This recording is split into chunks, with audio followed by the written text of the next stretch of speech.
You think you're a math genius? Well, here's your chance to prove that. For I have prepared the ultimate IQ test for you.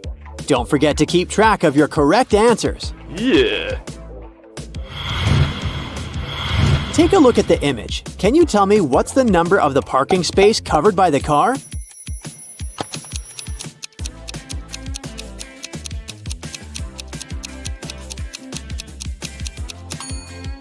Well, this math question actually requires no math whatsoever. If you flip the image upside down, you'll see that what you're dealing with is a simple number sequence. So, the correct answer is 87. I am an odd number. Take away one letter and I become even. What number am I?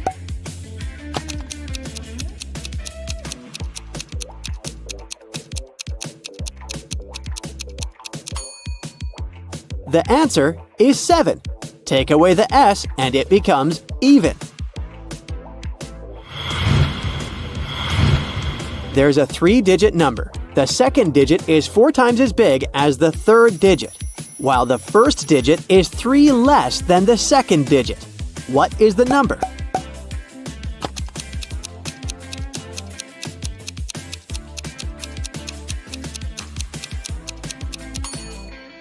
The correct answer is 141. Sally is 54 years old and her mother is 80. Can you tell me how many years ago Sally's mother was 3 times Sally's age?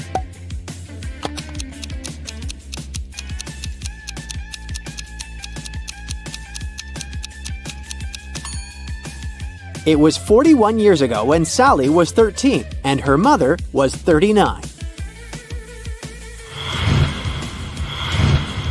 I add 6 to 11 and get 5.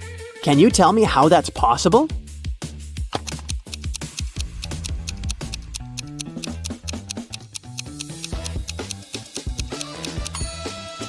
Well, you'll need to use your critical thinking skills to solve this rather than your math knowledge and shift your perspective.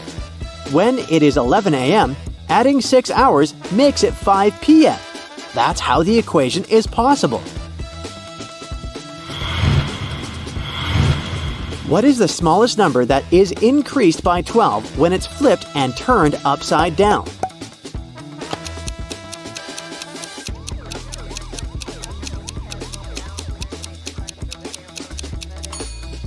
The answer is 86. When it's turned upside down and flipped, it becomes 98, which is 12 more than 86. My twin lives at the reverse of my house number. The difference between our house numbers ends in 2.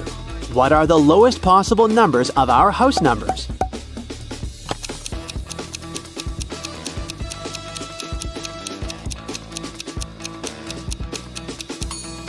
I never said these math riddles were going to be easy to solve. Anyway, here's the answer to this one.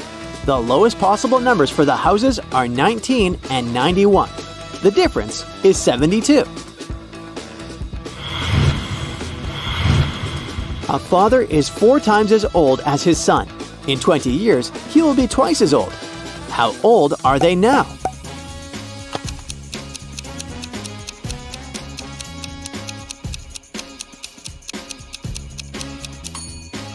The father is 40 years old and the son is 10 years old. What 3 positive numbers give the same answer when multiplied and added together?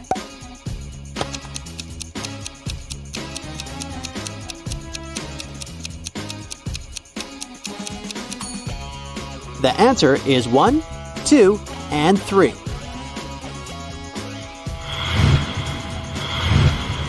You have a 3-gallon bottle and a 5-gallon bottle. How can you measure exactly 4 gallons of water?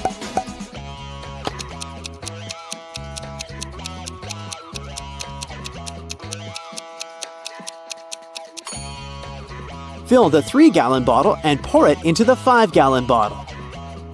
Then fill the 3-gallon bottle again and carefully pour it into the 5-gallon bottle until the 5-gallon bottle is full. This will leave 1 gallon in the 3-gallon bottle.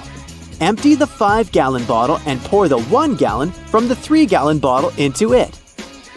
Now, fill the 3-gallon bottle one more time and pour it into the 5-gallon bottle, giving you 4 gallons in the 5-gallon bottle.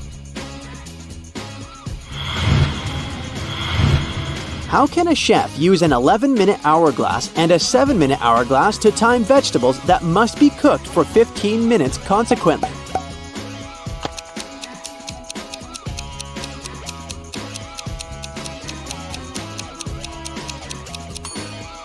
Turn over both hourglasses at the same time, but don't put any vegetables in just yet.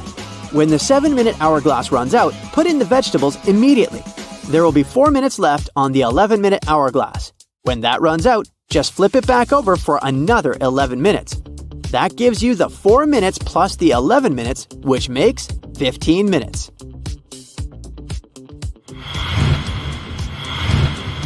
A box contains 6 red balls, 4 green balls, and 2 blue balls. Without looking, what's the minimum number of balls you need to draw to ensure you have at least 2 balls of the same color?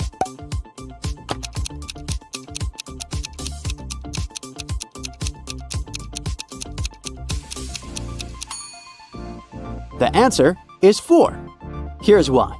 Because even if the worst-case scenario happens, which is you'll draw 1 ball of each color, the next ball you'll pick will match one of the colors drawn previously.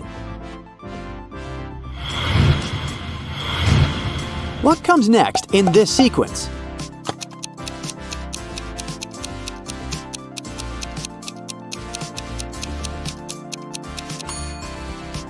You see, each number in this sequence is generated by taking a square of a natural number, aka 1, 2, 3, 4, and 5, and then adding that natural number itself. For example, the first number in the sequence is the square of 1 plus 1. The second is the square of 2 plus 2, and so on. According to that formula, the next number in this sequence will be 30. You have a set of scales and 8 balls. One of the balls is slightly heavier than the rest, but you don't know which one. You can use the scales only twice. How can you find the heavier ball?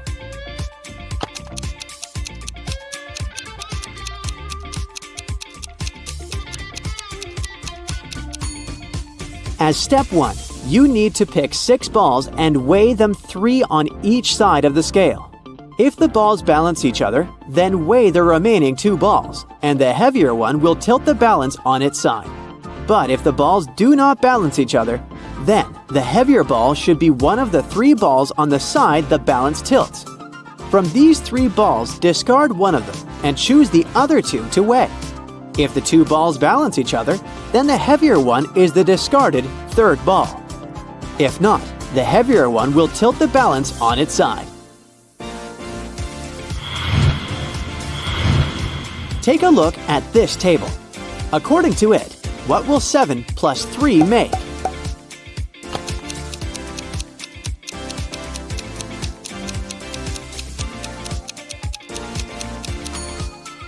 So in these equations, you first subtract the second number from the first number. Then, you put the 2 numbers together without any mathematical operation. For example, in 4 plus 2 equals 26, you subtract 2 from 4, which is 2, and then you add 4 and 2 together, which is 6, and this gives you 26.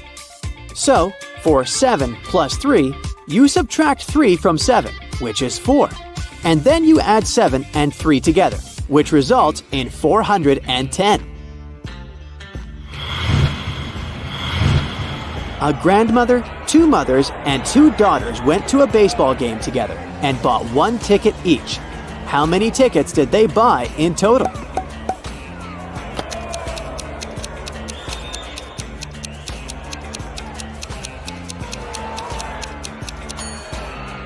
They bought 3 tickets. The grandmother is also a mother, and the mother is also a daughter. What can you put between a 7 and an 8 so that the result is greater than a 7 but less than an 8?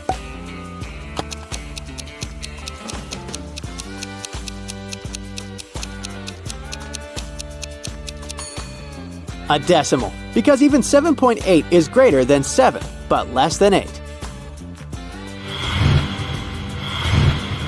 If 7 people meet each other and each person shakes hands only once with each other, how many handshakes will there be in total?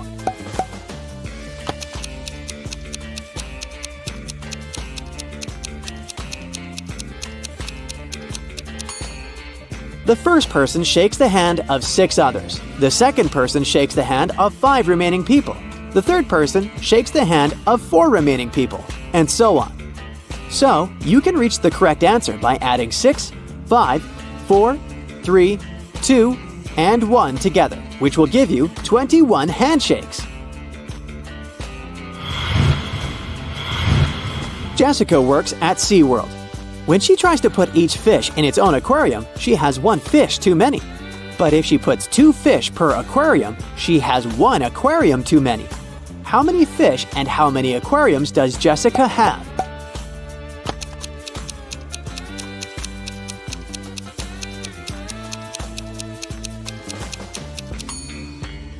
She has 3 aquariums and 4 fish.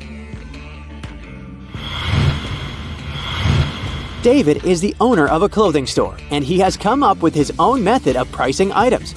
According to it, a vest costs $20, socks cost $25, a tie costs $15, and a blouse costs $30. Using the same method, how much would a pair of underwear cost?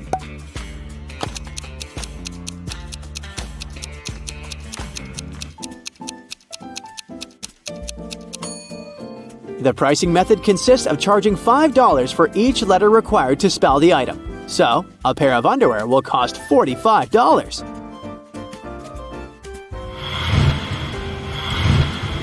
Let's check your results. If you got 0 to 6 questions right, maybe math equations are not your strong suit, but your talents might be lying elsewhere. Just find what that is to shine your light on the world. If you got 7 to 11 questions right, it shows that you have potential, but maybe you were just out of your element today. I suggest you try again when you feel like you can concentrate more. If you got 12 to 16 questions right, the Genius Club has saved you a spot. Just practice more and you'll get there in no time. If you got 16 to 20 questions right, my friend, you bow to no one.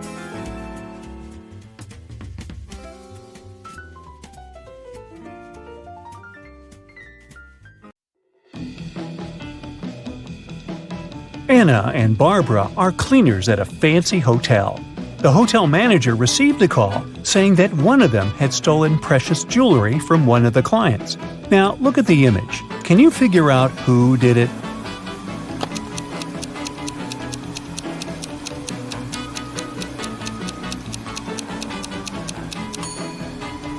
It was Anna. If you look closely, there's a shiny diamond inside that cleaning bucket. Uh-oh. Inside a high-security prison, 3 men were eager to escape. The first one was trying to break the cell bars. The second one was working out every day to get strong. The last one was quietly reading a book. One of these prisoners came from the future. Can you tell who?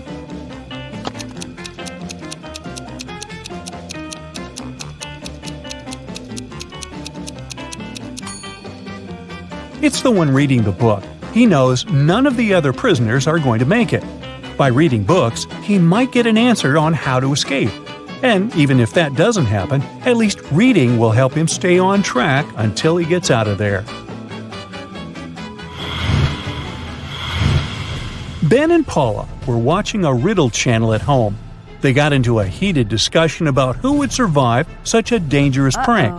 Take a look at the image. Who do you think has the biggest chance at survival?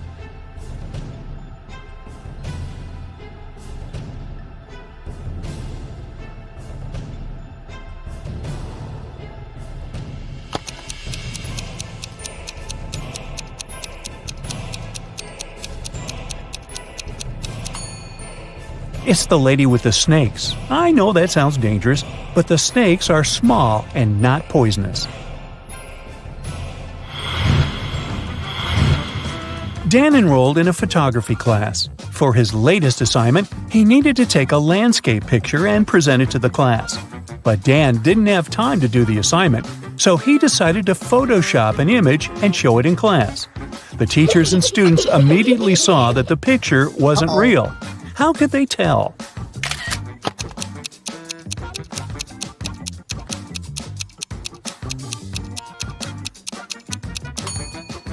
Well, because the image has two suns.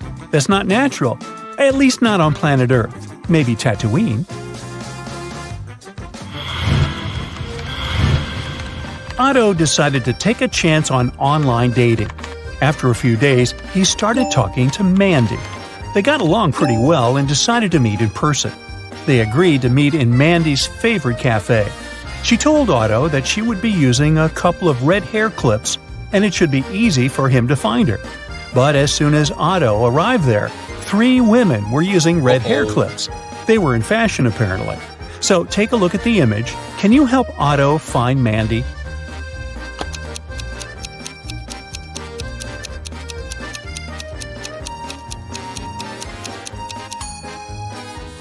Let's see. Mandy is the woman at the first table. She's the only one wearing a pair of hair clips. The woman on the left is using 3 clips, and the other is wearing just 1. Betty walked into a cafe and ordered a cappuccino. But the cashier told her it was her lucky day. He would give Betty her cappuccino for free if she managed to answer a riddle correctly. The cashier said there were 2 buckets filled with water all the way to the top. The buckets had equal height, but the temperature of the water inside the first bucket was 25 degrees Celsius, while the second bucket it was 25 degrees Fahrenheit. If a person dropped the coin inside both buckets at the same time, which coin would hit the bottom of the bucket first? Jenny took a few minutes to answer the riddle, but she got it right. Can you guess what she answered?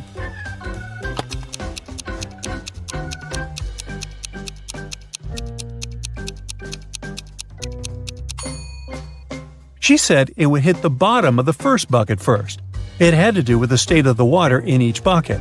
At 25 degrees Celsius, the water is liquid, while at 25 degrees Fahrenheit, it turns to ice. Amy lives in a cozy townhouse with 3 roommates, Jill, Alice, and Nora. Take a look at these 4 bedrooms. Can you tell which one belongs to Amy?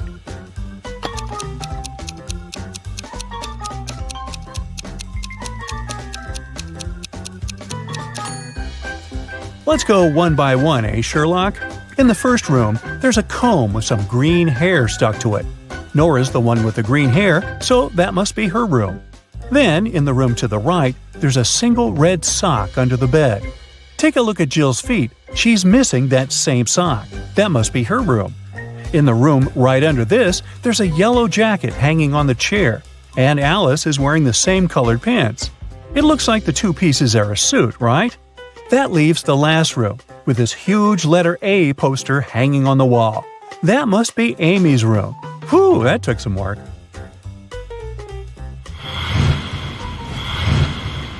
Annie was locked inside a room with 4 doors. On each door, there was a symbol of a creature hidden behind it. On the first door, there was a small dragon. On the second, there was a couple of vampires. On the third door, there was a mummy. And on the last door, there was a werewolf. One of the doors would open in 1 minute, but Annie didn't know which one. She had 3 different items she could use to protect herself: an axe, a torch, or an aspen stake. She needed to choose one that would help her fight any of the monsters. Which one should she choose?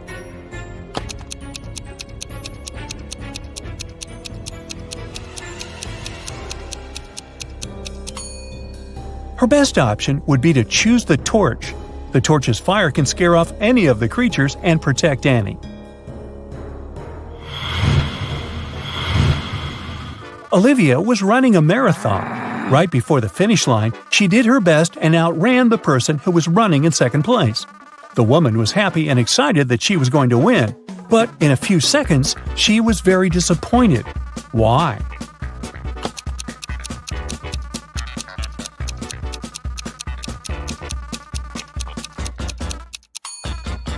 Because Olivia finished in second place when she wanted to finish first. This is what happened. She was fast enough to outrun the person who was going to win second place, but she wasn't fast enough to outrun the person who finished first. But hey, it's a good result anyway. Cheryl ran into her house extremely worried. She told the police officer she took off as soon as she heard the news. She was at her parents' house in another town and wanted to know what had happened to her husband while she was away. The officer said that someone had hurt Mr. Brown and that he ended up in the hospital. He said Mr. Brown was going to be okay, but he still needed to find out who had done this to him. The police officer had questioned 3 suspects so far. Mr. Brown's secretary said that she was sent to visit Mr. Brown's business partner in the morning because important documents needed to be signed. The house cook said he hadn't left the kitchen the entire day, since Mr. Brown had asked him to prepare a meal for him and his wife. And the housekeeper said that she hadn't heard anything. She spent the day doing chores. The officer realized who the culprit was in no time. Can you figure out who did it too?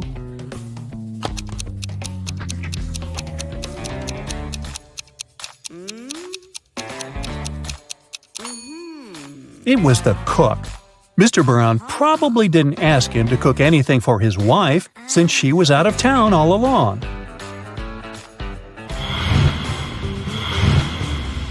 These are Julia and Maria. They are both very attractive young women who have no trouble finding boyfriends. Today is Valentine's Day, and they're both going out with their loved ones. One of them is currently dating 3 people, though, so she's probably going to run from date to date. Just by looking at this image, can you tell which one it is?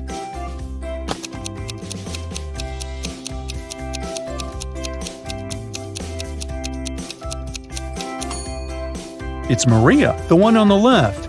If you look at her workstation, she's got 3 presents lined up, one for each person she's currently seeing, who, I'm just guessing here, probably don't know about the others.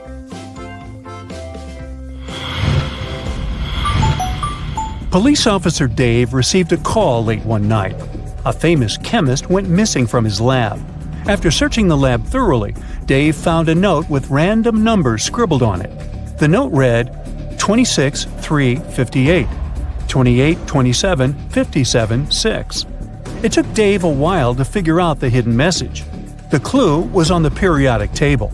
Can you figure it out?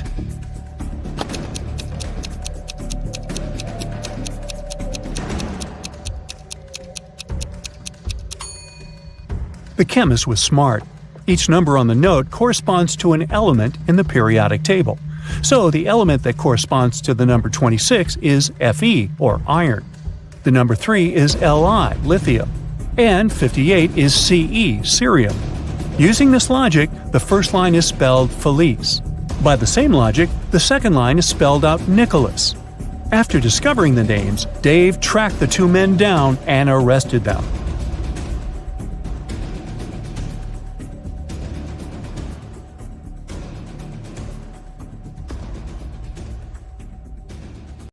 Elsa was 17 years old the day before yesterday. Next year, she'll turn 20. Yay. How come?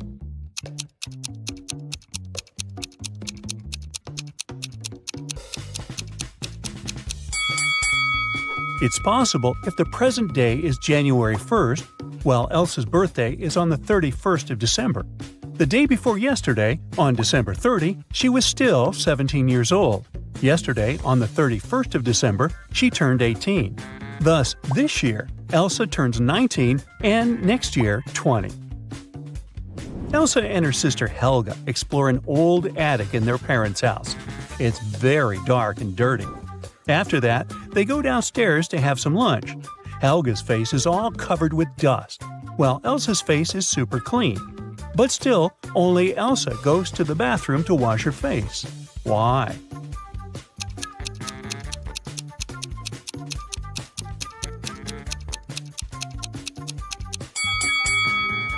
Elsa noticed that her sister's face was dirty, so she thought her face must be dirty too. As for Helga, she saw that Elsa's face was clean and assumed that her own face was clean too. After lunch, Elsa and Helga go for a walk across an enchanted forest. They reach the riverbank, but the bridge is closed for repairs. The sisters notice two dwarfs fishing in a boat near the bridge. They agree to help the sisters, but their boat is very tiny. It can fit either one sister or two dwarfs. Luckily, they manage to solve this issue. Elsa and Helga cross the river on the same boat. How?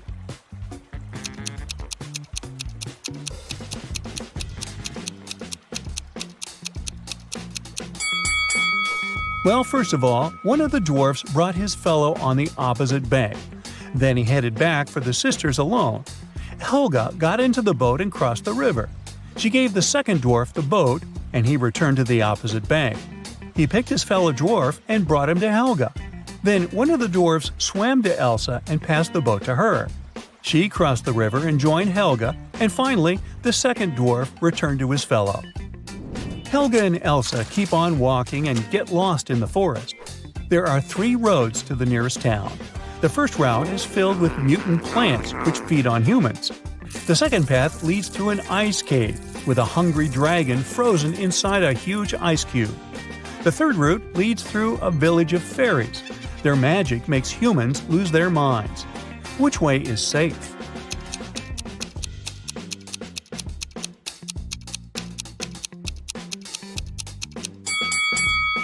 Well, the dragon is trapped inside the ice cube, so it's not that dangerous. Finally, the sisters reach the town. They're walking down the main street. Suddenly, someone throws an orange right at Helga's head.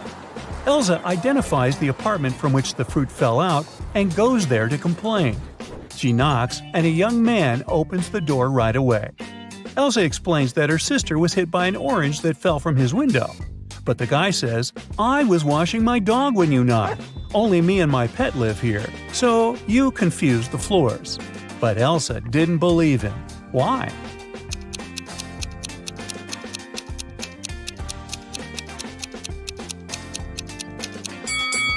According to the man, he was bathing his only pet, but the dog's hair is dry. Therefore, his story is fake. Elsa and Helga enter the local home decor shop. Helga takes a picture of her sister standing in front of the mirror. Can you spot anything odd in this photo?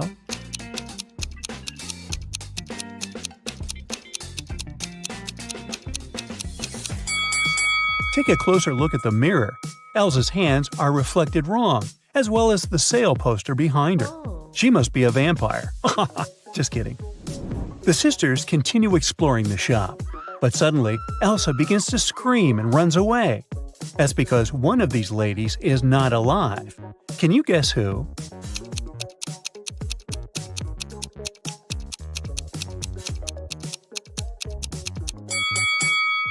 The first woman is an ordinary human. There's a mirror behind her.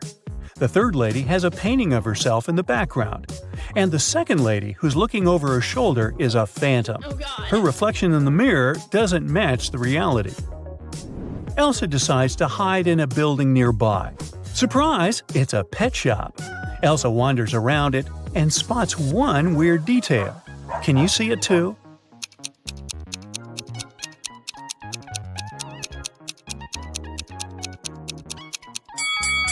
The turtle is wearing sunglasses. The locals tell Elsa and Helga about a creepy werewolf who has been scaring the citizens for several weeks.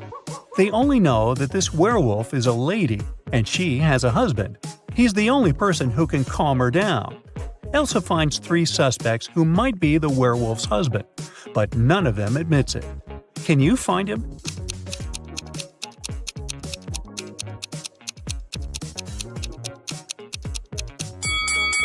He's the second guy. There are suspicious brownish hairs on his clothes, although his own hair is blonde. The next day, Helga has a birthday party. Elsa goes to the bakery to purchase a cake for her. She's late, so she rushes over and bumps into a waiter. Elsa hits her head and forgets what cake Helga asked her to buy. She remembers just 3 things. It shouldn't have any green elements, the cake frosting shouldn't include more than one color, and it must have at least 1 berry. Can you help Elsa find the correct cake?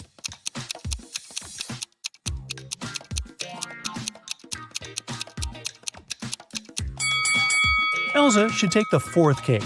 It's a chocolate cheesecake, so it doesn't have anything green. The glazing is brown and is decorated with cherries. A perfect match. Elsa buys the cake and leaves. The bakery is located inside the highest tower in town. Elsa enters the elevator to go down, but she hits the wrong button and finds herself on the roof. She decides to take some pictures with the iconic huge clock installed at the top of this tower. Oops! Elsa drops her phone from the roof. She decides to leave, but someone has already locked the door, and the elevator won't work. So she's trapped on the roof. Luckily, Elsa can still change the time of the clock. What time should Elsa set on the clock to make someone notice and rescue her?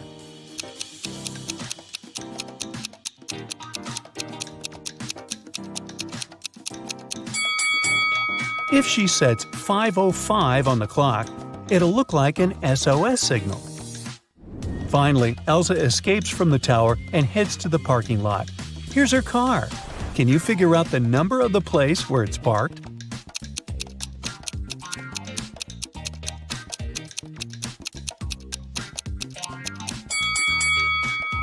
'87. Elsa arrives home. Helga shows her vacation photos sent by her new boyfriend, Kyle. In this case, you can see Kyle, his friend Bob, and a humanoid robot, Neo. Neo is standing next to Bob. A person wearing the yellow mask is not a man. What color is Kyle's mask?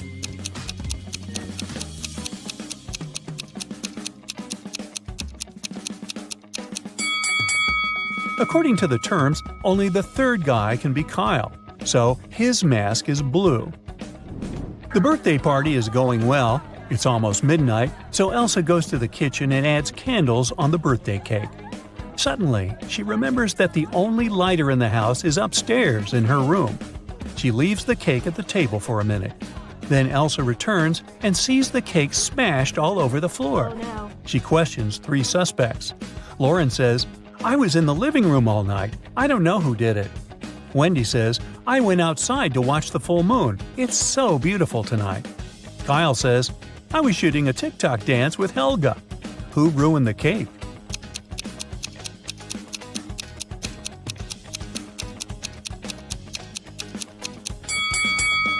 Wendy.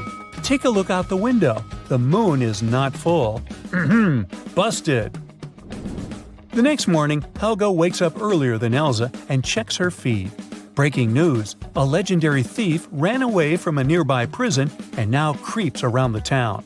He's a talented shapeshifter, so no one knows for sure what he might look like. Suddenly, Helga hears someone ringing on the door. She opens and faces 2 guys who introduce themselves. Bob is a gardener from a nearby park, and Peter is a garbage man. Both guys want to use a bathroom, so they ask Helga to let them in. But only one of them is safe to invite over. Can you guess who?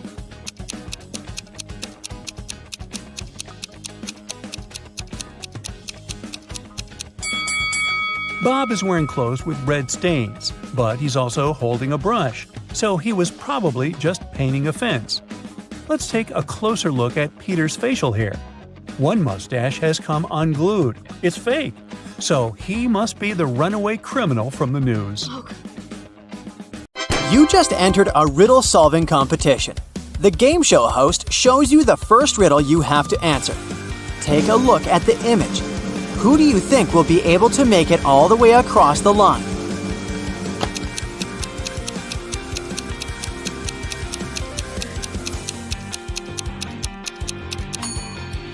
Let's face it, it's the man on the left. Even though it looks like he's having a hard time carrying such heavy things, the weight is evenly distributed between his 2 hands, so he'll probably make it through without any problem. For your next challenge, the game show host shows you a picture of sinking boats. Which boat do you think will sink first?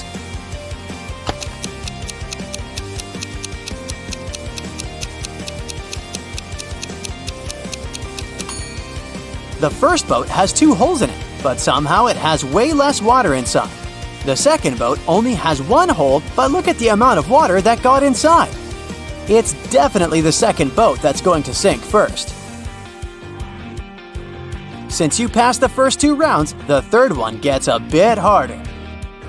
Ken was riding on his rollerblades when he fell down and hurt his head. He woke up in the hospital only to find that 3 Barbies were waiting for him. Take a look at the image. Can you figure out which Barbie is actually Ken's girlfriend?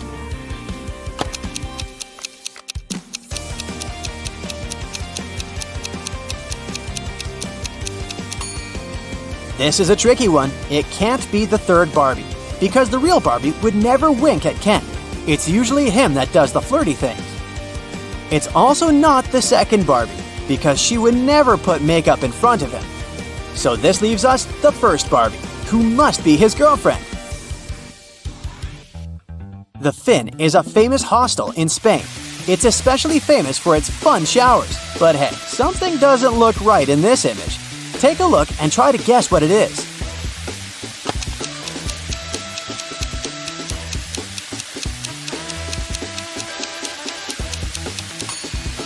The woman on the right is squeezing a ketchup bottle instead of a shampoo bottle. That's definitely weird, huh? For the final rounds, the host picked out a few written riddles for you. The first one is, I speak without a mouth and hear without ears. Am I a microphone, a phone, or an echo? What would you say?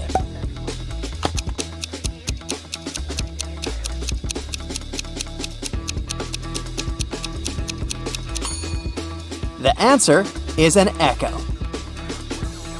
I'm not alive, but I can grow. I don't have lungs, but I need air. What am I? A tree, fire, or clouds?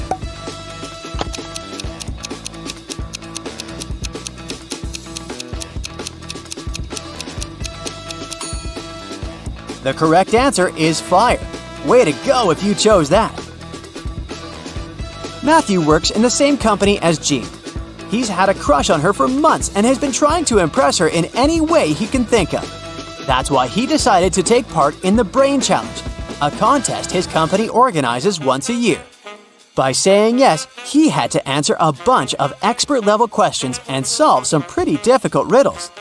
For the first round, he had to crack a rebus puzzle. Take a look at the piece of paper they gave him.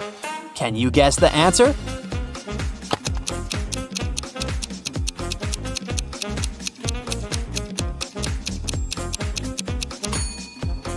The answer was invisible string. Nice! For the next round, they took Matthew to a room full of random stuff. His task was to find a specific object. As a clue, they gave him a piece of paper that said, "What goes up when the rain goes down?" Look around and help him find the object.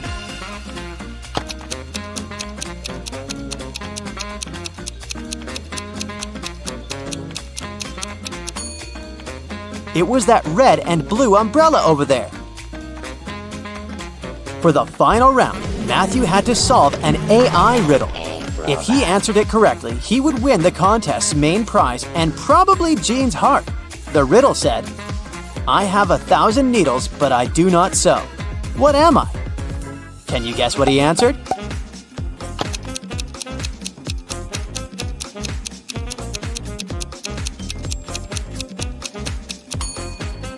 The correct answer is a porcupine.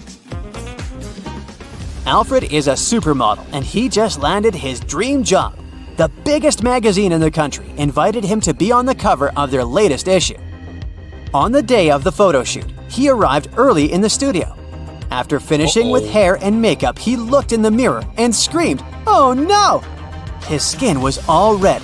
It looked like he was having some serious allergic rash. He called all the assistants he had seen earlier that day to interrogate them. Amy, the photographer's assistant, said she had been told Alfred was allergic to peanuts, so she made sure to only buy safe snacks. Bo, the makeup artist, said he hadn't touched Alfred's food. He said that right after he had finished his job, he left for a coffee break. Mary, the cleaning lady, said that she knew how sensitive models could be, so that's why she only used organic and hypoallergenic products to clean his dressing room. Alfred immediately knew who had contributed to his rash. Can you figure it out too?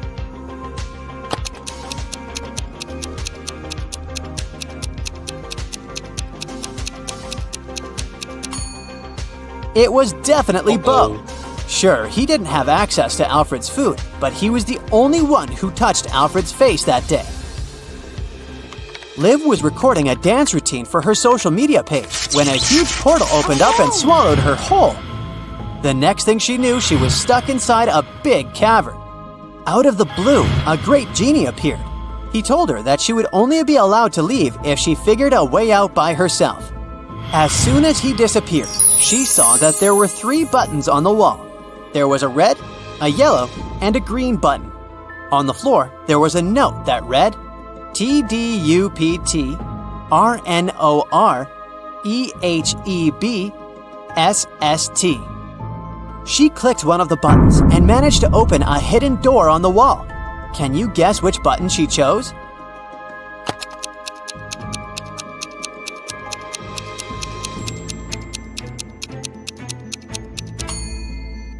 The red button. She unscrambled the words on the note and discovered it read, "Press the red button." As soon as she pressed the button, Liv was transported into a virtual reality world. An artificial intelligence greeted her and showed her 3 doors. The AI told her that there was only one door that would lead her to freedom. It told her that behind the first door, there were hungry Pac-Men waiting for someone to walk inside. Behind the second door, there were cursed rollerblades. Once you put them on, you would never be able to take them off. Plus, they had a will of their own and ended up taking you to some pretty dark places. Behind the last door, there were flying fuzzy creatures with laser eyes that burn anything they came into contact with. Which door do you think Liv should choose to escape?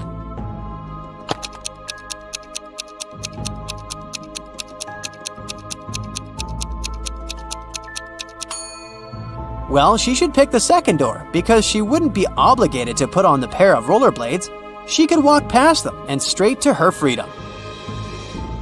During the time she was gone, Liv noticed that someone had stolen her laptop. It had all of her social media content in it.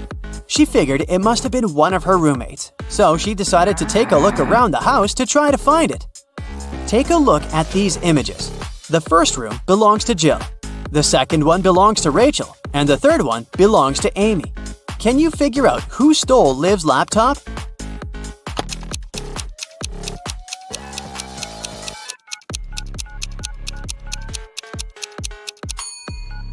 If you look closely, Rachel's cat is sleeping on top of something that really looks like a laptop. It must have been her. On a hot summer day, Marjorie decided to go to the public swimming pool. As soon as she arrived there, she ran into 3 close friends, Sarah, Raven, and Donna. One of these women just gave birth to triplets. Can you guess who?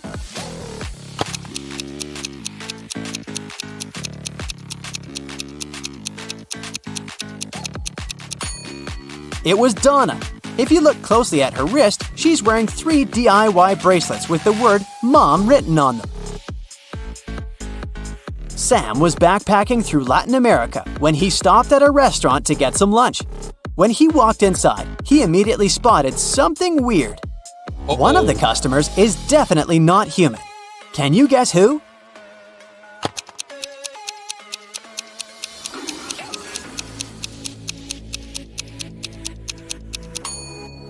It's the guy on the counter. Look, he's charging his hand on the counter socket. He must be a robot or something.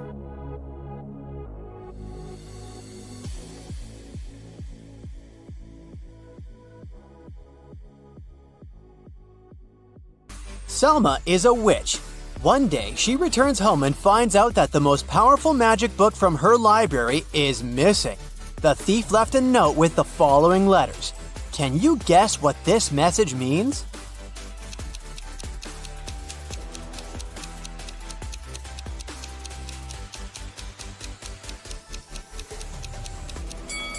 Selma should read this book from left to right. This way, the message reads like, "Your book is in a swamp cabin. Come at midnight and pick it up." Selma calls her sister Alma, and they go to the swamp cabin together. The house is empty, so they decide to explore the attic.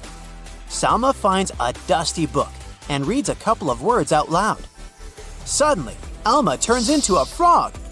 Thankfully, Every spell in this book has a canceling potion, but unfortunately, some parts of this book are written in weird language. Only one of these 3 potions will help. The trick is to find a recipe that contains the maximum number of words similar to the text on the left. Can you help Salma?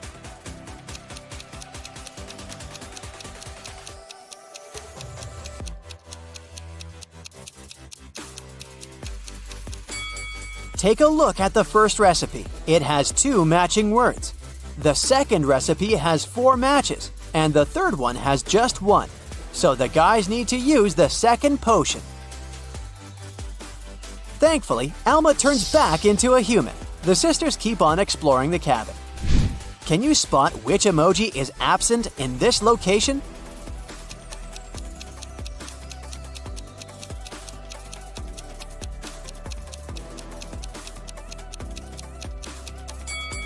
This one. What about this room? Can you sort the adjacent emoji out?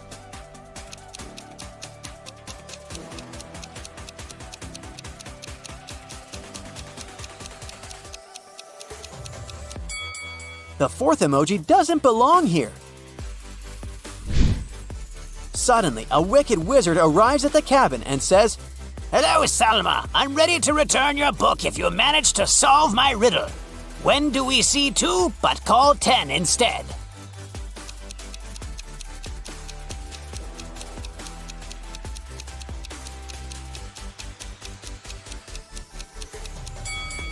When we look at the clock and see the number 2, we say 10 minutes. The wicked wizard returns the book to Salma and says, "There are 3 ways out of the swamp, but only one of them is safe. There are venomous spiders crawling around the first route. A couple of werewolves are hanging out on the second route. And the third route is full of magic traps, hidden in unknown places. Good luck!" Which way is more or less safe?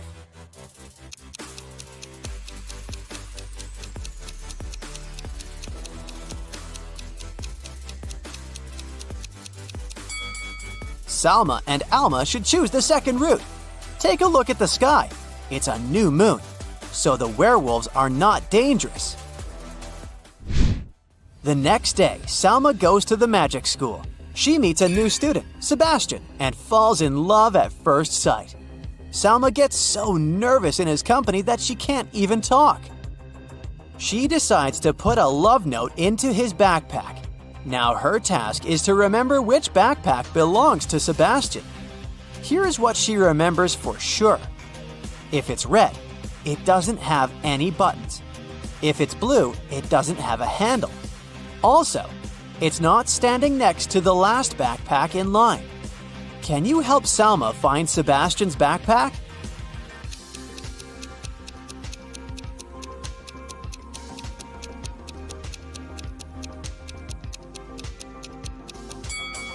We can exclude these red backpacks because they have buttons. Also, we can get rid of the blue backpack with a handle. And now, all we need to do is to sort out this backpack standing next to the last one in line. And voila! Sebastian's backpack is over here. Later that day, Sebastian finds Salma's note, but her message is encoded. Can you help him figure out the hidden meaning?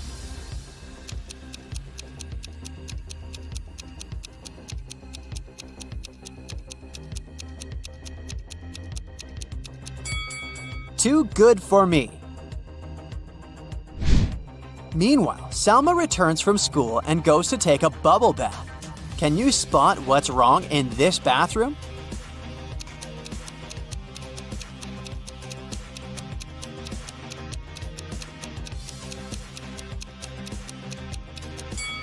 Take a closer look at her bathtub. There's a shark fin sticking out of the water. It's vacation time. Selma goes hiking in the woods, while Alma is having a barbecue party in the mountains. One of the sisters is in danger. Can you guess who just by looking at their pictures?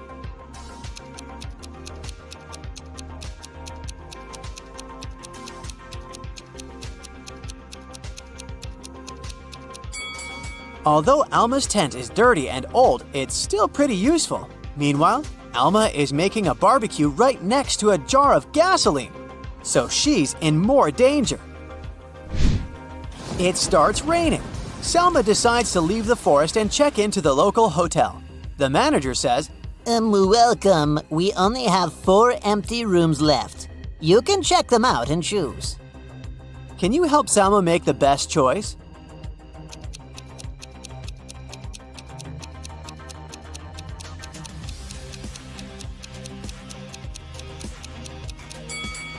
The window in the first room is not safe. There are cracks in the glass.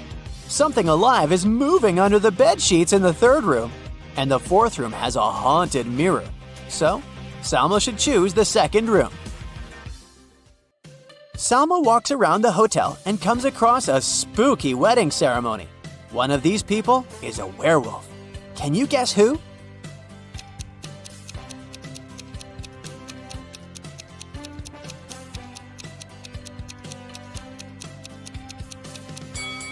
It's the groom. Take a closer look at his outfit. It's hiding a wolf tail. The hotel security gets an emergency alert. There's a woman with fake documents among the hotel guests. The guard finds 3 suspects. Can you spot whose passport is fake?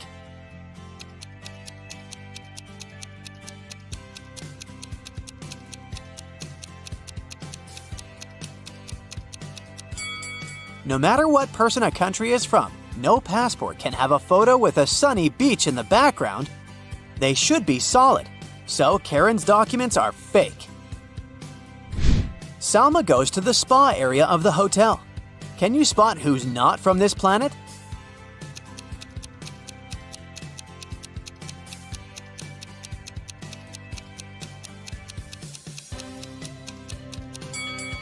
These 2 ladies seem completely fine, but there's a bandage on this lady's arm.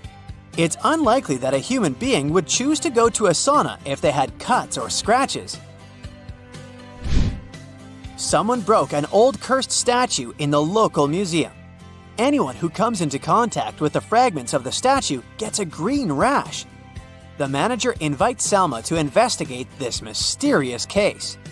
She finds 4 suspects and questions them. Drake says, "Lady, I didn't even see the sculpture. I only came here to use the toilet." Morgana says, "I wanted to see this particular piece, but unfortunately, I arrived here too late. I didn't know about the curse, so I touched the fragments." Fiona says, "I didn't break the statue, but I stole 1 fragment to sell it. Then I noticed a rash and I threw it away." Xavier says, "I read about the curse, so I prefer to stay away from this artifact." Who's lying?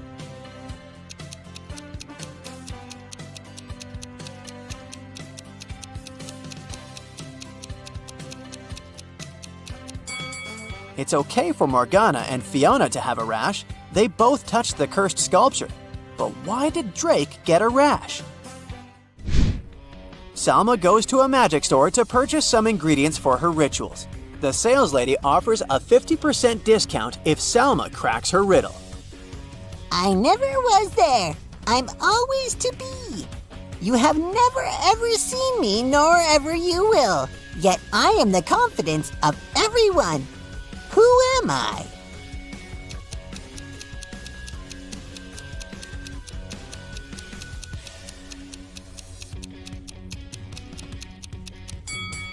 The correct answer is future.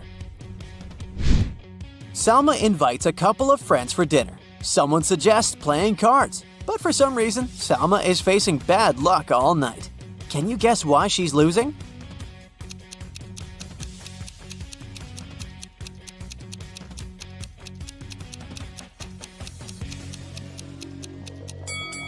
There's a mirror behind Salma. The other players can see her cards. After the party, Salma notices that her antique gold candlesticks are missing. She visits 4 suspects at their homes and questions them. Lily says, "I was very tired after the party, so I took a taxi and went home. You can ask the driver. My hands were empty." Bella says, "I didn't steal your stuff, Salma. Everyone knows that I'm richer than you." Alma says, "Come on, you're my sister. I know how much those candlesticks mean to you." And Sebastian says, Honestly, I didn't pay any attention to your things. I was looking at you all night. Who's the thief?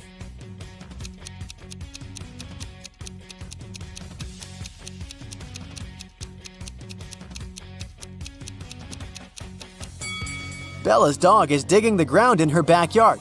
Take a closer look and you'll notice Salma's candlestick sticking out of the ground. Busted!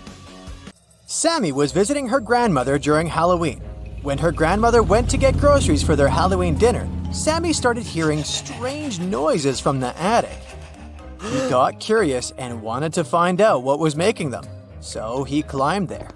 He noticed that a big wooden box was glowing. He went to open it, but it was locked. Luckily, his grandmother was a bit forgetful, so she left some clues around the room. Can you help Sammy figure out the digit passcode?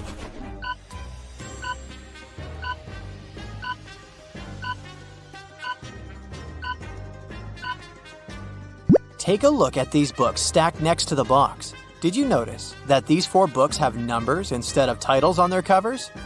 Those must be the numbers he needs to open the box. So the passcode is 4203. After Sammy opened the box, he started hearing the whispers again. They were coming from the strange book that was in the box. The book was saying, "Open me, but to do that you need to answer the riddle on my cover. In the sun, I dance and play, but in the dark, I fade away. I'm not alive, yet always near. What am I? Can you tell me, dear?"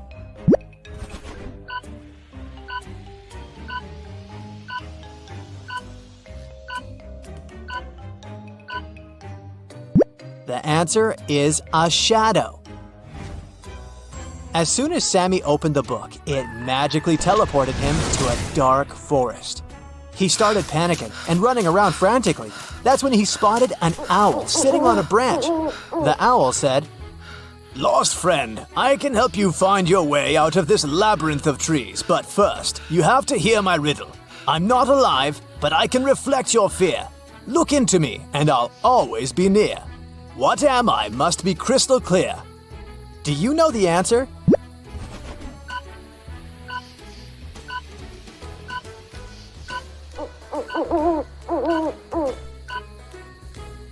It's a mirror. The owl guided Sammy to a wizard's cottage. Then, Sammy explained his situation to the wizard and convinced him to help. There was only one spell that could send Sammy back to his world, and it was in a magic book that was stolen from an evil witch. So, the book was not revealing its secrets to the wizard. There was a riddle at the back of the spell book, and it said, "Speak what belongs to you but is used more by the others, and I shall reveal my secrets." Do you know what that is?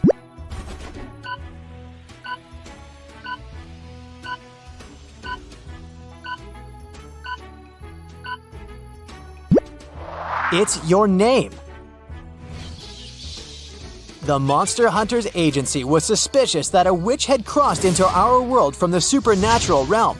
After following the magic trail the witch left behind, they got suspicious of 3 people. So they placed hidden cameras in their rooms and started observing them sleeping to figure out who the witch was. Can you help them?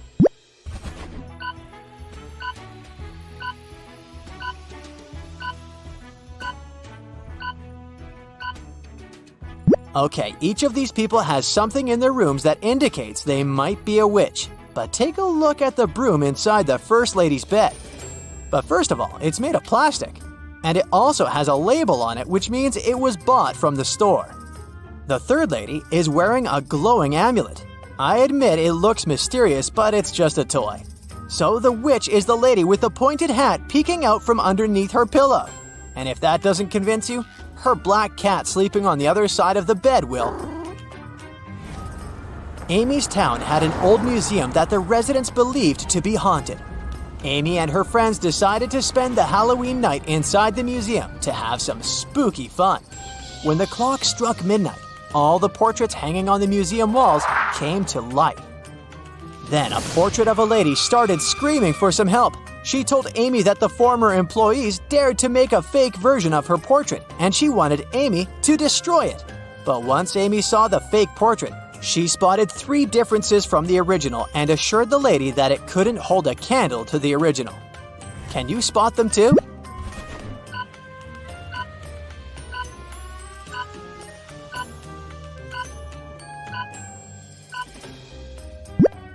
The pendant on the lady's neck, her lipstick color, and the ribbon on her hair are different from the original painting. The spooky traveling circus company was going to visit Evelyn's town to put on a Halloween show, and she really wanted to go. But they were only offering a few tickets to the people who could answer their riddle correctly. With fur as dark as the midnight sky, it's often seen as an omen. Oh my! In superstitions, it takes its place. A witch's companion with mystery and grace. Can you tell what this is?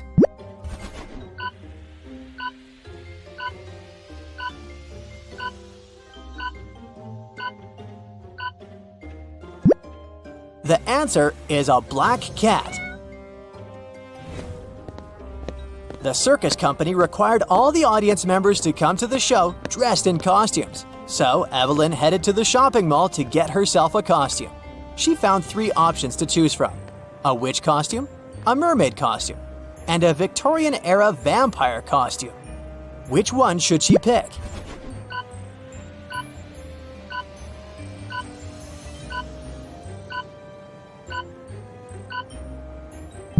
Take a look at the back of the witch costume. It says it's made out of paper, so it'll not be a good idea to wear that.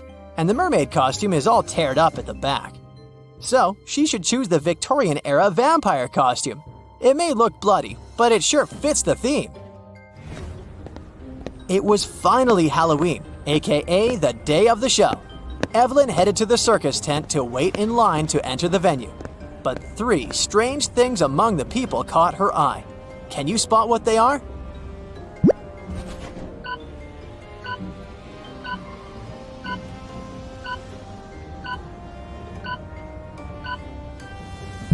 Look at this guy waiting in the line. His feet are not touching the ground. He's floating.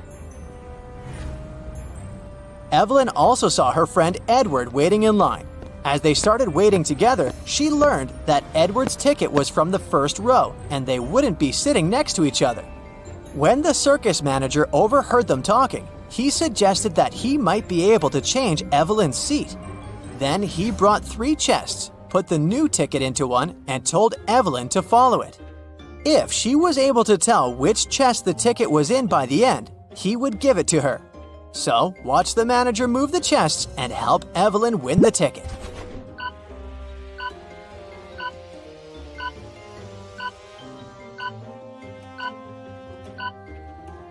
The ticket is in this one. Before the show started, Evelyn and Edward went to the cafeteria to grab some snacks. Take a look at these 3 options. Which one should they get?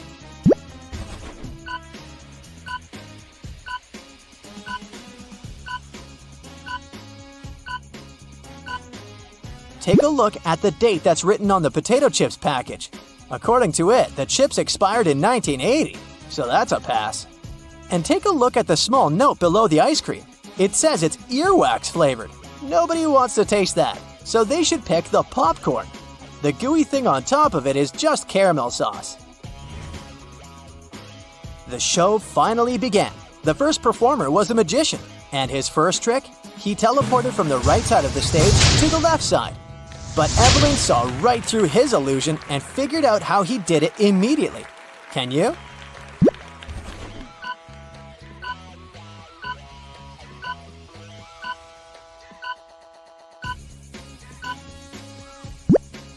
Look behind this curtain. There is a portable projection machine. It sure has something to do with that. As the spooky show continued, Evelyn realized that something was off with some of the performers on the stage. She started suspecting that some of the circus members might not be human after all. Can you tell what made her think so?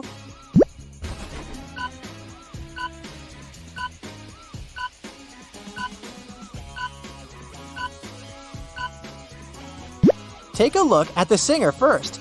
She has gills at the sides of her neck. Secondly, did you notice the yellow, long, sharp nails of the juggler? And lastly, the rope walker has a tail at the back. Once the show was finally over, the circus manager came to the stage and said, Ladies and gentlemen, we've been lying to you. You see, we're actually creatures of the underworld, and we came here to steal your souls. All the exits in our tent are magically sealed, so you can't escape. Only those who know our riddle correctly will be freed. I have a mouth, but I can't speak. I run, but I can't walk. What am I? Can you help everyone escape?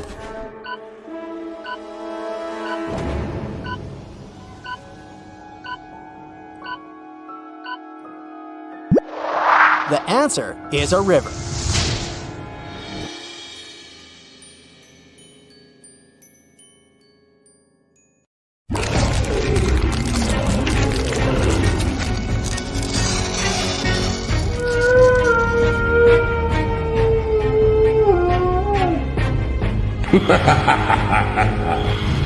Leslie was driving at night to visit her parents, but unfortunately, her car broke down in the middle of nowhere. She decided to walk around to find some help and came across an eerie-looking house. As she started walking through the garden to reach the door, she suddenly got really scared and ran back to her car. Can you spot the 3 things that made her terrified?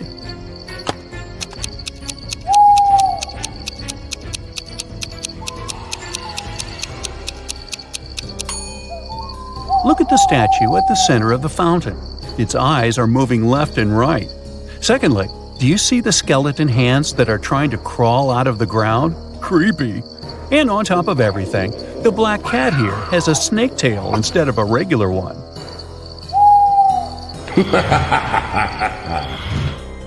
Mrs. Blair thought, what better way to scare her students than with a pop quiz on Halloween? But she decided to pay extra attention during the exam because everybody would be coming to school dressed in costumes, and that would make it easier for them to cheat. And she was right, because one of them was indeed trying to cheat. Can you tell who?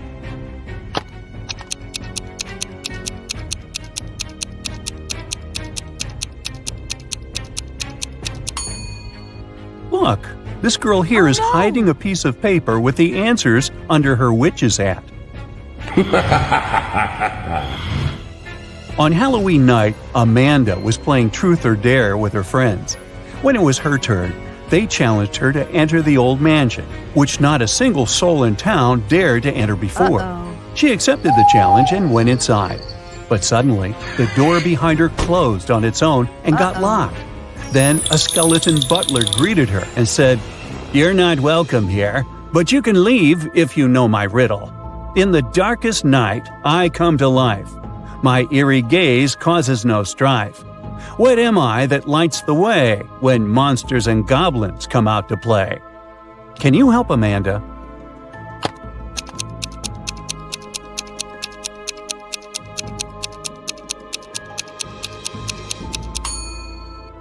The correct answer is a jack-o'-lantern. Amy was invited to a Halloween party in her neighborhood. When she arrived at the house, she noticed 3 people in costumes who were chilling in the hot pool. But one of them was not a real human being. Can you tell who?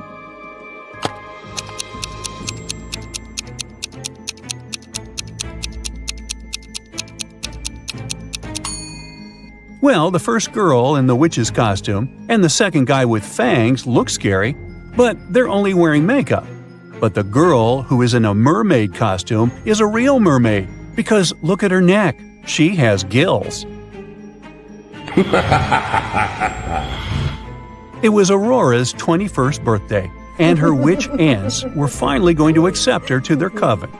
However, there was one spell that she needed to complete as her final test, and it required a magical cauldron. The catch is one could only use this cauldron if they solved the riddle that was engraved on it, which said, "I'm a season of colors with leaves that fall. It's when cozy sweaters come out to warm you all. What am I, aspiring magician, do you know? Solve this riddle and your magical powers will grow." Can you help Aurora find the correct answer?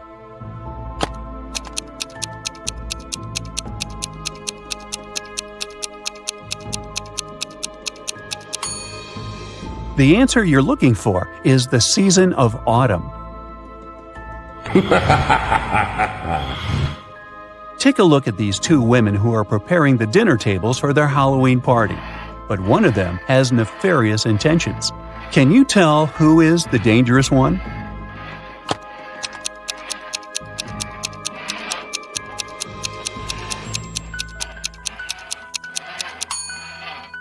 If you take a closer look, you'll see that the lady on the left is more spooky than scary.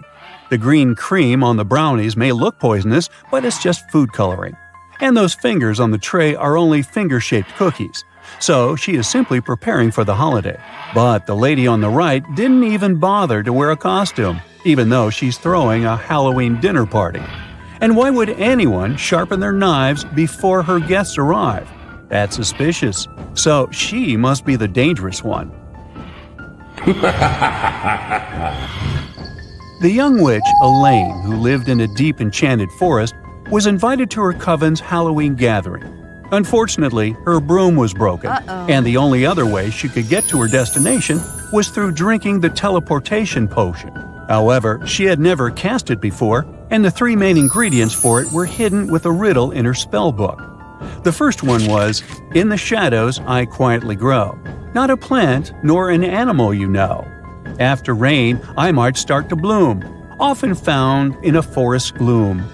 Can you tell what the first ingredient is?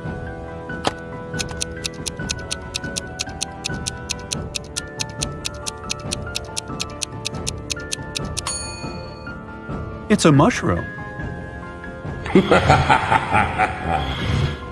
The riddle for the second ingredient went, "I'm as light as air, soft to the touch.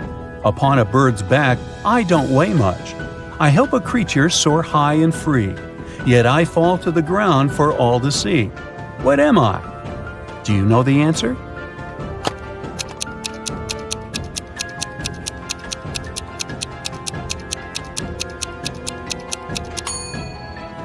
It's a feather. And the riddle for the third ingredient was this: "In darkness I weave my trap so discreet. With patience I wait for a tasty treat. Silent and stealthy in corners I bide. With multiple eyes my world I divide." Can you help Elaine find out what that is?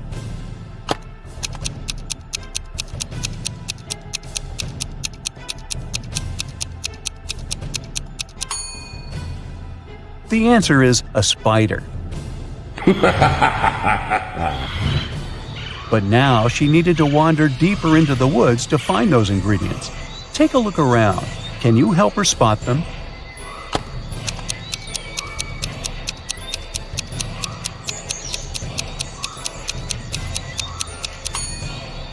There's the mushroom under these flowers.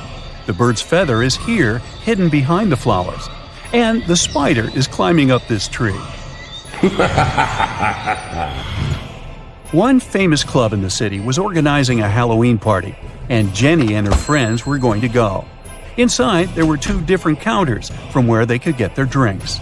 But one of these bartenders is dangerous. Can you tell which one?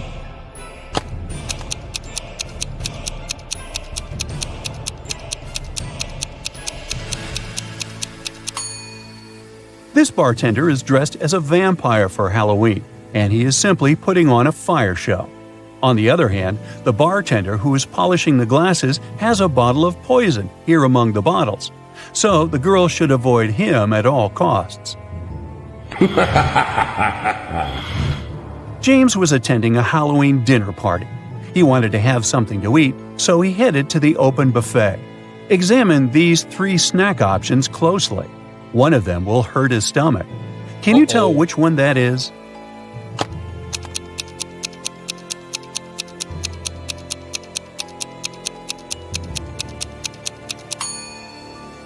The first cupcakes might look like they're dripped in blood, but it's just cherry-flavored glaze. And these worms on the pudding cups are just worm gummies. But look at this candy apple. It's glowing like fluorescence. That looks toxic. Monsters from all around the world were going to meet at their annual Halloween celebration. But the word was out that a human heard about it and was planning to crash their party. So they placed a monster security at the entrance of the venue. The security was suspicious of these three creatures.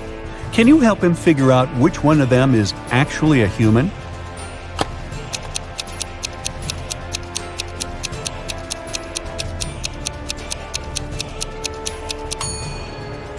Take a peek at the moon. It's not full. Then how come this werewolf is here? He shouldn't have turned into one, so he must be a human wearing a costume. Amy and her friends went to the Halloween parade that was visiting their town.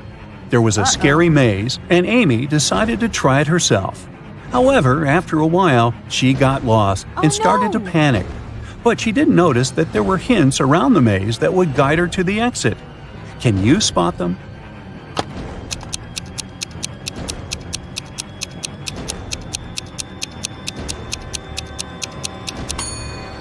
Look at these bricks on the maze walls here. They're in the shape of arrows. So she can just follow them and leave. Aaron got dressed as a pirate for Halloween. On his way to his friends, he saw a glowing box on the side of the road. He got curious and went to check it out. He discovered that it was a treasure box. He tried to open it, but it was locked, and there was a riddle on it. I'm colorful and chatty, perched up high, with feathers so vibrant I catch your eye. I can mimic your words both near and far, found in the jungle or as a pet. Can you tell what am I?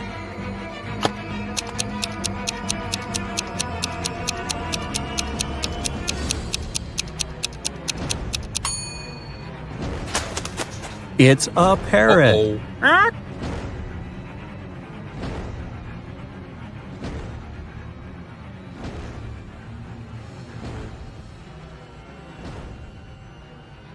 Sally, Nellie, and Kelly are hanging out at the beach. They play volleyball and have a lot of fun.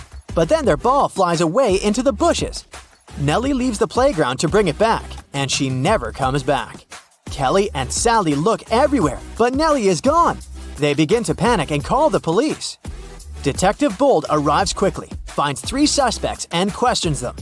Bill says, "I've been chilling here since morning, but I didn't notice anything." Kyle says, "I arrived here just now, so I have no idea what's going on." And Mike says, "I was diving in the sea and watching the corals." Can you figure out the kidnapper?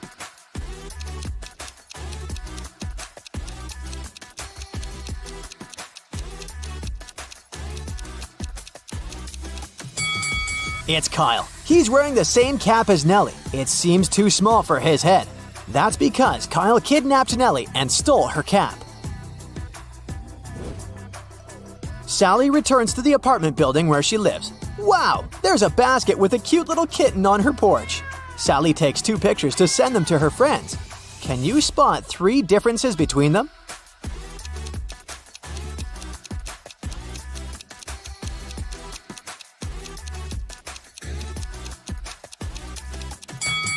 Here they are. Sally wants to know who brought the kitten, so she interrogates her neighbors. Tom says, I've been playing video games since early morning. I didn't leave my place at all. Tim says, "I've been working out and I haven't left my apartment yet." Tyler says, "I stayed home all day too. I was too busy playing basketball." Who's lying?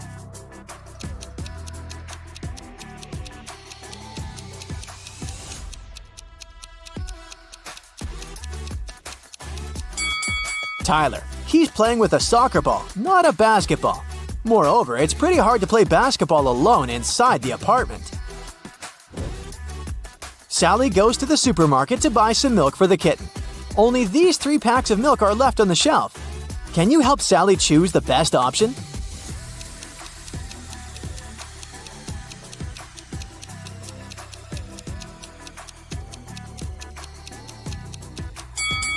The second milk expired 2 centuries ago, and the third milk carton is bloated, which means that it has already turned sour.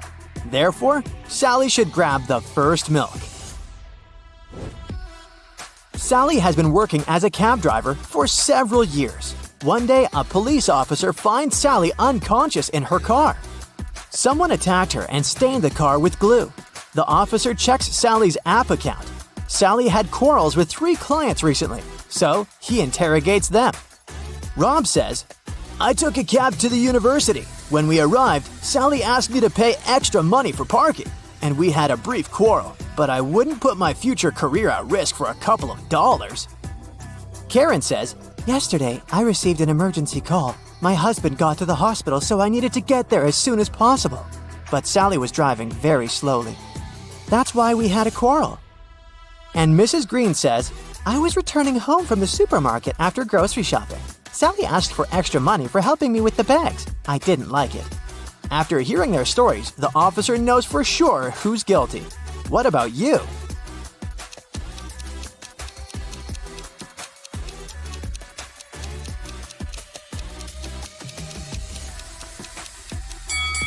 Take a closer look at Sally's car. It's parked near the hospital, which means that Karen's trip was the last one before the attack. Therefore, she did it. Sally is feeling much better and she gets back to work. She needs to pick up her client at a restaurant. Her app offers 3 possible routes, but only one of them will actually bring her to the desired destination. Can you guess which one?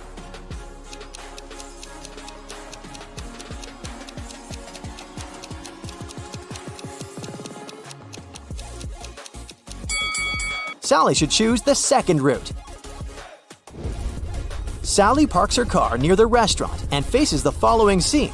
One of these ladies has a ghost mother. Can you guess who?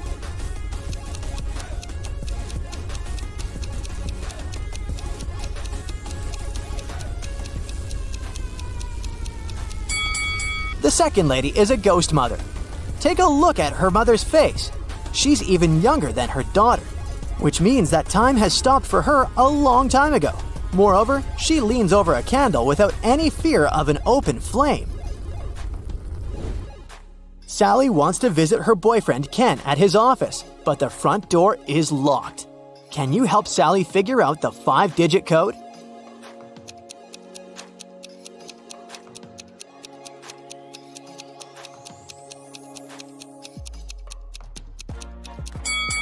Let's take a closer look at these scratches. These are hints. All Sally needs to do is count the number of intersections. So the code is 23504. Finally, Sally gets inside Ken's lab. He shows her a spaceship from another galaxy. Ken found it and managed to repair everything except the dashboard. How should these wires be connected to make it work?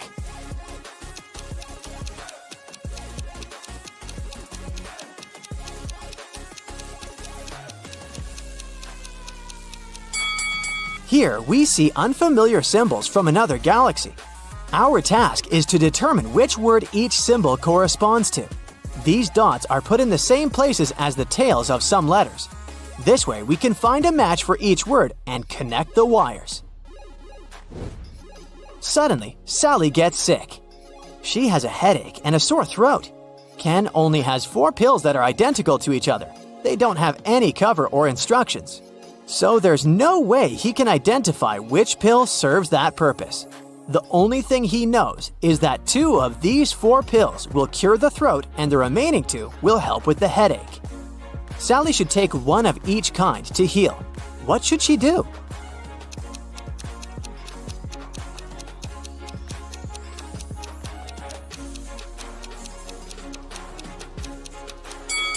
The only solution available is to cut each pill in half, and then take 1/2 from each of the 4 pills. This way, she'll definitely have 1 pill of each kind. Ken offers Sally to live together. They begin to look for a new apartment and arrange 3 meetings with landlords. Each tells a story about their property. Mrs. Gray says, "I inherited this amazing apartment from my sister, but now I want to rent it for the long term because I'm moving to a farm with my husband." Oliver says, I've been living in this property for 5 years, and it's in perfect condition. But now I'm moving abroad for work. So I'd like to find good tenants who will take care of it. And Rose says, "This apartment belongs to my mother-in-law. She lives in Europe and asked me to find new tenants. Only one of these landlords is trustworthy. Can you guess who?"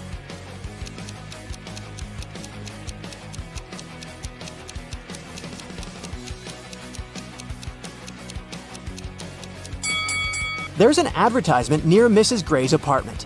This property is for sale. Therefore, she probably lied about the long-term lease. And now, let's take a closer look at Oliver's ceiling. It's leaking. Therefore, his apartment is not in perfect condition. Liar! Sally's kitten ran away. She's been looking for her pet all day long. Suddenly, Sally meets her neighbor holding her kitten. He says, "I'll give your pet back only if you crack my riddle. I'm the last thing you take off when you go to bed.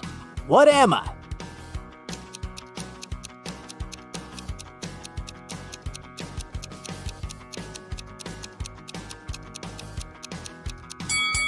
Ready to hear the correct answer? I'm your feet, and you take them off the floor. Sally brings her kitten to the vet for a checkup. There, she meets 2 doctors, but only one of them is a real vet doctor. Can you spot who exactly?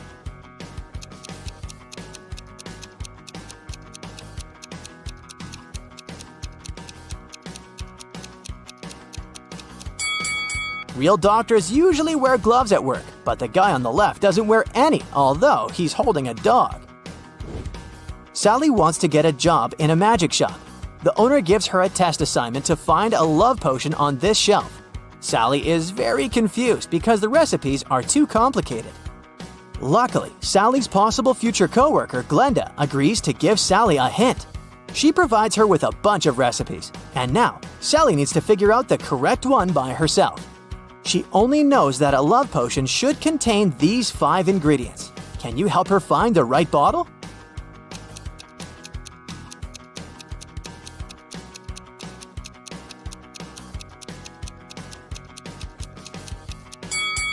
Only the 3rd bottle has all the required ingredients, so Sally should grab it. Sally succeeds and gets the job. Now her task is to go to the storage and find a fake mirror. Can you help her?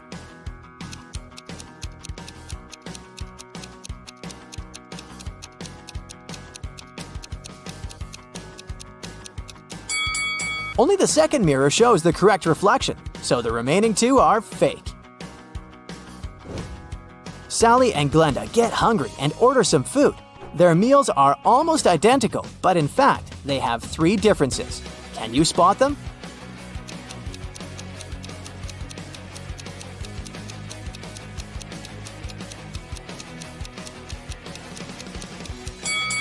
Here they are.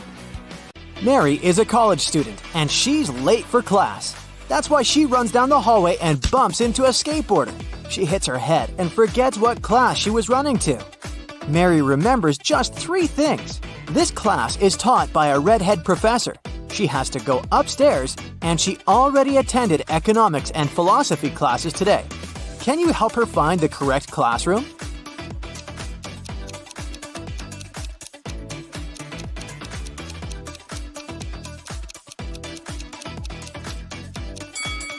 There are 4 redhead professors in this college, but we can exclude those whose classrooms are on the ground floor. Although this gentleman is on the 1st floor, he teaches economics, so he doesn't fit either.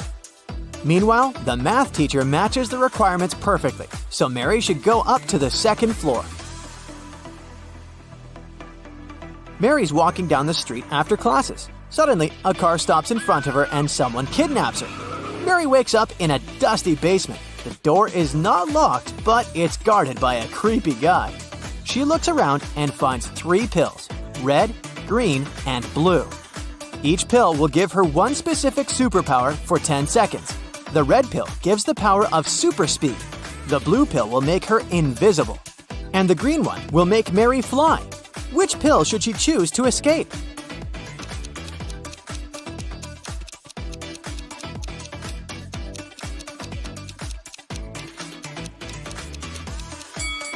Mary should choose the invisibility pill. The guard will not be able to catch her if he's not aware that she's running away. The next day, Mary goes to college and faces amazing news. Her friend Bill succeeded in making clones of some students. But unfortunately, now he cannot tell clones from real people. Can you help him?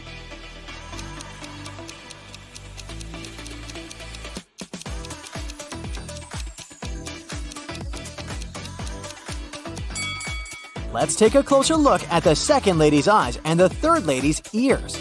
These two individuals are definitely clones. What about these guys? Can you sort out all the clones?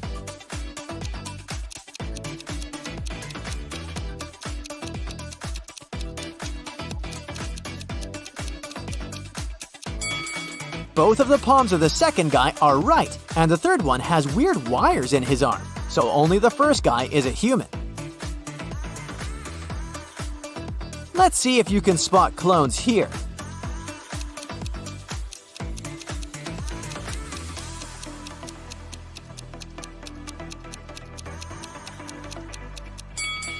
The first and the third guys are too suspicious for regular human beings. Mary is visiting her granny, who lives on a farm and grows vegetables. But Granny is very upset because someone stole the largest pumpkin from her garden the other night. She suspects one of her neighbors. Mary decides to question them. Olivia says, "My pumpkins are way better than your granny's. Why would I steal from her?" Sam says, "I was on a business trip the other night, so I didn't see anything. I'm not a huge fan of vegetables, that's why I don't grow them." And Tom says, "Your granny is bothering me with small talk all the time, so I avoid visiting her farm at all costs." Can you help Mary spot the thief?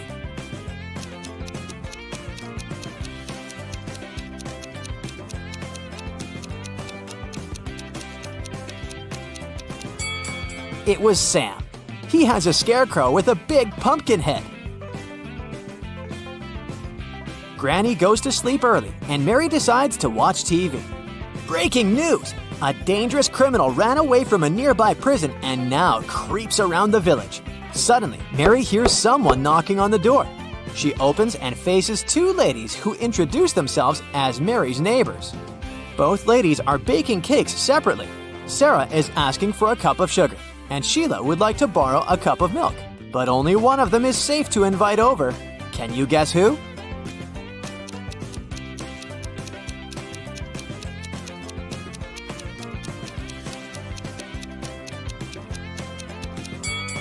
Both ladies are wearing clothes with red stains. They might have stained it while making their cakes. But Sarah has a real axe hidden in her boot, so she must be the runaway criminal from the news. Mary is looking through Granny's old stuff and finds 3 spooky pictures. Only one of these ladies is a real human being. Can you guess who?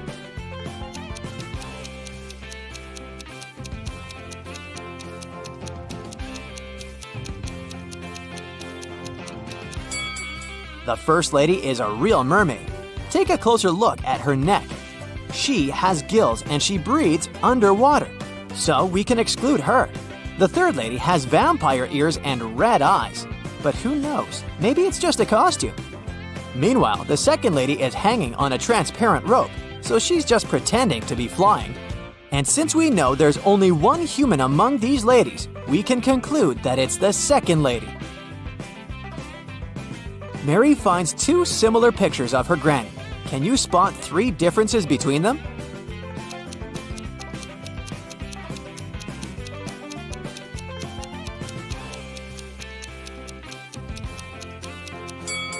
Here they are! Later that night, Mary receives a video call from her grandpa. He's working on a space station. Grandpa tells Mary sad news.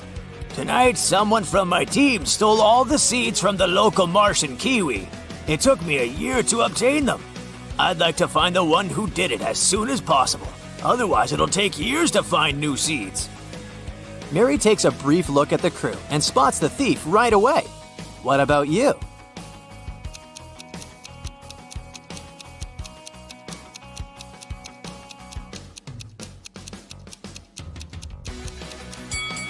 In her user picture, Lily doesn't have any moles on her face. Seems like these spots are the kiwi seeds that she's decided to hide in plain sight. Mary goes to the local shopping mall and sees these 3 guys. One of them is going on a date tonight. Can you guess who?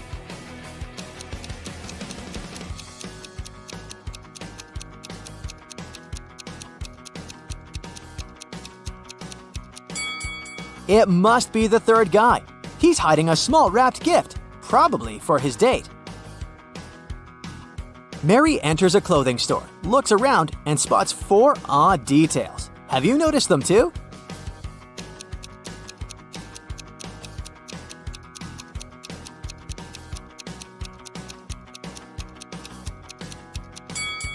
The mannequin has 6 fingers on one of her hands. The ceiling fan is not connected to any wires, but it works.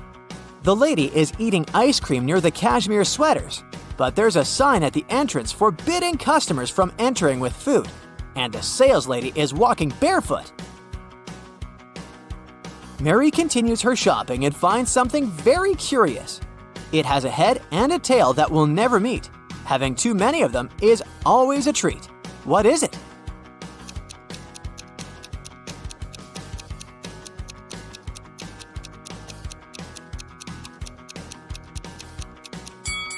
It's a coin.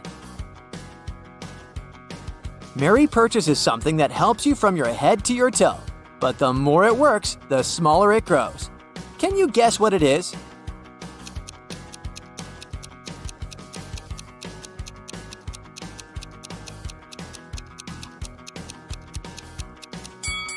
It's a bar of soap. Mary gets out of the shopping mall and walks to the parking lot. She approaches her car and sees that someone had written a couple of words on her windshield. Mary finds 3 suspects and questions them. Chelsea says, "I'm sorry, but I didn't see anything. I was too busy with my shopping bags." Peter says, "I've just parked my car nearby. Your windshield was already signed when I arrived there." And Alice says, "Wow, lady, you're still very lucky. Take a look at my car. Someone scratched it while I was in the supermarket." Who's guilty?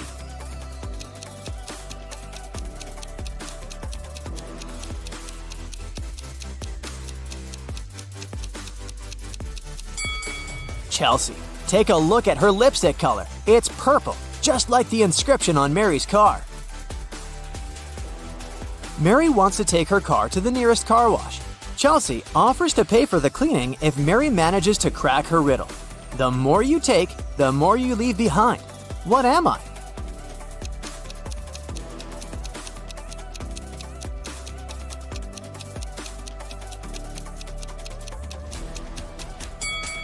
Ready to hear the correct answer? Footsteps. The weekend is over and Mary leaves Granny for college. She enters the dorm and finds a huge bouquet of roses on her bed. There's no card, so Mary has no idea who's her secret admirer. Mary questions 3 suspects, but each denies their involvement. Bill says, "I'm too broke. I can't afford to buy such an expensive gift." Paul says, "I have a girlfriend. I give flowers to her only." And Dave says, "Why would I get roses or anything else? You didn't reply to messages." Who brought the flowers?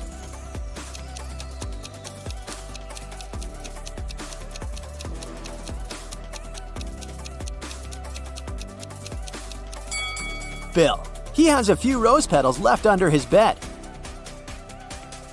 Mary goes to the local library. Oh no, the door is locked. Someone changed the 9-digit password, but luckily, Mary finds a note with a hint. 3, 1, 2, 9, 4, 7. Can you help her figure out the new code to open the door?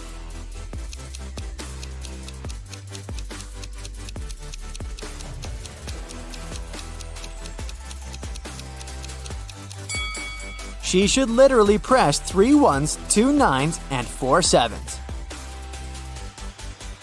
Finally, Mary enters the library, but she yells and runs away in fear. Can you guess why?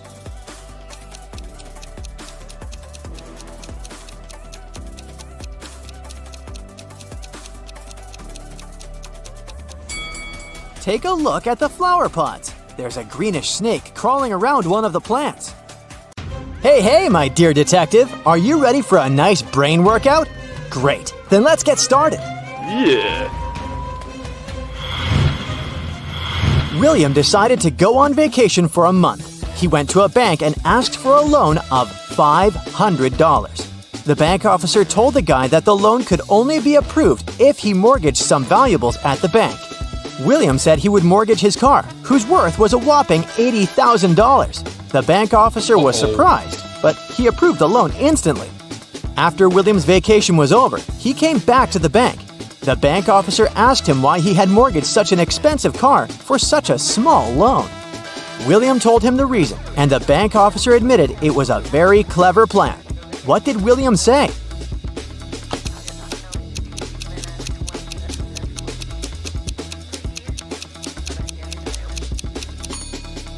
The guy said that he mortgaged his car to keep his expensive vehicle safe while he was away. Plus, he saved a lot of money on parking. Miranda is practicing her dance steps together with her friends.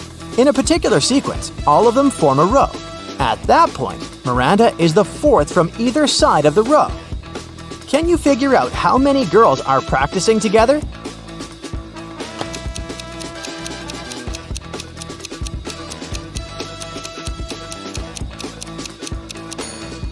In total, there are 7 girls. Miranda is the fourth from either end of the row, which means there are 3 girls on one of her sides and 3 on the other.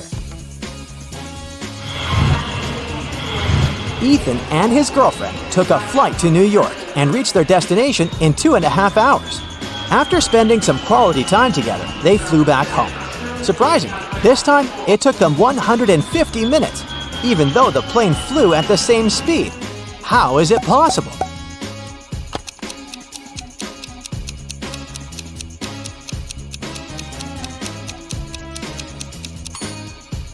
It's easy. 2.5 hours are the same as 150 minutes. Look at this matchstick arrangement. Do you see a donkey-shaped figure? Your task is to move just one matchstick to change the direction of its movement.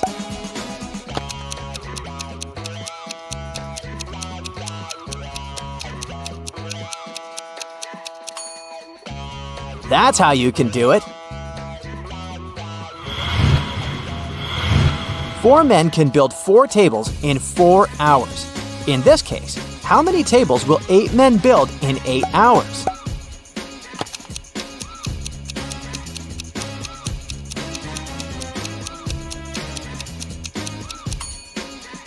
Was your first instinct to say 8 tables? Because that's what immediately came to my mind. But in fact, the correct answer is 16 tables. And it actually makes sense, because 8 men worked twice as long as 4 men. Look at these people attentively. Who do you think is in greater danger?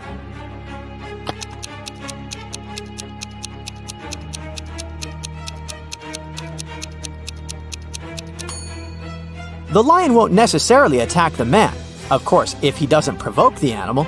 If the guy tries his best to look unthreatening, the lion might simply ignore him. But the snake can easily tighten its grip, which can end very badly for this woman. Mark came to visit his friends in Chicago. While they were having dinner, they told the guy about a mysterious building in their city. It had a very bad reputation. People said that those who once entered it never came back. Despite his friends' warnings, Mark decided to explore the building. The place looked creepy, and soon the guy realized he was lost. Whatever he did, he couldn't spot the exit. Suddenly, he found himself in a large room. There were 4 doors in this room. Behind the first door, there was a mummy. Behind the second door, a vampire was hiding. The third door led to a den of a hungry wolf. And behind the fourth door, there was a ghost. Which door should Mark opt for to get out of the house unscathed?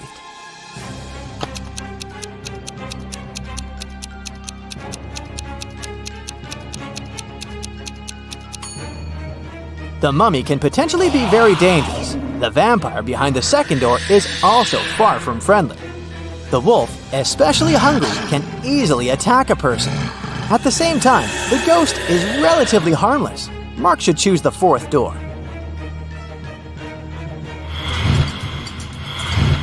Now, look at this image. Can you figure out which man is the girl's husband?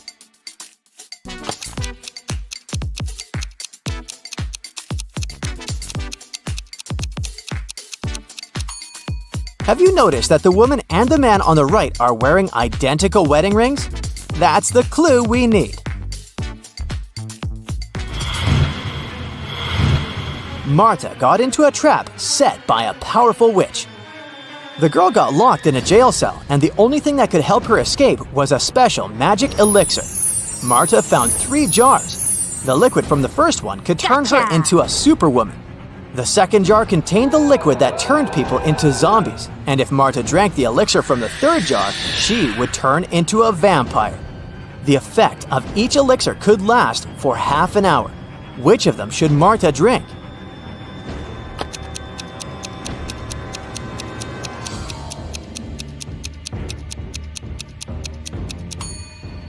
Marta should wait till the morning and drink the elixir from the third jar. Then she'd be able to turn into a bat and fly out that tiny window. Can you figure out which of these women is alive?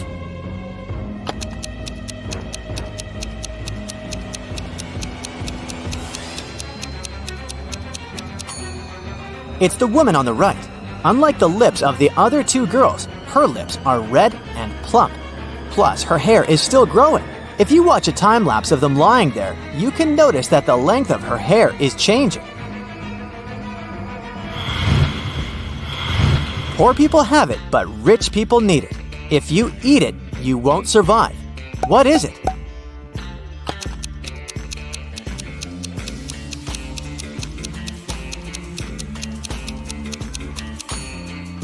It's nothing.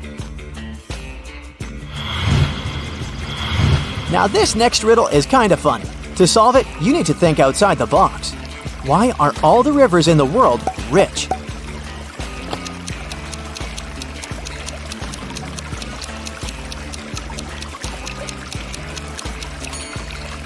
They have 2 banks.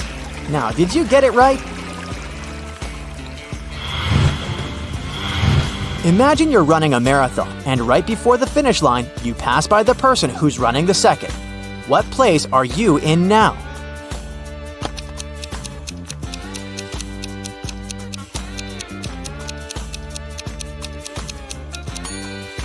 You're still in second place. You've been faster than the person in second place, but not first.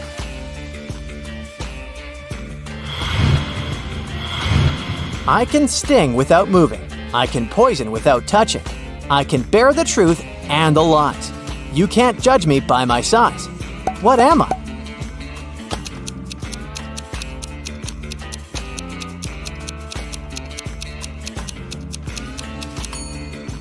A word. You measure its life in hours and minutes, and it serves you by expiring. It's quick when it's thin and slow when it's fat. Its biggest enemy is the wind. The longer it lives, the smaller it becomes. What is it?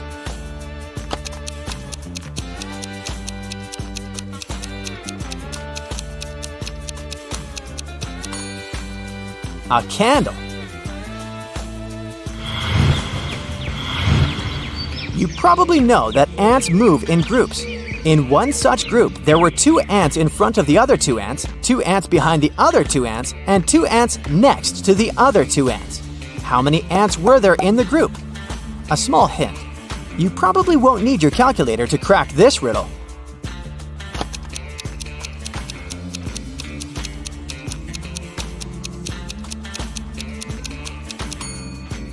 Even if it may seem there were a lot of ants in the group, in reality, there were just 4.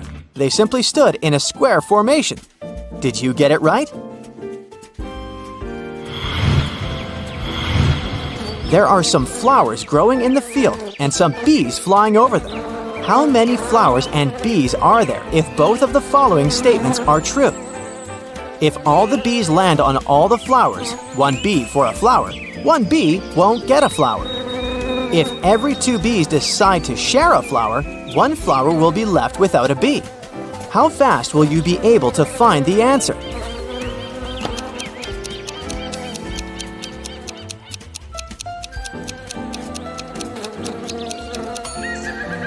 There are 4 bees and 3 flowers.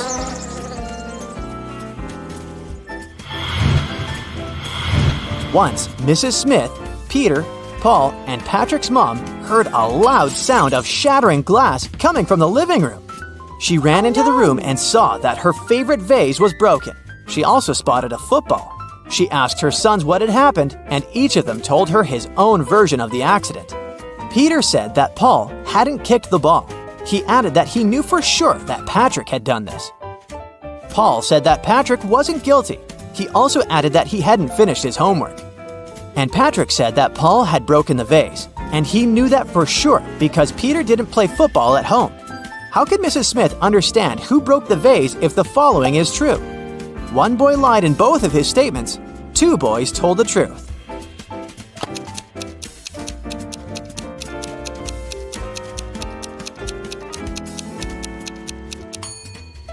Now, have you noticed that only one of Paul's statements is related to the accident? The one in which he says that Patrick isn't guilty? What he says about his homework changes nothing. The first of Peter's statement contradicts Patrick's first words and vice versa. This means that it's impossible for both of them to tell the truth.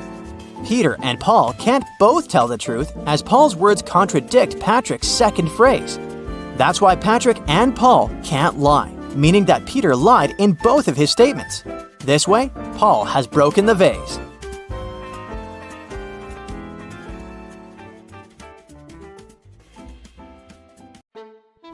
Kyle, Kelly, and Ken are meeting at a coffee shop.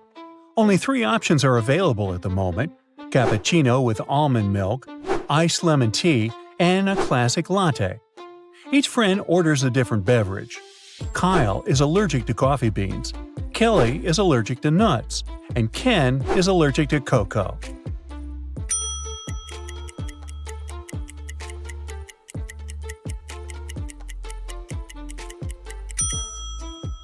Kyle must be allergic to both latte and cappuccino, so he ordered the tea option. Kelly ordered a latte because she can't drink almond milk, and Ken took the cappuccino. Kyle offers to pay for his friend's beverages if they crack his riddle. When do we look at 1 and say 5?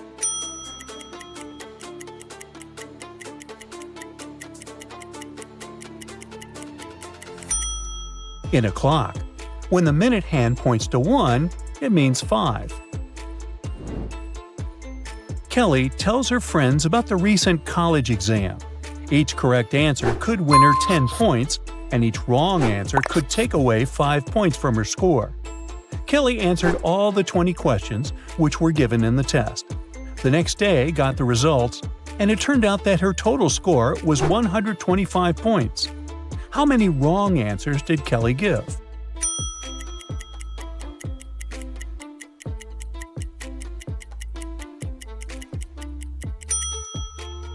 If all the 20 questions had been answered correctly, Kelly would have scored a total of 200 points.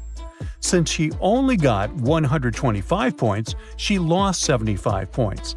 Now, what she has to do is subtract 15 points from 200 for every wrong answer. This is because Kelly has to deduct 10 points for not scoring on that question and 5 points for answering it wrong. Therefore, Kelly answered 5 questions wrong. Ken tells Kelly and Kyle a funny story. He was going on vacation for a month, but before that, Ken went to a bank and asked for a $500 trip loan. The bank officer told Ken, "Your loan can only be approved if you leave some valuable pledge at the bank." Ken left his only car, the worth of which totals $80,000. The bank officer laughed at Ken and approved the trip loan right away. After vacation, when Ken returned, the bank officer asked him, "Are you silly? Why did you leave such an expensive car for such a small and short loan?" Ken replied, and after that, the bank officer realized that Ken wasn't silly. What did Ken reply?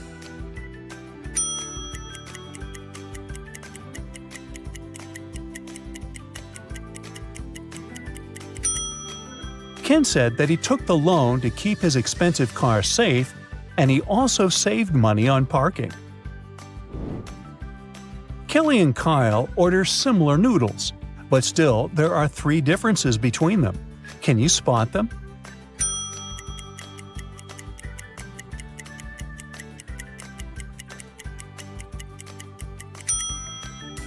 Ready to see the answer? Here they are.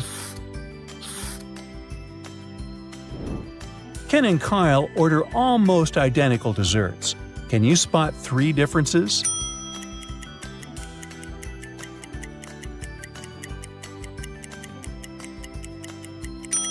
Over here. The next day, Kelly wins a dancing contest and gets a gold cup. She brings it to the college dorm and puts it on a shelf in her room. Later that day, she leaves for the gym. When Kelly comes back, she sees that the statue is gone. It means that one of her roommates is a thief. Kelly questions them, but they swear to have nothing to do with the theft. Shannon says, "I've been partying all day. I only returned 5 minutes ago." Mary says, "Why would I steal from you? I'm super rich. I can afford to buy a castle of gold." And Brittany says, "Ew, I'm allergic to tasteless home decor. I didn't steal it." Who's lying?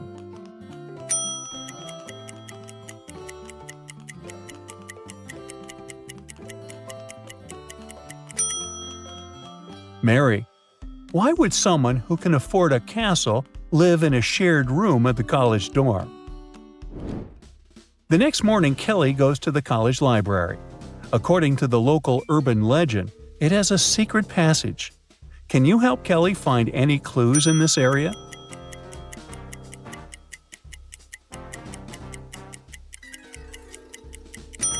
The windows are locked, but this curtain is moving. Seems like the hidden door is nearby and a draft is blowing through it. Kelly succeeds in opening the secret door and goes downstairs.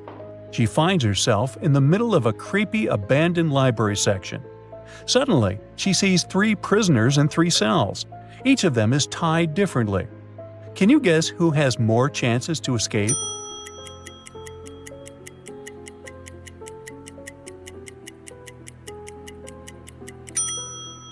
The guy in the middle.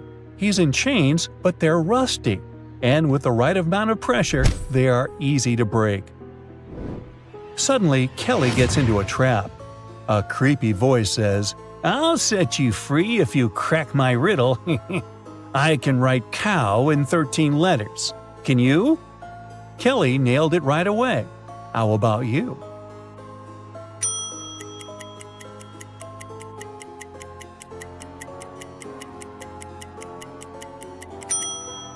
Ready to learn the correct answer? C-O-W. Kelly escapes and returns to the dorm. Oh no, someone has used up her shampoo. Kelly wants to find out who did it and interrogates 3 suspects. Brittany says, "My natural blonde hair is very sensitive. I only use organic chamomile shampoo, so I didn't take yours." Shannon says, "I was too busy getting ready for exams, so I didn't wash my hair for a week." And Nina says, "I think it was Shannon. I heard her admiring the smell of your shampoo the other day." Who's lying?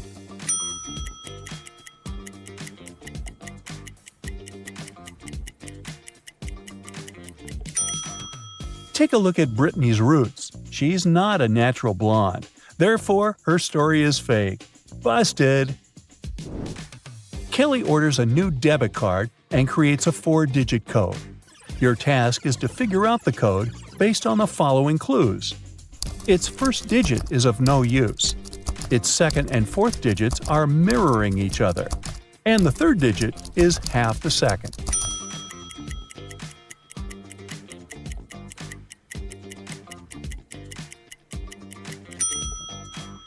The code is 0848. 0 at the start of the number is of no use. The second and fourth digit is the mirror image of each other. The number 8 is the only digit that is the mirror image of itself. And the third digit is half the second, so it's 4. Kelly goes to a park and gets lost. Thankfully, she meets the forester and asks for help. He replies, "I can show the way out, but first you gotta crack my riddle. So listen carefully. It comprises roots that nobody sees, much taller than those trees. Up and up it goes, still it never grows. What is it?"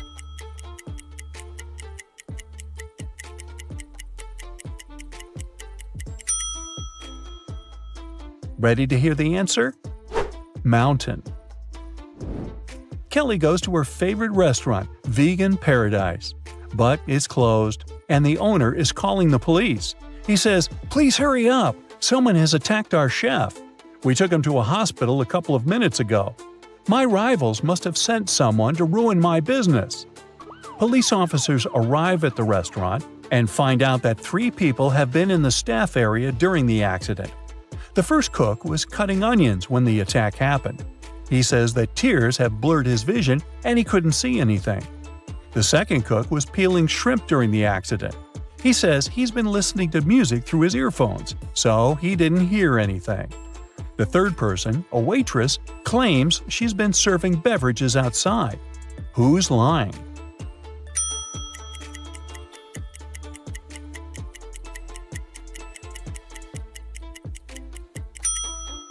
The second cook attacked the chef, because there can't be shrimp in a vegan restaurant. Kelly decides to go to another restaurant by taxi. She walks outside and faces 3 drivers, Mike, Bob, and Stephanie. Each offers Kelly a ride, but only one of them is trustworthy. Can you figure out who?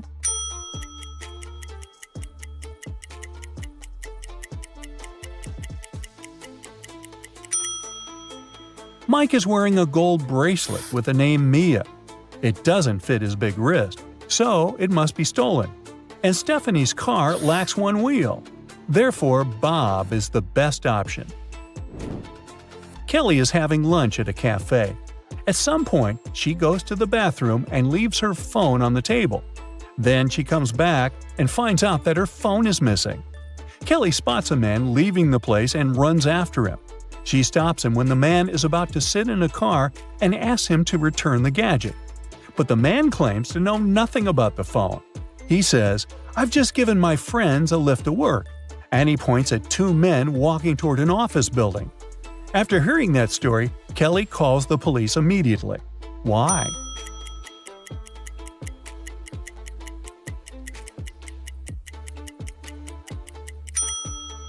The man lied. His sports car only has 2 seats.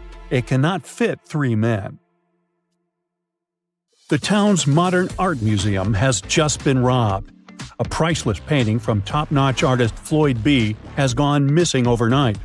The museum's manager called Detective Pressfield to help. As soon as he arrived at the museum, he asked to see the security footage of the previous night. He identified 3 suspicious individuals staring at the painting for longer than usual. The first person, wearing a blue jacket, entered through the museum's front entrance. The security camera caught her staring at the painting from several angles, like she was measuring it. The second person, wearing a red hat, left the museum through the side exit, which is pretty suspicious. And the last person, who was wearing a black face mask, spent a long time looking at the museum's ceiling, trying to identify where the security cameras were located. Take a look at the footage. Can you guess who's the most likely thief?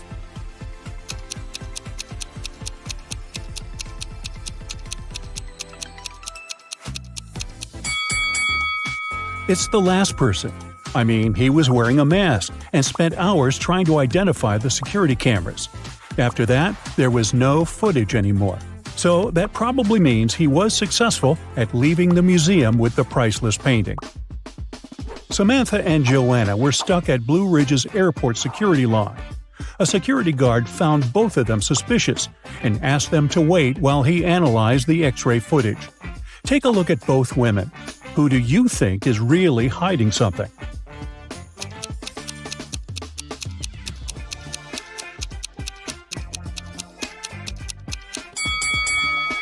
Well, Samantha has a suspicious face, but she probably just wants to go to the bathroom or something. Now, Joanna is definitely hiding something under her skirt. If she had really been pregnant, she would have used the preferential line.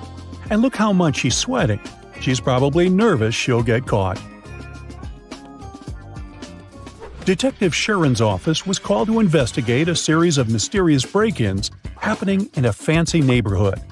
At each crime scene, the robber would leave the word "closer" sprayed in graffiti on a nearby wall. The first place to be robbed was Mrs. Moore's cafe. Then the criminal's next target was the town's library. After a week, the thief had left his mark in a fancy office building, a supermarket, and a restaurant. It took Detective Sharon a while, but she soon understood there was a pattern to the break-ins, and she was even able to predict what the next break-in would be. Can you figure out what it was?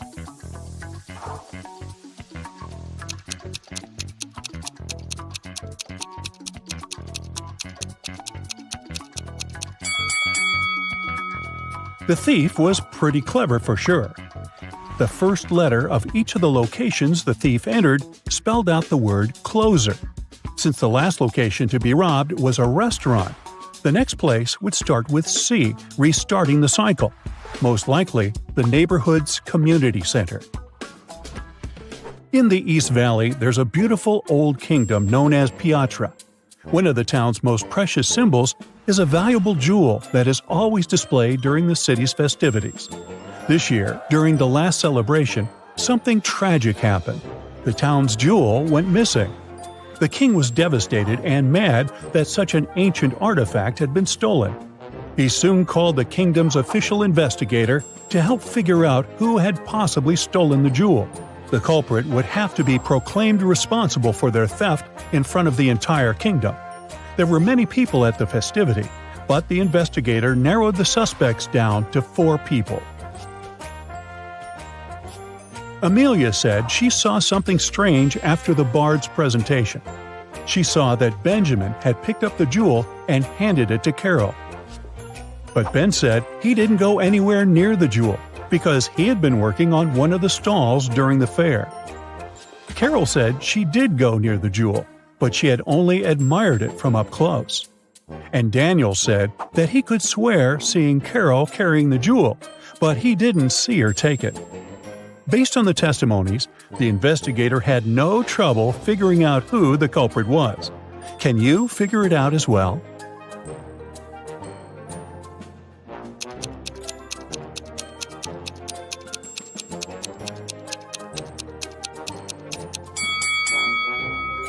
It was Carol. Almost everyone thought she was involved in the crime. And plus, if you zoom in on her bag, you'll see something pointing. Sure looks like a jewel, doesn't it? The town's only DVD rental shop suffered a robbery last night. The store's owner called the police station to report the crime. The detective almost couldn't believe what he was hearing. After all, why would someone steal a DVD when there are so many streaming channels nowadays? The detective asked to see the footage from the security camera and identified 3 main suspects. Sarah was a middle-aged woman. She said she still owned a DVD player and preferred to watch movies the old way, so she regularly rented from the store.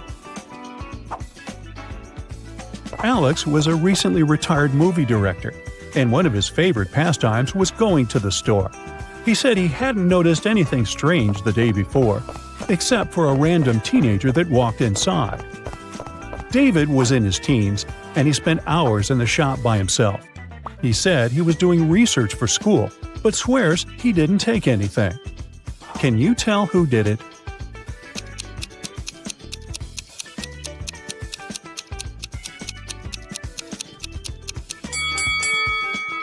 It was David. The security footage caught him in the R-rated section of the store. He must have stolen the DVD, thinking the store owner wouldn't sell it to him. There's an old museum that only displays ancient Egyptian artifacts. One day, Susan, an anthropology student, went to the museum in order to study some of the art on display. She went into a room full of things, such as necklaces, bracelets, and earrings. She photographed every detail she thought was important for her research, when something caught her eye. Take a look at the image. Can you figure out what it was?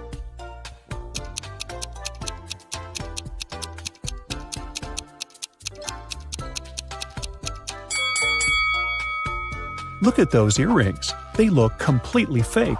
Plus, they have a tiny price tag attached to them.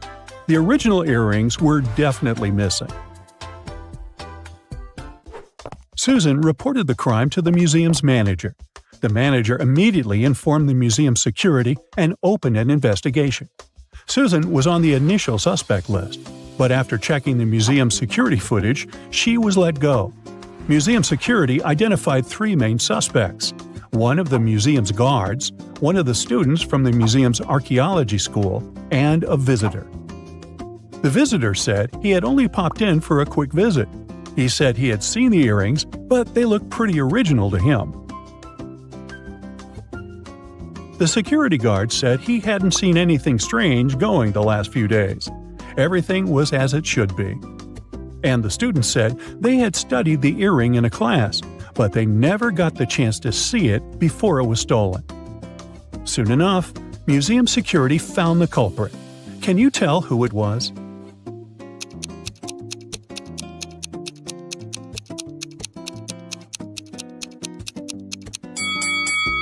It was the visitor. When security went to investigate the suspects, they never mentioned that the original earring had been exchanged by fake ones. The fact that he knew there was an original version means that he was the one that swapped them. Yikes. Maya was working on her latest artwork, which was commissioned by a high-end gallery in town. Suddenly, all the lights in her studio went out, and since it was nighttime, she was left completely in the dark. She heard footsteps approaching the studio door, and the next thing she knew, she was feeling dizzy. Maya passed out and woke up in a tiny room that had nothing other than a metallic door. She tried to open the door, but it was locked.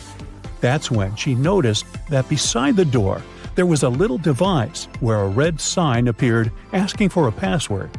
Below the device, there was a piece of paper with the following hint: 1, 2, 3, 4, 5, 6, 7, 8. It took a while for her to understand what this meant. She read the note aloud several times before she finally figured out what the password was. Can you guess what password she typed into the device?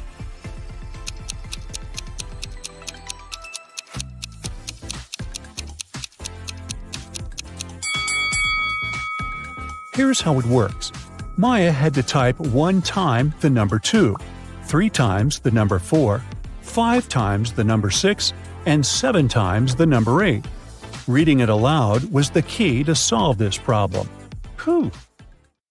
It's Lily's birthday, and Leah offered to treat her to a spa day.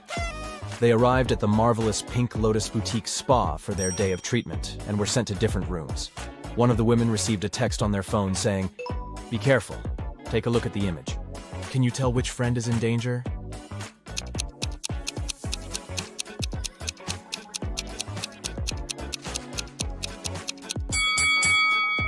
It's Lily. The drink on that waiter's tray is definitely poisoned. She should get out of that place as fast as she can. Hello. Jonah woke up in a different timeline. Normally, he was a straight A student, but in this reality, he was a pretty bad student. His teacher put him in detention to see if his grades would get any better. During detention time, he had to solve some puzzles.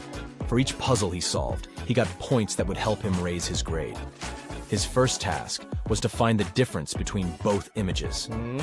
He only had a few seconds, though. Can you help?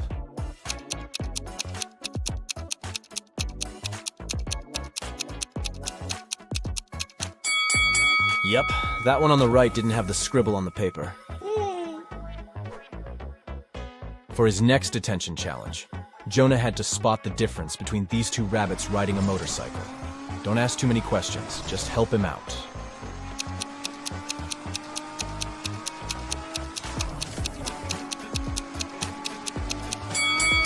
Yep, it was the helmet all along. Dana is a swimming champion preparing for her competition on Monday. 24 hours before the big day, she disappears. Nobody can find her. Her mother calls the police and asks them to investigate the crime, and they come up with 3 suspects. All of them are swimmers. Hannah says she hasn't spoken to Dana since their last practice. Ashley explains that she invited Dana for lunch on Saturday, but Dana refused because she was getting her hair done for the competition. And Melanie says that she spoke to Dana the night before. Dana told her that she was feeling anxious before the race. One of the swimmers is lying. Who is it?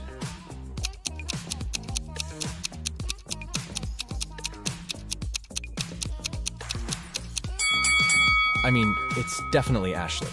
It doesn't make sense for a swimmer to get her hair done before a swimming match. It will get wet anyways. Daniel is a sailor on a large cruise ship. One day the captain asked him to go to the ship's lowest deck and get some supplies.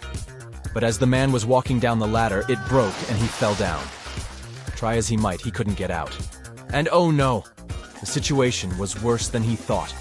There was a hole on the ship's hulk, and water was starting to fill the lower decks. Take a look around. Is there anything Daniel can do to save himself?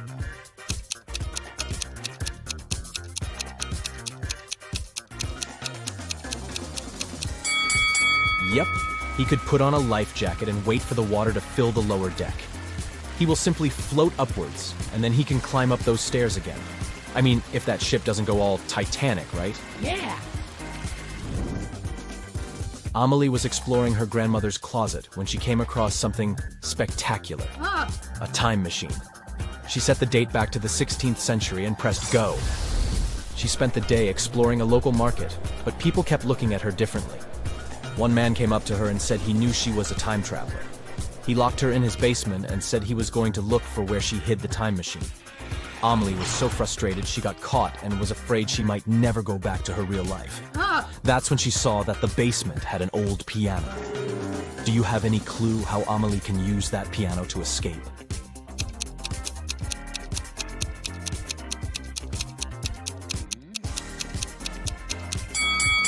That's a tricky one, but she should play it until she finds the right key. You decided you needed to go on an adventure, so you packed your backpack and went hiking the Appalachian Trail. The thing is, since this was your first hike ever, you planned poorly. Your water only lasted for a day, and you needed a refill. There are 4 sources of water before you: a pond, a lake, a juicy cactus, and a stream. Which one should you drink water from?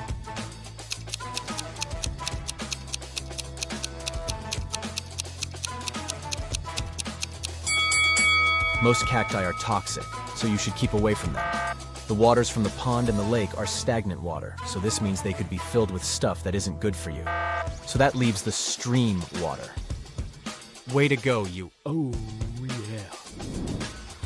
It's getting rather late, and you realize you're lost in the middle of the forest. Your phone's GPS is not working, and you're standing at a fork in the road. You can choose between 4 roads leading north, south, west, or east. The path that heads north will lead you to a black hole. The road that leads south goes through a lake full of huge whale sharks. The one that leads east passes through a crater-sized hole.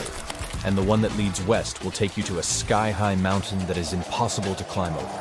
Which way will you choose?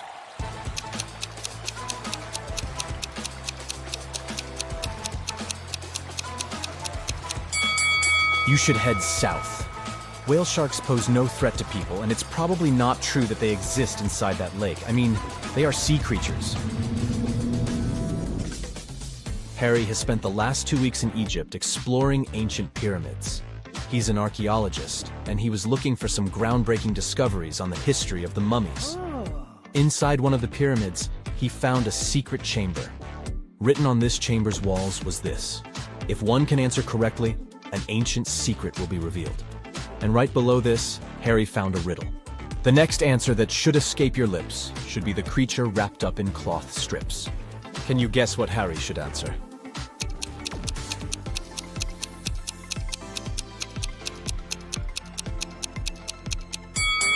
Mummy! He should simply say the word mummy. Tom escaped from prison by digging a long tunnel in the floor of his cell. He had been crawling through the underground tunnel for 3 hours when he saw that the main tunnel was divided into 3 smaller ones. The first tunnel was on fire. The second tunnel was home to a nest of venomous snakes, and the third tunnel was filled with explosives. Which tunnel should Tom take to continue his prison break?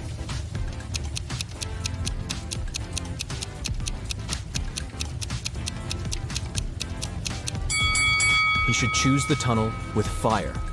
He can put the fire out with the dust from the ground and make his way to freedom. Yeah! Sierra wanted to go to her favorite band's concert, but she didn't have enough money to buy the tickets. Her local radio station was putting on a contest and the winner would get tickets to the show. All she had to do was answer their riddle correctly.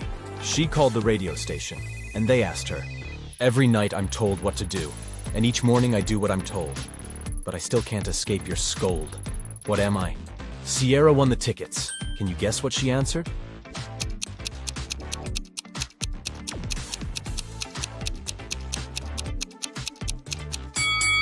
The correct answer is an alarm clock. Sounds just about right, doesn't it? Amy woke up on an estranged island. She looked everywhere for something that could help her escape and found nothing. In the following days, she continued to look for something that could give her some direction, and came across 3 torn pieces of paper that could be joined to make one. She put everything together and managed to escape the island by water, using no other resources than the things she found. Can you figure out how she managed to do that?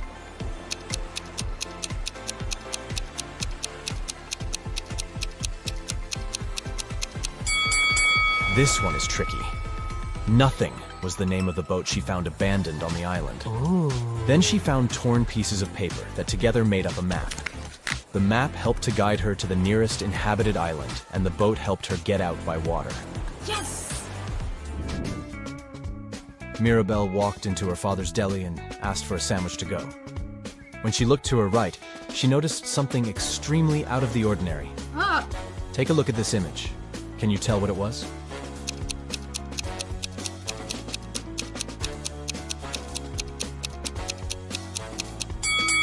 A turtle is hiding under the counter. This sure isn't normal.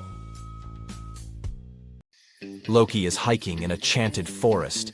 Suddenly, he gets into a magic trap. A wicked wizard, whose name is Olaf, offers him a deal. "I'll set you free if you manage to crack all my riddles. First of all, organize these objects in order of invention." Olaf shows Loki a wheel, a lighter, a vase, a bow, and a light bulb. Can you help him put them into the correct positions?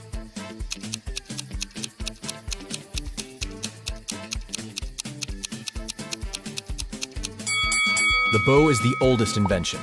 Then goes the wheel, the ancient Greek vase, and the light bulb. And finally, the lighter.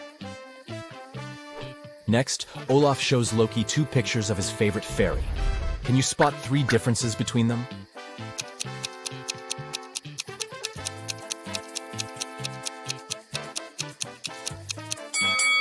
Here they are. The next task for Loki is to guess a word. Even when it passes in front of the sun, it doesn't cast a shadow. What is it?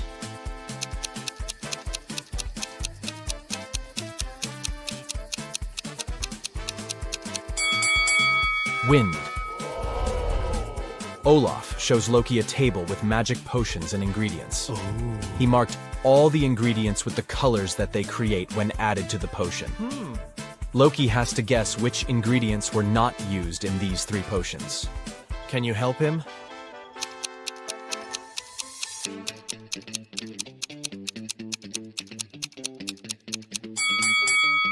We need red and yellow for the orange potion. For the blue one, dark blue and white. And for the dark green potion, we need green and black. So the extra ingredient is the pink one. Yeah! Loki cracks the riddle, and Olaf asks the next question.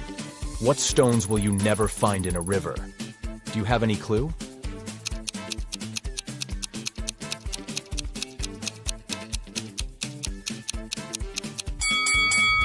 Dry stones. The next task for Loki is to serve the wizard's girlfriends. Roxanne says, "I don't want my cocktail to have any yellow fruits or berries." Sabrina says, "I want my drink to have an ingredient that starts from the first letter of my name." And Cassandra says, "I don't want any green or red ingredients in my drink." There are 3 cocktails in the fridge at the moment. Can you help Loki distribute the drinks among the ladies?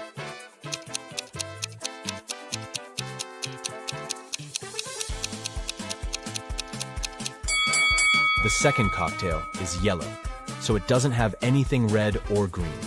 It's for Roxanne. The first one is for Sabrina, because it has strawberries. And the third drink is a blueberry milkshake, so it fits Roxanne's order. Oh, yeah. Olaf is satisfied with Loki's intelligence, and he offers him a job. Yeah. Loki agrees and becomes the wizard's assistant. Yeah. His first task is to clean the kitchen. Okay. Meanwhile, Olaf goes into the woods to collect some herbs. He comes across a toxic swamp and immediately gets sick. He needs a special potion. So Olaf sends Loki a letter with his crow. I need your help. Here are several recipes. Don't go anywhere. Prepare one potion and send it to me with the crow. Which potion should Loki make? Can you help him?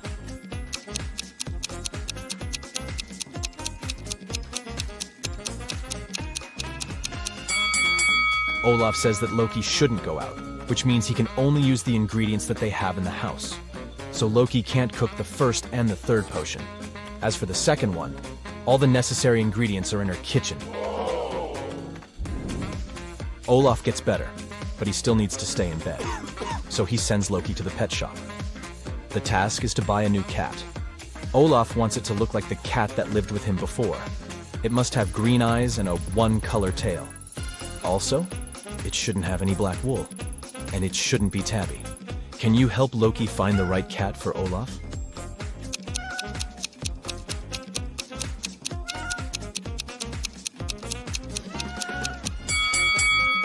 Only this cutie meets all the requirements. The next day, Olaf sends Loki to a wild beach to collect some rare magic seaweeds. Suddenly, Loki sees a group of beautiful ladies standing on the shore. He wants to approach, but the ladies notice Loki and begin to move in the opposite direction. Loki runs after them on the sand along the water, but he can't catch up. Then Loki looks around and realizes that he was chasing fairies. How did he know?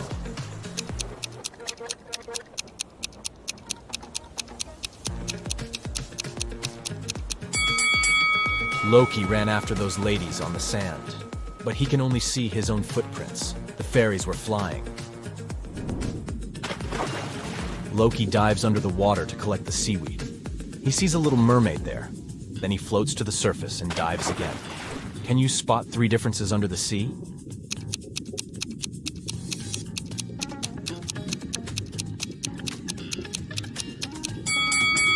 Here they are.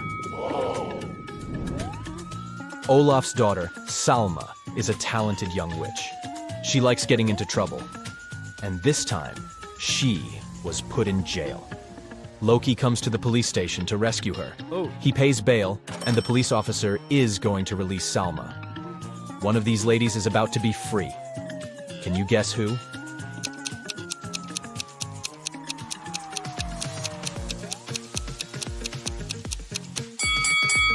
Take a closer look at the photo in his hand. Salma has brown eyes, so he should release the second prisoner. Loki and Salma should go back to the wizard's house, but the enchanted forest has many unexpected surprises. There are 3 possible routes they can take. There's a fire-breathing dragon sleeping in the first passage. There's a young magician hanging out on the second road. He hates all women, and he turns them into stones every time he meets them. And the third road runs through a toxic lake. Breathing its vapor is fatal for any living being. Which way is more or less safe?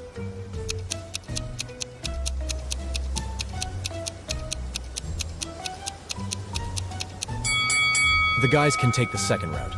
Salma isn't just a woman, she's a witch, so she can deflect the black magic. The guys keep on walking and see an amusement park. The owner is very upset. Someone has stolen many tickets from the register. Loki offers to investigate this case. First of all, he looks through the footage. He's sure that the thief is still in the park. He questions 3 suspects. Billy says, I rode the carousel and I got very sick, so I wouldn't ride anything else, even for free. Miles says, I'm celebrating my 17th birthday today. My friends and I rode the roller coaster 3 times, and now it's time to go home. And Jessica says, I only visit the Ferris wheel. It's my favorite.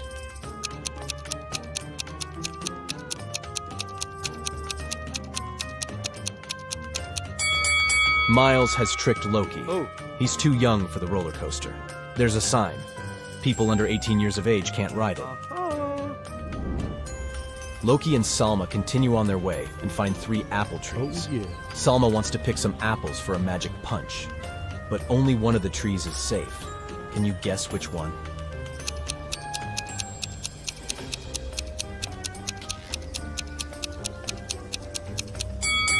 All the footsteps are leading to the first tree, but not a single animal walked away from it, so it probably has some hidden danger. There are some creepy runes on the trunk of the second tree, so it's probably cursed. Therefore, they should choose the third tree. The guys are picking the apples and putting them in Salma's hat, and suddenly they meet someone very curious. Crack this rebus if you want to know who.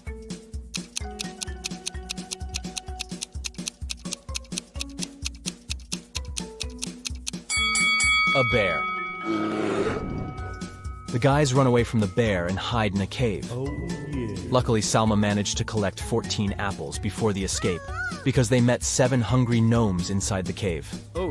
They demand payment for the shelter. How can Salma divide the fruits among the gnomes so that each gnome could get an equal amount of oranges?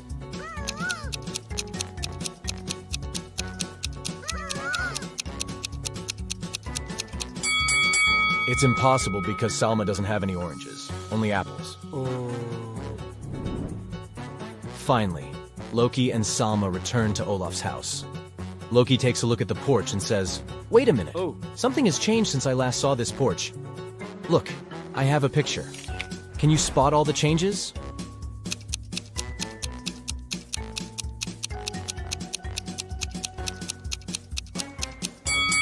The runes at the door are now reflected. The plant from this pot is gone. The curtains have changed color, and the number of candles is different. Loki enters the house and finds Olaf unconscious on the floor. Someone put a sleeping spell on him and stole his magic tools. Loki interrogates 3 suspects among Olaf's neighbors. Cassandra says, I just got home from a pumpkin festival. Everyone can verify my words. Ambrose says, I've been retreating and meditating in my basement for a week. I have no idea who did it.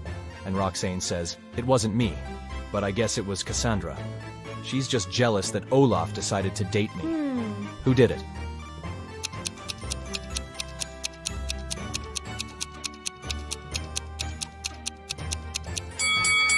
Take a closer look at the witch's cauldron in Ambrose's house. There's an engraving saying Olaf's property, so he's the thief.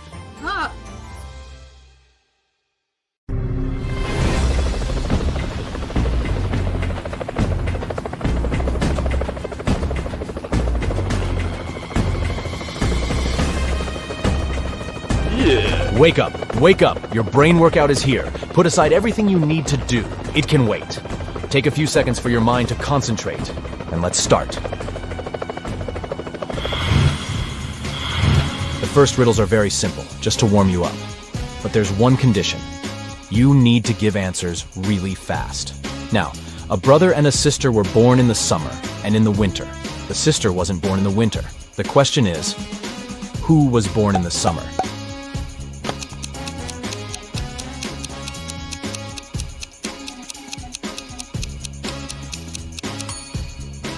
The sister. But that was not my answer, duh. Alex is Charlie's father. Which of them was born later?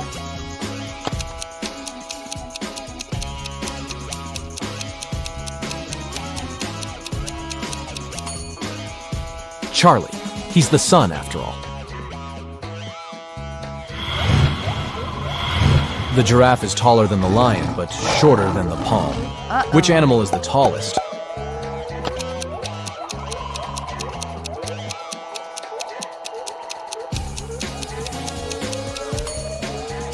giraffe, of course. The palm is not an animal, right?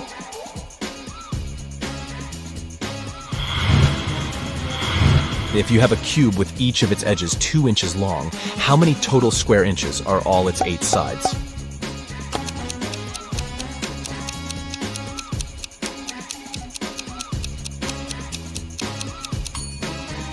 Hard to say since any cube only has 6 sides. What is the correct way to say the yolk of eggs is white or eggs yolk is white?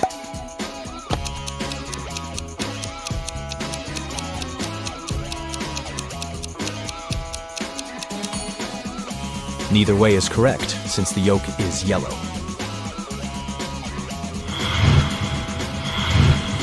When is a door not a door?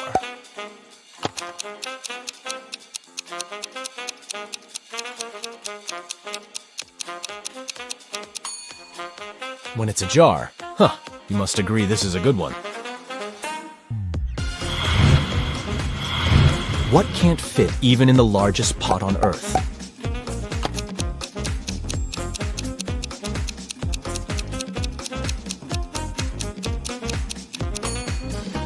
The lid of this pot.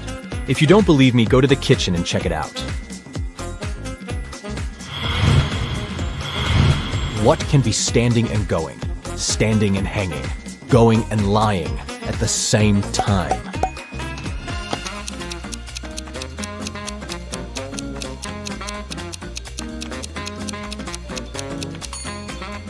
A clock. Now, I've got a different task for you. Look at this picture and try to figure out who is not a teacher.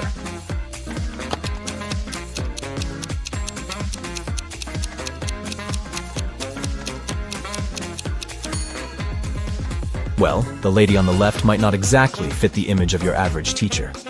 But she knows the students' names. Plus, she checks their grades on the phone and has a badge with her name.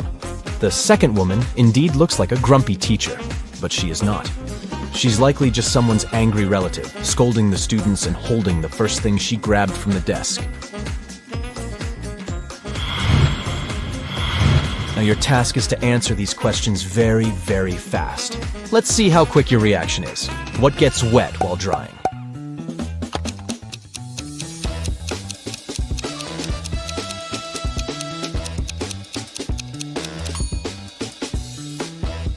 A towel. I'm light as a feather, yet the strongest person can't hold me for 5 minutes. What am I?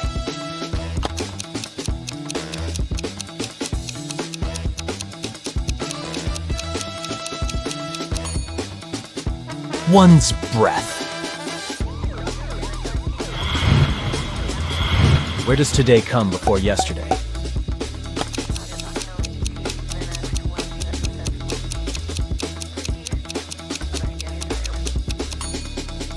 Only in the dictionary. What can you catch but not throw?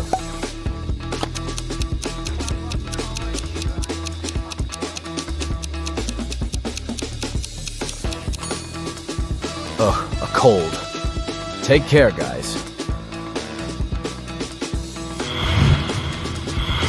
What has a head and a tail but no body?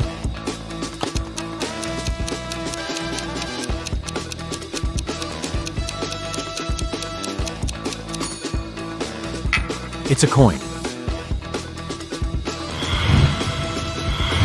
What tastes better than it smells?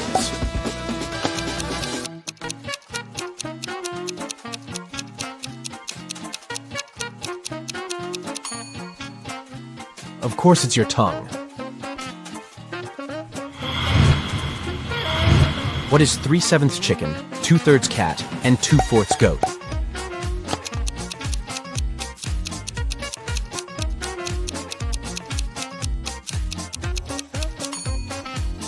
It's Chicago. What has words but never speaks?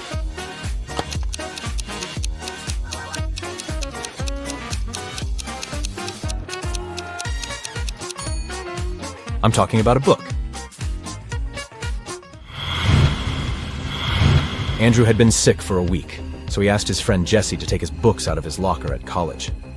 But instead of simply telling Jesse the 3-number combination he needed to open the locker, Andrew asked him to look for a small note under his locker. After school, Jesse went to Andrew's locker and pulled the paper out. This is what was written on the paper: 24, 24, 22, 9, 9, 9, 9, 22, 24, 22, 9, 9. Thinking this would be easy, but a little tedious, Jesse entered every arrangement of 24, 22, and 9 he could think of, but the lock didn't open. Realizing there was something behind these numbers that he wasn't noticing, Jesse sat down for a few minutes to think it out. After some time, Jesse went to the locker, entered a combination, and the locker opened. What was the combination?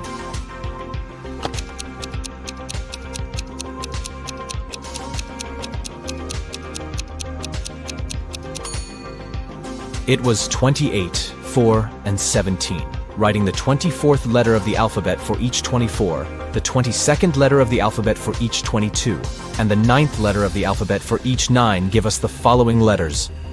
It is now clear that the combination is written in Roman numerals, and the only Arabic numerals corresponding to them are 28, 4, and 17.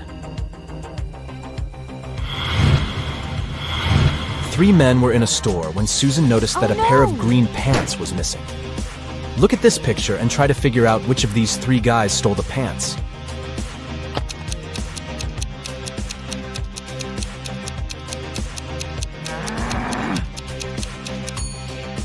It's the man on the right. Do you see something green sticking from under his dress pants? 4 friends were hiking in the mountains. At lunchtime, it started pouring down. The friends hid in a cave. They decided to go a bit further away from the entrance to protect themselves from the chilly wind. When they were already deep in the cave, Amelia discovered she'd lost her phone. The girl asked her friends to go and look for her gadget, and she was going to stay there and start a fire. In half an hour, the guys were back. James said he hadn't noticed a lake in the dark and had fallen into it. Oliver told her he had seen some bats, got terribly scared and rushed back. And Ethan nearly got lost. "I'm so happy I've made it back to you." Which guy behaved suspiciously?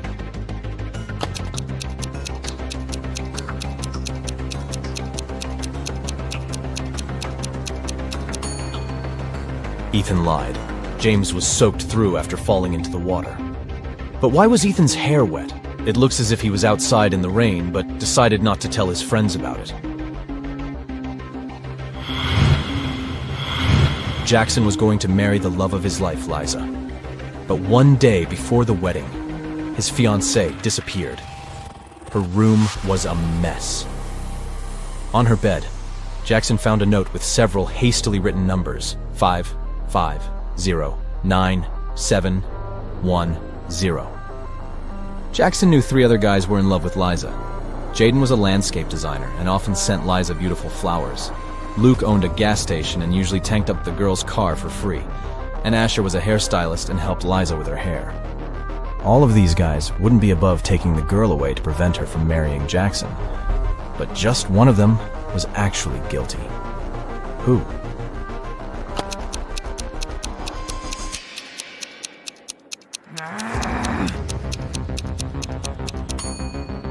Jackson turned the note over and realized it read, "Oil Boss."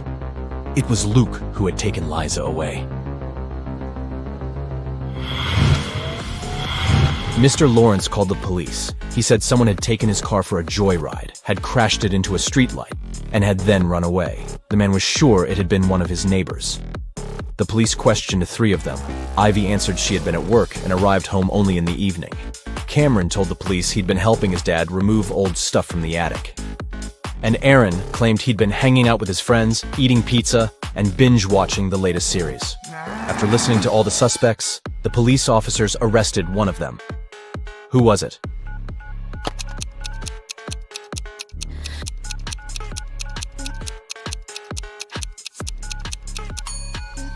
It was Cameron. There's no attic in his house. He invented the whole story. Claire was the best student in her class. She was also friendly and kind. Her classmates loved how she always found a way to help them with tests. The end-of-the-year math exam, though, was tough. During it, no one was allowed to be at school except for the students and several teachers. Students had to leave their phones in a special locker. It wasn't allowed to talk at all. If students needed to go to the bathroom, they had to do it one by one, and the teacher checked the bathroom after each student. Claire's classmates thought they were going to fail the test. But Claire had an idea. And when the students got their exam results, they saw very good marks. Their teacher knew the students had cheated, but how?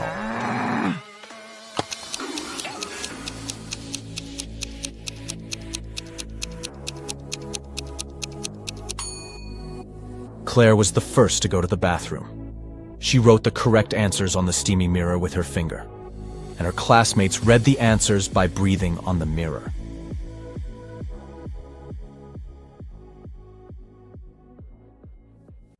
Lily was walking home from school one day when a huge portal opened up before her. She was curious, so she decided to walk through it. The portal took her straight to the castle of the great Zormir, a cool magician that had harnessed the power of thousands of Philosopher's Stones. As soon as Lily crossed the portal, he closed it. He told the girl that she had been chosen to take part in a great quest and that she could only leave the castle if she agreed to play his game. She had to answer all of his riddles correctly, and only then he would let her go. For the first riddle, he showed her this image and asked her to figure out what word was hidden in this illusion. Can you help her out?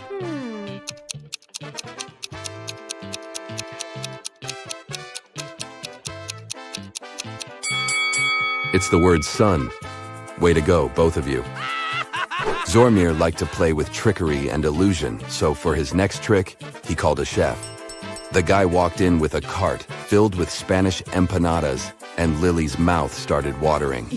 He told Lily that she had to eat all of the empanadas, except one, and that she should choose wisely, because that special empanada was poisoned. Take a look at the image. Can you help Lee choose which one she shouldn't eat?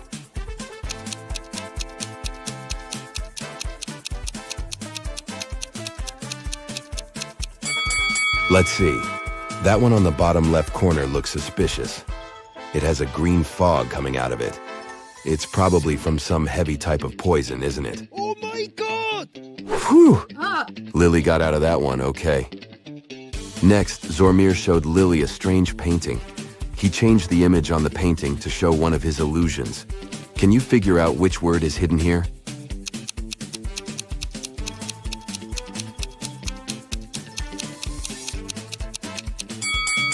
It's the word never.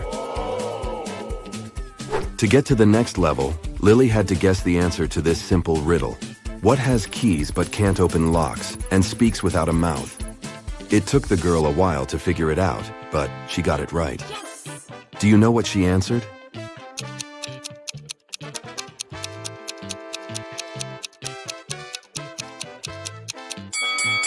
It's a piano. Lily was taken to an empty room in the castle. It had nothing except 4 doors. The great Zormir told Lily that she had to find a time machine behind one of these doors and left her a clue. Trust only one of the inscriptions and it will lead you to the treasure. On each door, there was a sign. The sign on the door A said, "It's behind B or C." The sign behind door B said, "It's behind A or D." Door C said, "It's in here." And door D claimed, "It isn't here." Can you guess which door Lily opened?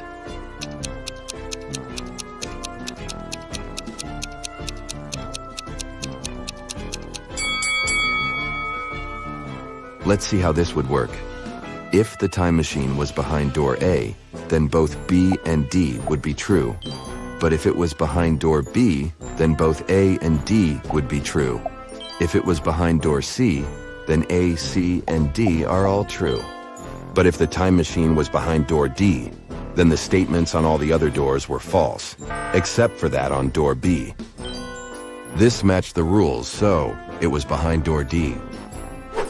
Lily opened the door and found the time machine.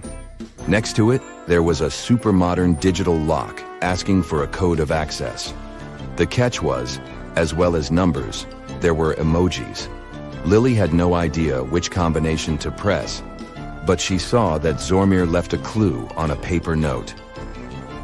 2 plus 2. 3 plus 3. 7 plus 7.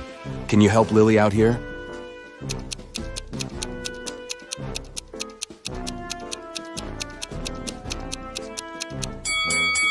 This is a tricky one.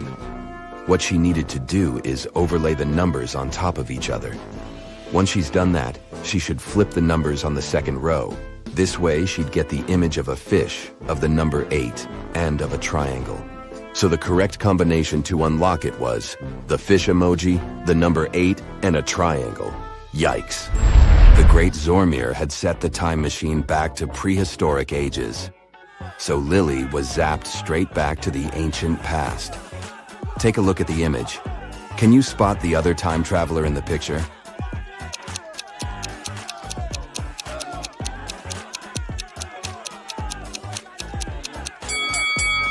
Ah, that's the one right there. He's holding a flashlight. I mean, those certainly didn't exist back in the day. Lily went to talk to the other time traveler to see if he knew how she could get back to her normal timeline. He would only answer her question if she answered his riddle correctly. He asked her, "What has a heart that doesn't beat and a bank that doesn't hold a cent?"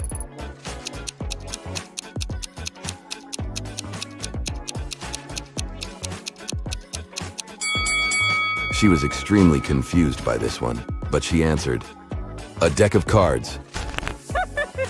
The guy was impressed and told Lily that to go back to her normal timeline, she had to figure out what was hidden in another of Zormir's illusions. Can you guess what word is hidden here?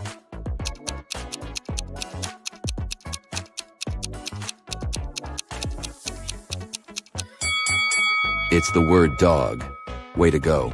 Yes! Lily got back to her normal timeline, but instead of going back to the castle, she found herself stranded on a deserted island. There was a note from Zormir saying, "The game is just getting started. You need to find the slang's witch and ask for her help." Take a look at the image. Can you find something that might help Lily find the witch?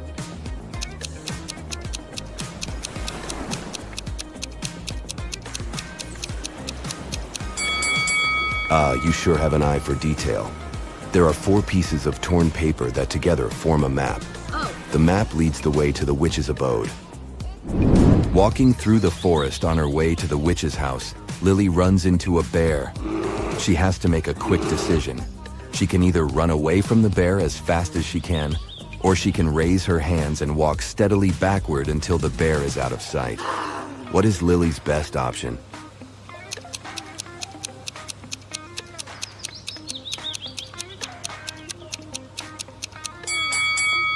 If she ran, the bear might feel under attack and end up hurting her.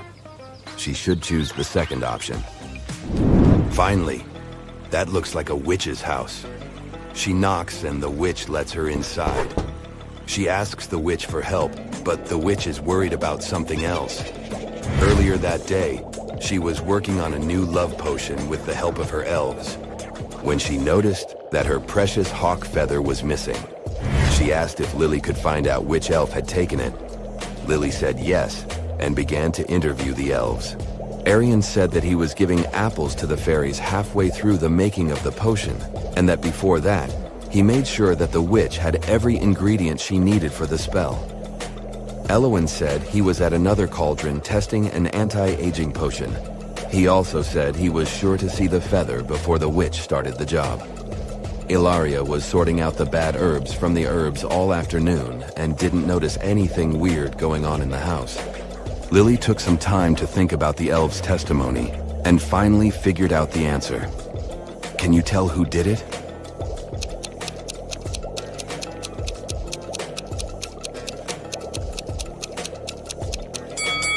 It wasn't any of the elves. Lily noticed that the feather had fallen down and was stuck in a crack on the floor. The witch must have let it fall down and didn't notice it on the floor. The witch was happy with Lily's help and told her she would help Lily run away from the Great Zormir. She opened 3 portals and let Lily choose the one she wanted to go through. The first portal would lead Lily to New York City.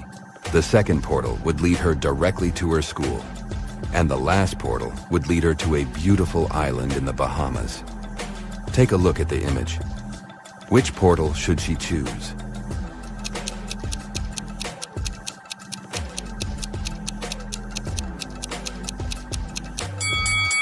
Well, it could be fun to visit New York City, but there's a huge snowstorm going on.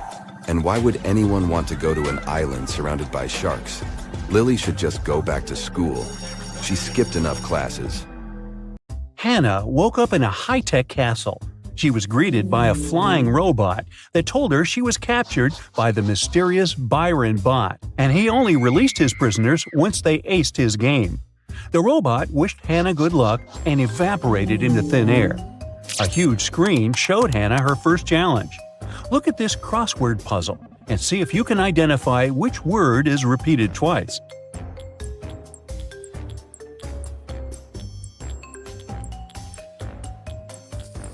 It's the word taste.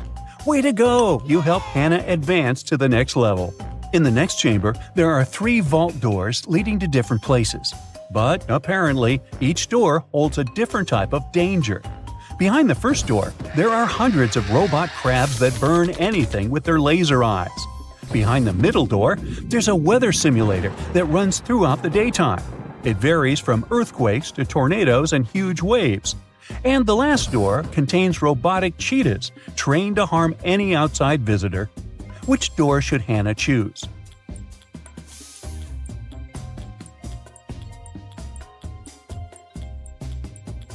She should go for the second door. You see, the simulator only runs during the day.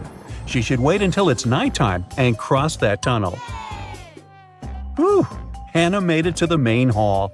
In this luxurious living room, a huge screen popped from the floor showing her a riddle. What letter from the English alphabet is missing in this image?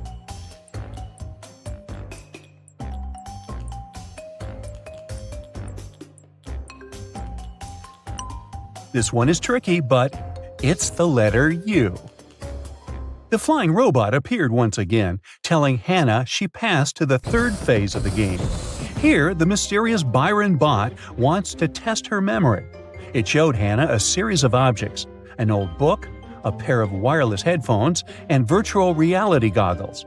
Take a look at these images and help Hannah pick the correct version of every object the robot showed her.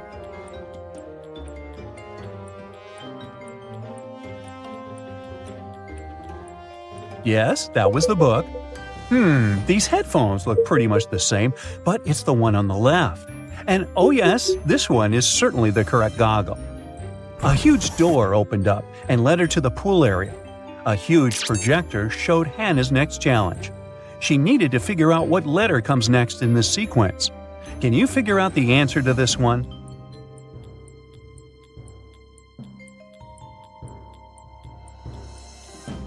The answer is the letter E. Here's how this one works. The sequence represents the first letter of the numbers 10 to 17. The number that should come next in the sequence is the number 18, which begins with the letter E. Way to go, Hannah, and all the geniuses that figured this one out. Amazingly, Hannah did get it right. So she was taken to a VIP lounge, where only the greatest contestants were taken. Before her next round, the mysterious bot asked his staff to serve Hannah a drink. She had to choose between 3 beverages, but when one of the servers came to give her the drinks, they told her only one drink wasn't poisoned. Take a look at the tray. Can you figure out which drink Hannah should pick?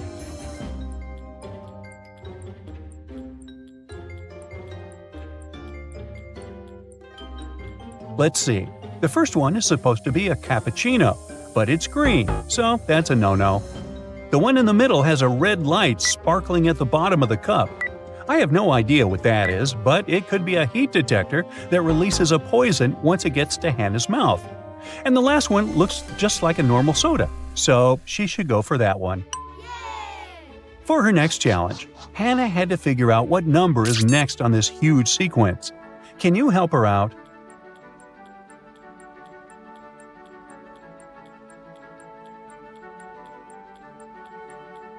Yikes, that was hard. But the correct answer is 13112221. You should count aloud the first sequence that appears. The answer reveals itself that way. Whew! Finally, Hannah was able to finish all the challenges that the mysterious bot had in store for her, so he had no other option than to let her go. As she was running down the street, the flying robot appeared before her once again, except that this time it was another robot. Hannah was confused because they looked pretty similar. Take a look at both robots. Can you find their differences?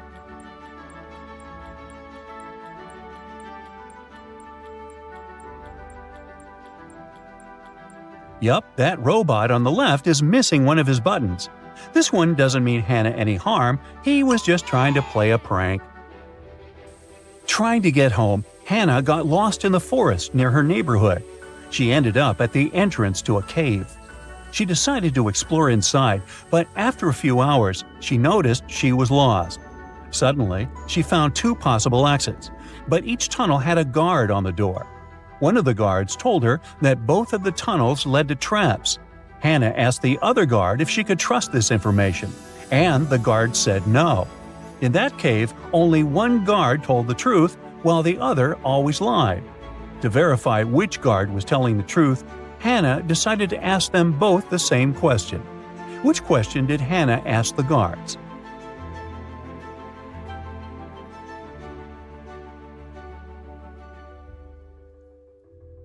Hannah asked, would the other guards say these tunnels lead to the exit? If they answered no, then Hannah would know she was safe to follow the tunnels and get out of the cave. The next day, Hannah showed up at school after missing class for quite some time. Her teacher was angry that she skipped a week's worth of school and wrote a math problem on the board for her to solve. She had to find the biggest number on the board in front of her entire class. Luckily, she got the answer correct. Take a look at the board. Do you know what Hannah answered?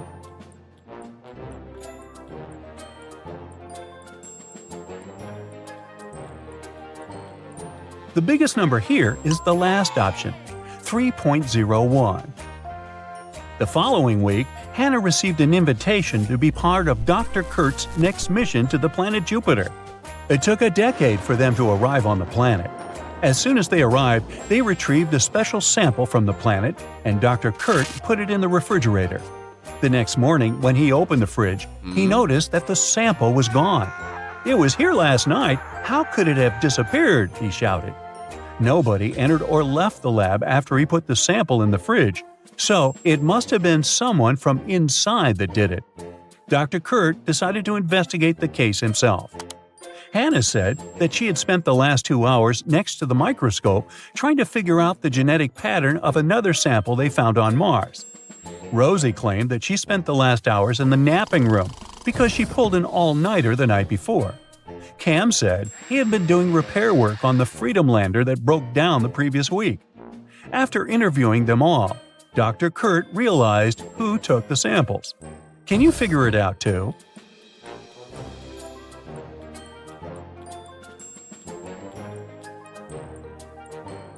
It was Cam. He said he spent the entire morning fixing a vehicle. But take a look at his hands. They should be dirty, but they're super clean. There's no way he had time to wash off all that grease. As soon as Hannah got back from her long space trip, she tried opening her suitcase. That's when she realized she forgot the code to open it. Luckily, she left herself a note to help her decipher the code of the lock. This is the note. 682. One digit is right and in its place. 614. One digit is right but in the wrong place. 206. Two digits are right but both are in the wrong place. 768. All digits are wrong. 380. One digit is right but in the wrong place. Can you figure out the 3-digit code?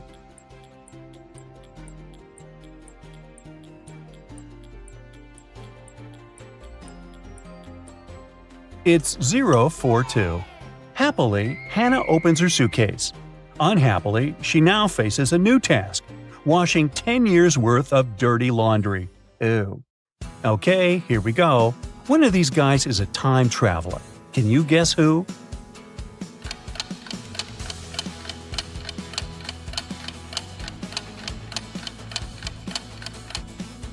There's a smartphone on the floor.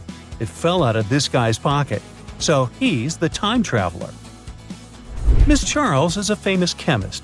Someone kidnapped her from her own lab. The police study the crime scene and find no evidence, other than a piece of paper with abbreviations for chemical elements and molecules. They question the only people who came to her lab on the day of the kidnapping: fellow scientist Nicholas, her boyfriend Austin, and her sister Alice. The police arrest one of the witnesses right away. How did they know who it was?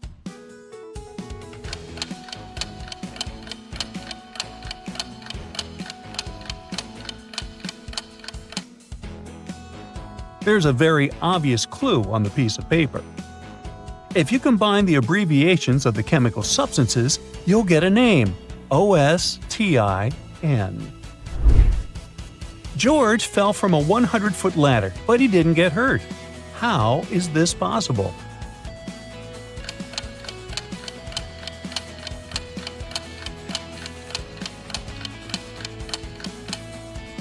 Well, he was on the first step. Leah is sunbathing at the beach. She takes a little nap. Then she wakes up and finds out that her precious antique bracelet is gone. Leah gets furious. She finds 7 suspects at the beach. One of them is the thief. Can you guess who?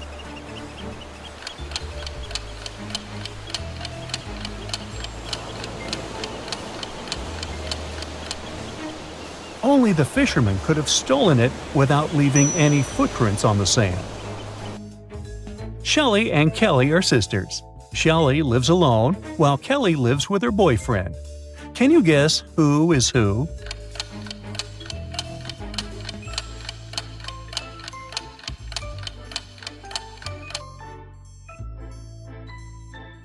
The woman on the left looks like she's making a meal for one person. She's Shelley. Meanwhile, the woman on the right has a big pot full of soup. So, she's Kelly. Take a look at this picture. How many ways can you read the word tiger?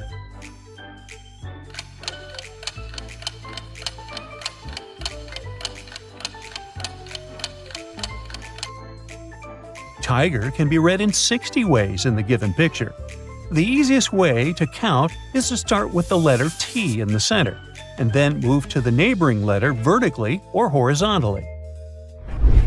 Peter is exploring old caves outside the city. Suddenly, he gets trapped in a mysterious dungeon. There are 3 ways out, but only one of them is safe. Behind the first door, there's a raging fire.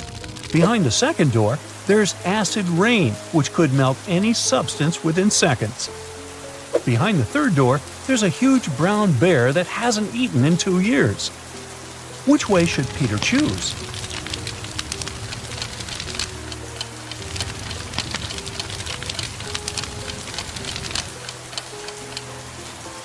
He should enter the third door. No animal can go for 2 years without food. An important final exam is taking place in the local college. One of the students is cheating. Can you spot who?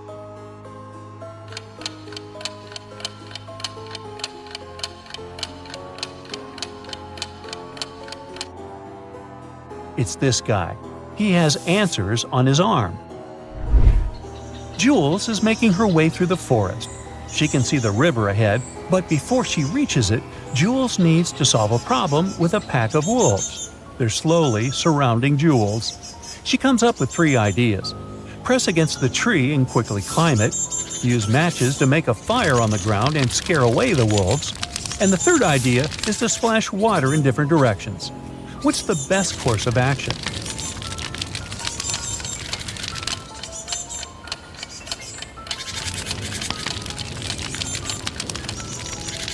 Wolves are afraid of fire, but Jules doesn't have enough time to make it. And water is useless in this case, so Jules should find a tall tree and climb it. Emperor Kyle rules one faraway galaxy. He looks after all the planets in it. One day, someone broke into his palace and stole the blueprint of a new gadget. This gadget should create the first planet with oxygen. Emperor Kyle is sure that the robber is among the kings who rule the largest planets in his galaxy. He immediately calls them for interrogation. King from Planet M says, "I was too busy recently. The locals on my planet are moving to a new apartment district." King from Planet B replies, "There was a fire on my planet. I put the fire out on my own. Thankfully, it's over now." And the ruler of Planet Q says, "I've been feeling really sick recently, so I didn't even want to fly to this meeting." Who is lying?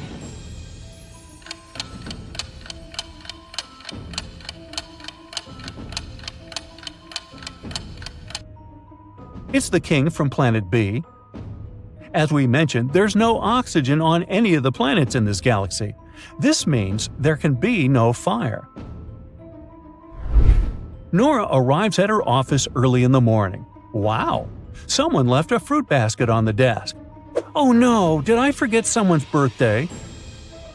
She works with 3 colleagues, Tyler, Chris, and Amanda.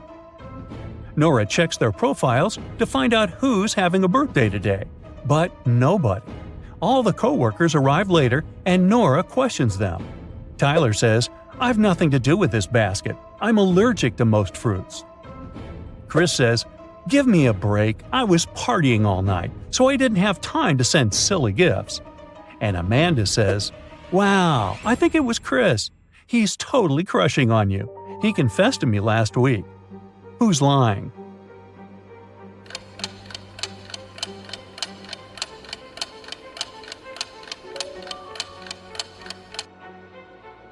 Tyler. Take a look at the takeaway smoothie that he's holding. It's full of fruits, so he lied about his allergy. Holly's walking down the street. Suddenly, someone snatches a bag from her hands and runs away. Luckily, it happened right in front of the police department. A policeman on the porch notices the crime, and he begins to chase the thief, who runs into the local hospital. It's very crowded here. Can you help the policeman find the thief among these people?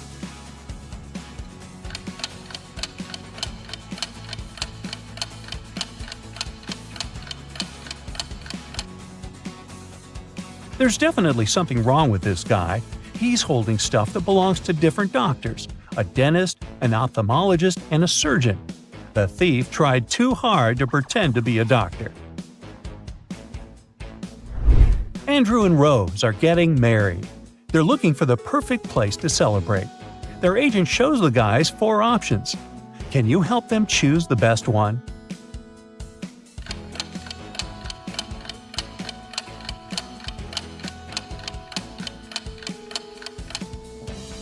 Let's take a look at the first option. Some chairs have missing legs. It doesn't seem safe. Snakes are crawling in the flower decoration in the 3rd space.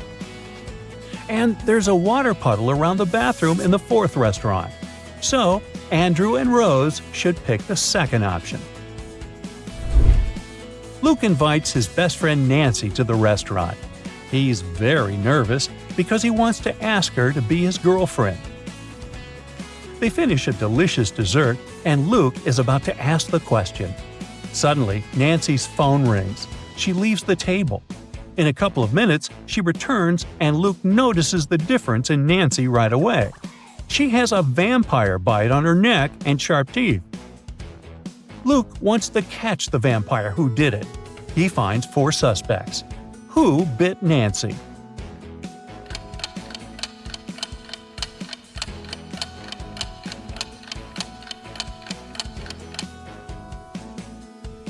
These 2 people have red lipstick on their faces. They were just kissing. And the chef is making a strawberry cake. So this guy is a vampire. Alex runs a small shoe repair shop. On Friday night at around 9 p.m., Alex leaves his office and goes to the parking lot. Oh no! Someone scratched his car. Alex questions 3 witnesses to figure out who did it. Sandra says, "I was heading to the coffee shop to get some espresso. I can't sleep. I have to get ready for my finals." Mike says, "I spent all day at the farmer's market. That was awesome. You should check it out too. It's held every Sunday." And Nina says, "My car is over here and it's fine. I don't know who scratched yours because I just arrived." One of them is lying. Can you guess who?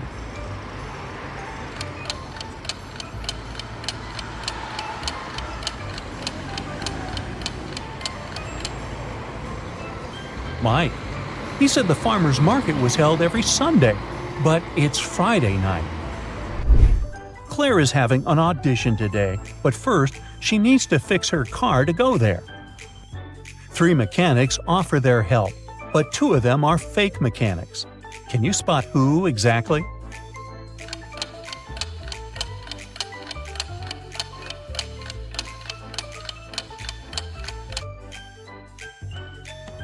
The second guy's watch looks pretty expensive. It's too risky to wear them while working. And the third guy's nails are too long for this job. Claire should pick the first guy. Frank is a private investigator. He receives a task to secretly check this office. Can you spot Frank?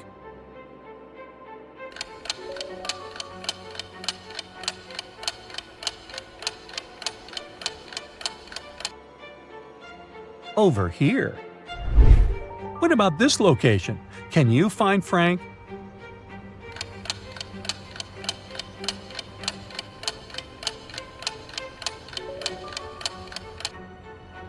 He's hiding in a trash bin. Meg is a college student, and sometimes she works as a DJ at the local club. Today she's walking home after work and sees a band of criminals robbing a bank. They notice her and decide to get rid of the witness. They grab Meg and take her to their secret hideout. Meg looks around and finds 3 doors leading to freedom, but there's a danger behind each door. The first passage is filled with toxic gas. There's a hungry wild wolf behind the second door, and a magic song is played behind the third door. It's cursed and makes people go crazy in a second. Which door is safe?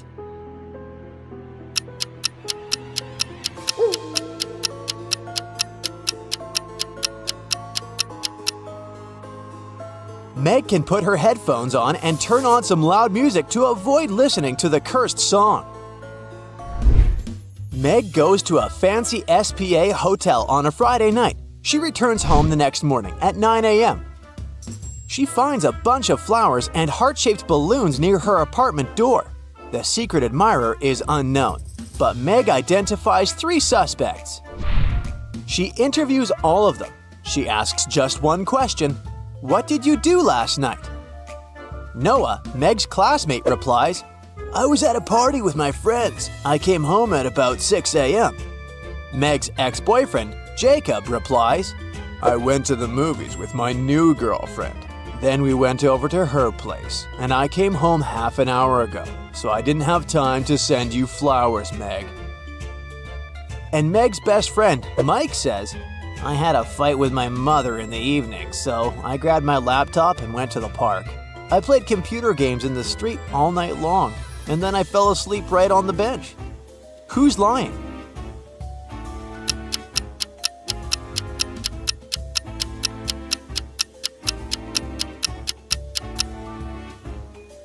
Mike. He couldn't be playing all night long without recharging his laptop. Meg is walking down the street. She carries an expensive laptop in her bag. Suddenly, a masked thief grabs her bag and runs away. Meg starts chasing him and sees that the criminal enters a hospital. Meg follows him. Oh no, there are hundreds of rooms here. Luckily, it's raining and the criminal leaves footprints on the hospital floor. Meg follows them and gets into a room. There are 3 people here, all covered with bandages from head to toe. Can you help Meg spot the thief?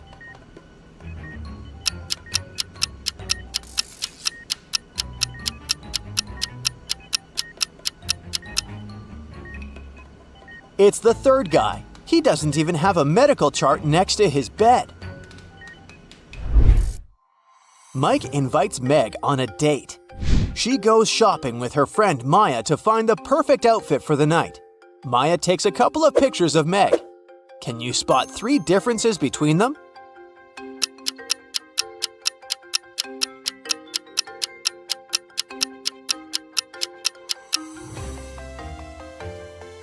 Here they are. After shopping, Meg and Maya decide to visit a beauty salon, but it turns out that one of these hairstylists is an imposter. Can you guess who?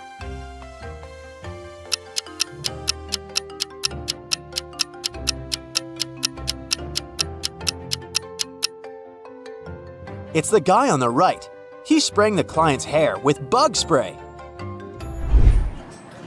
Mike and Meg go on a date, but one of the guests in the restaurant is not a real human being. Can you guess who?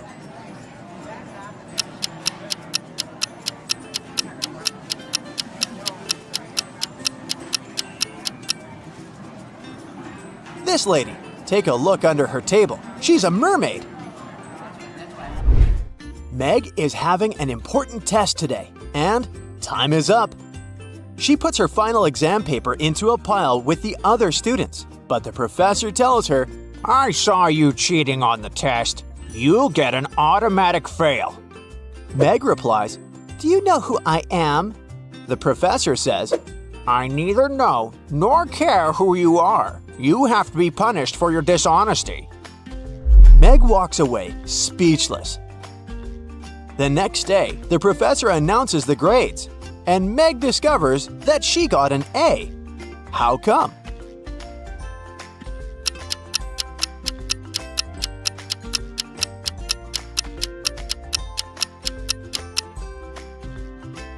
The professor indeed didn't know who Meg was. That's why he graded her paper just like everyone else's. Meg and Mike realize they can't live without each other. The next day, they start looking for an apartment. They go to 3 agencies. Each agency shows them one apartment. The guy likes them all, but they heard many bad rumors about realtors.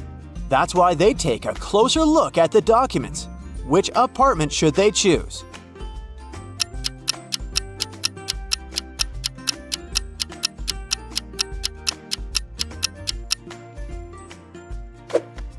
They should pick the third option.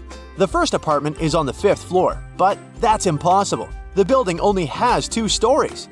The agent is lying. As for the second apartment, the description claims that it only has 1 bedroom, but the blueprint shows 2. Mike goes to his granny's old country house to take some furniture and a TV for their new apartment. Nobody lived there for a while, so this place is pretty dusty. Mike enters the living room and sees that the TV is broken. He questions 3 neighbors. Andy says, I didn't do it, but I guess it was Kyle. He's been acting pretty weird recently.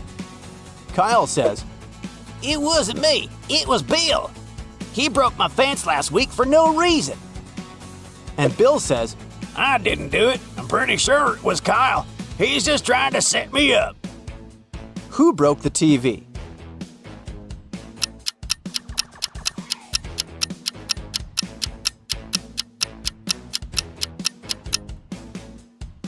Let's take a look at the TV screen. It was pierced with a garden fork. Kyle is holding a garden fork in his hands, but it only has 3 prongs, while there are 4 holes in the screen. Meanwhile, Andy's holding a 4-tined pitchfork in his garage. Busted! Meg loves art, so she's visiting an art exhibition to find something special for their interior. The art dealer says that this rare work was painted in the Middle Ages. Meg takes a closer look and says, You're a liar! This piece is fake! How did she know?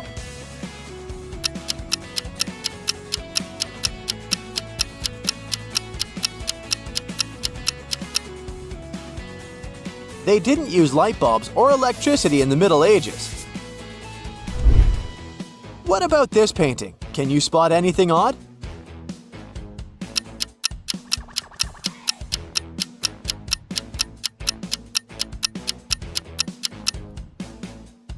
They didn't have smartphones in the Viking era. Let's see if you can spot a mistake in this painting.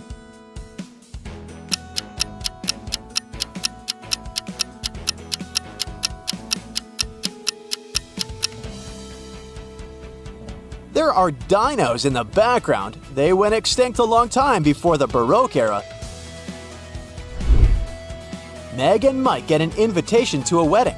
This is the groom, Alex. He's an old friend of Meg. And his future wife's name is Nellie. Which of these ladies is Nellie?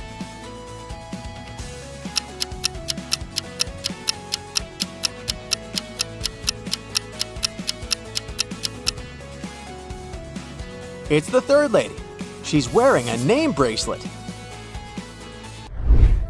Meg and Mike return home from the wedding. Unfortunately, someone robbed their apartment. The police arrive quickly and examine the crime scene. They question 3 neighbors who live on the guy's floor. Tilda says, "I was watching my favorite show in my headphones all day long. I don't know what happened." Steven says, "I was riding a bicycle in the park all day. I returned a couple of hours ago and went to the shower. Your door looked as usual." And Megan says, "I had a party in my apartment. We had dinner and talked loudly, so I didn't notice anything suspicious." Who's lying?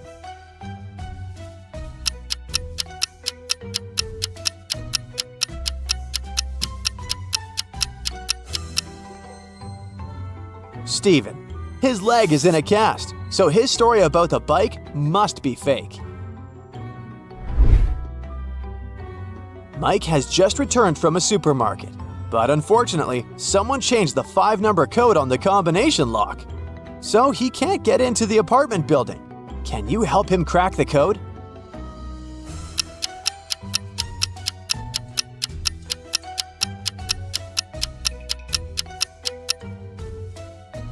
There's a note next to the door. It's a clue. Count the number of elements in each emoji and you'll get the code. 3, 5, 1, 5, and 2. Mike works in a coffee shop. He leaves his phone charging on a table and goes to the toilet. After a while, Mike returns and finds out that his gadget is gone. He decides to question 3 witnesses standing nearby. Ava, the customer, says, "Sorry, I've been talking on the phone with my boyfriend. I didn't look around." Another customer, Rocky, says, "I entered the coffee shop a second ago. I didn't see your phone, man." And Holly says, "Sorry, I was too busy preparing beverages for our clients. I didn't notice anything suspicious." Who's lying?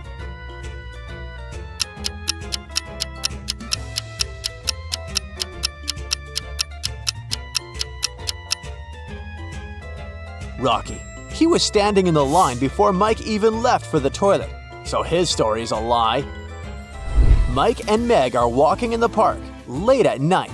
Everything seems so romantic, but suddenly the guys notice something really creepy and run away. What scared them so much?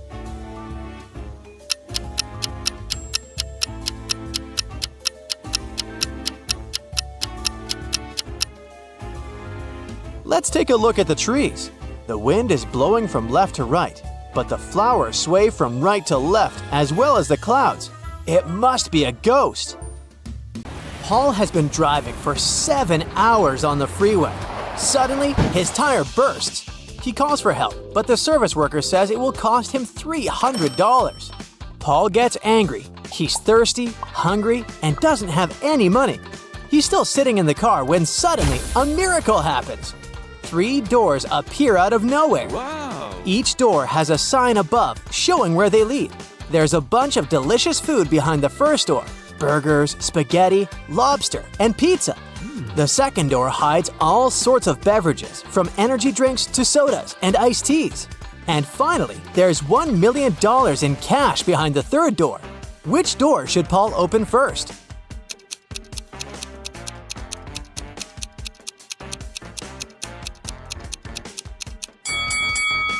First of all, Paul has to open his car door. Someone breaks into Nina's apartment the day before Halloween. She returns home from work, sees the mess, and calls the police. The door doesn't have any signs of a break-in, but one of the windows is open. The detective questions Nina's neighbors. Mrs. Bold says, I was knitting a pair of gloves for my great-granddaughter. Ethan says, I was working a 14-hour shift the day before, so I was sleeping all day. And Dan says, I had broken my leg and I didn't leave home for 3 weeks. Who's guilty?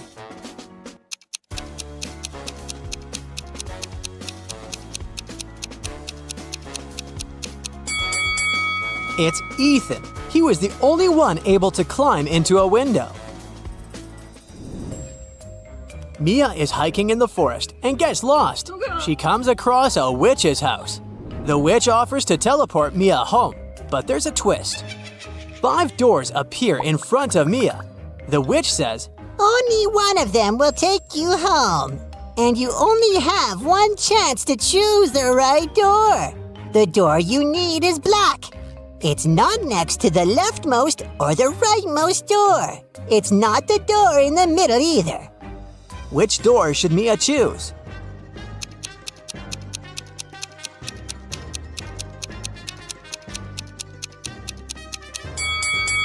Mia has only 3 black doors to choose from. It's not the door next to the leftmost or the rightmost one, so the 4th door can be eliminated. It can't be the middle door as well. Therefore, Mia should enter the door on the left.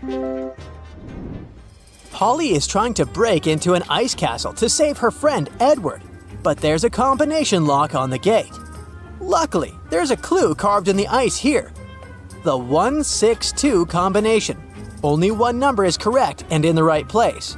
As for the 842 combination, 2 numbers are actually correct, but in the wrong places. 526, nothing is correct. Can you help Polly crack the code?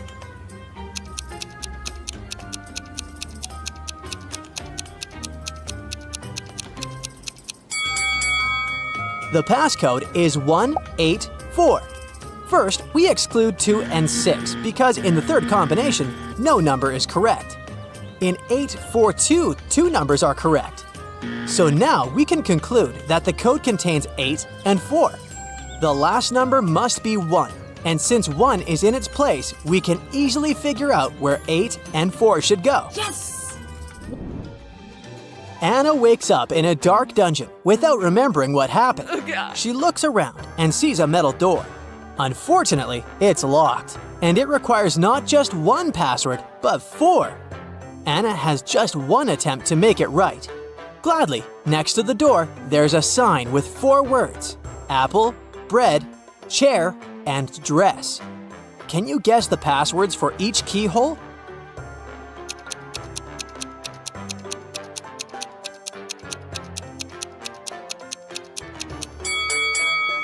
Let's take a closer look at the shapes of each keyhole and the shapes of the passwords. Oh. Some letters are bigger than others, and each word can fit right in. So bread should be put in the first keyhole. Apple fits into the second one, and the dress goes into the third keyhole.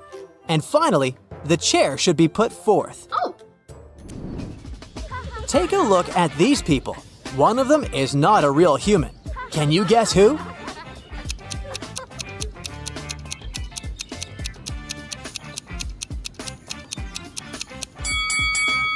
It's the lady on the left, who eats a main course with a dessert spoon. What about this picture? Who looks suspicious?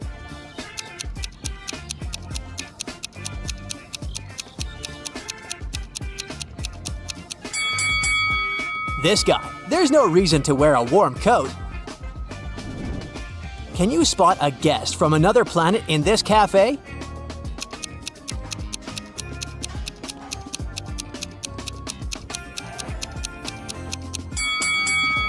It's this lady. She's reading a magazine upside down.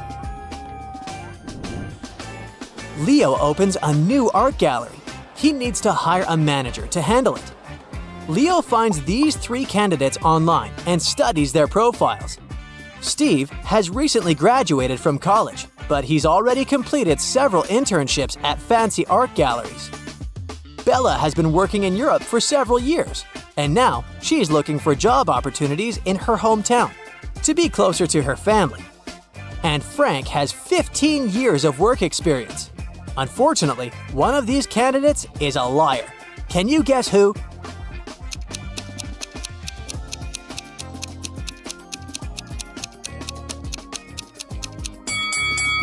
Take a look at Leo's calendar. It's 2023 now. According to Frank's birthday, he should be around 22 years old at the moment. Therefore, he can barely have a 15-year work experience. Rick works for a large financial company. He gets outside the office and goes to the parking lot to go to a business meeting. But he doesn't find his Mercedes in the parking lot. He immediately calls the police. The police officers soon find Rick's car and start to chase the criminal, but he leaves the car and escapes to the park. The police search the arena and find 3 suspects. "What are you doing here?" Nick says, "I'm jogging here." Mike says, "I'm just waiting for a taxi to pick me up." And Peter says, "I'm just walking and enjoying nature." Who stole the car?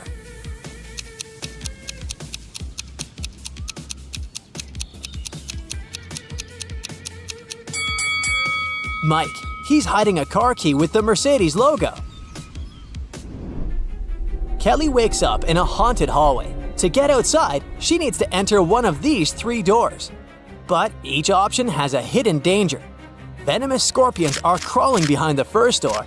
There's a siren behind the second door. She can turn any human into a zombie with her singing. And there's a fire-breathing dragon behind the third door. Which door is more or less safe for Kelly to choose?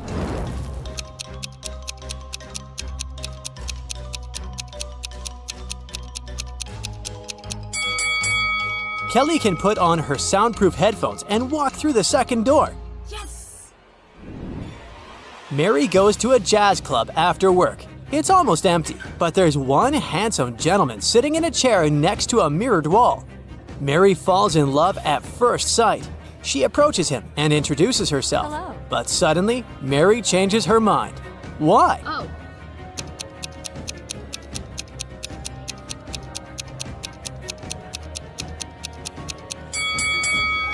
The gentleman doesn't reflect in the mirror, so he's either a ghost or a vampire.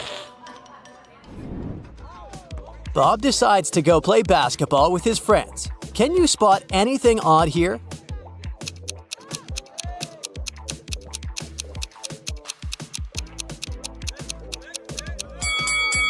There's no hoop.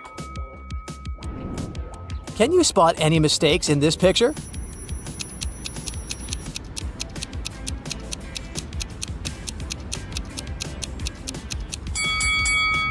The ice cream cart lacks a wheel, and the lettering is wrong.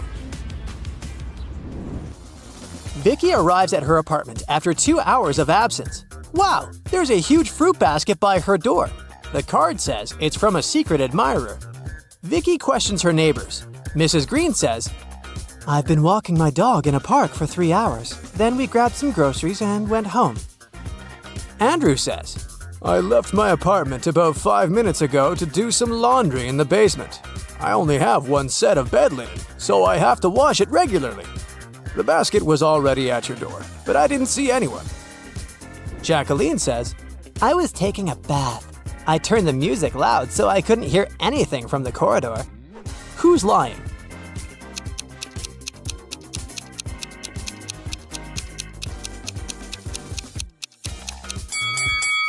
Andrew said he has only 1 bedding set, and it should be inside the washing machine at the moment. But take a look at his apartment. His bed sheets are still on the bed, so his story must be fake. Can you spot a guest from another planet?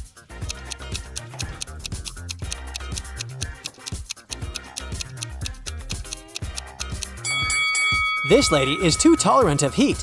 This gentleman has a knife instead of an arm. And this one didn't break the eggs before cooking them. Richard wants to rent a studio apartment in Boston. He asks an agent to find the property of his dreams. The agent comes up with 4 options, but only one of them is trustworthy. Can you help Richard make the right choice?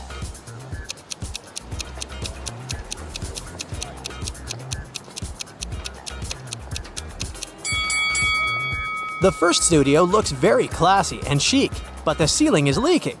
According to the description, the second apartment was built centuries ago, so it just can't look so high-tech and fancy. As for the fourth option, it's too overpriced for a property that is located next to a toxic factory. So Richard should pick the third studio. Although it looks pretty messy, he can easily fix it. Dan and Jeff are best friends and travel bloggers.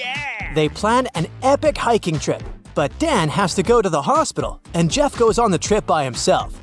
Dan gets better and decides to go find Jeff and surprise him. On the way, Dan meets the locals and questions them about Jeff. The farmer says, I didn't see any strangers on my land. I don't like uninvited guests. Then Dan knocks on a cabin in the woods. A cute old couple opens the door. They say, It's just the two of us. We haven't had any guests in our house for many years. And finally, Dan questions a tourist. I set up my camp here yesterday. I didn't see anybody who looks like Jeff. Who's lying?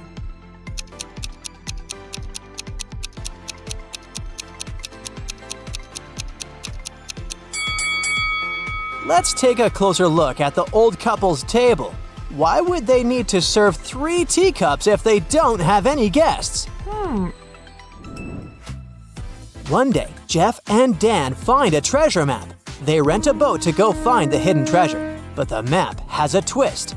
It shows 5 islands, and it doesn't say directly where the treasure is.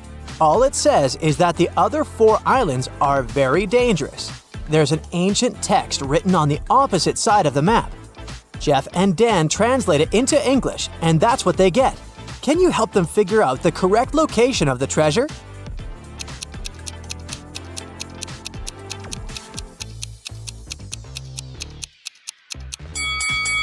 According to the poem, they should stay away from the island with no single plant. Also, they should avoid the island that's surrounded by sharks, the island with a mountain, and the heart-shaped island. So the only island left is this one. The treasure should be here. The guys come over to the island. Suddenly, they get surrounded by a crowd of crabs. Can you sort one odd crab out?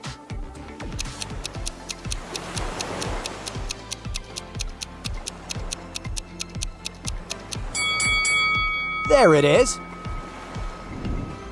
Jeff and Dan keep on walking and see this sign.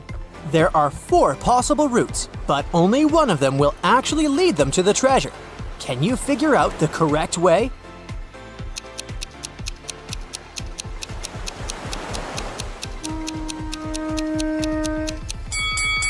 The trick to solving this maze quickly is to start drawing from the final destination. So they should take route A. Finally, Dan and Jeff find a treasure chest, but it's locked. They need a 4-digit code. Can you help them open the combination lock?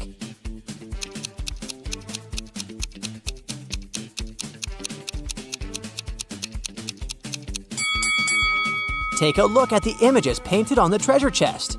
It's not just a decoration, it's a hint. To crack the code, we need to count the number of details in each icon. So the code is 8382. Dan and Jeff get back to the port with the treasure. They book the best room in the most expensive hotel. Then they decide to relax in the spa area and see 2 ladies taking baths. Can you guess who's not from this planet?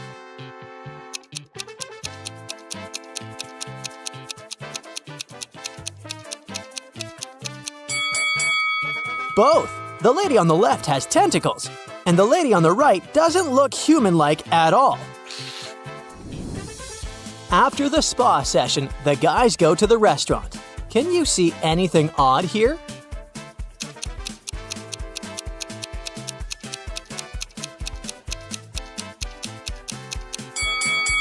There's a rat in this guy's glass.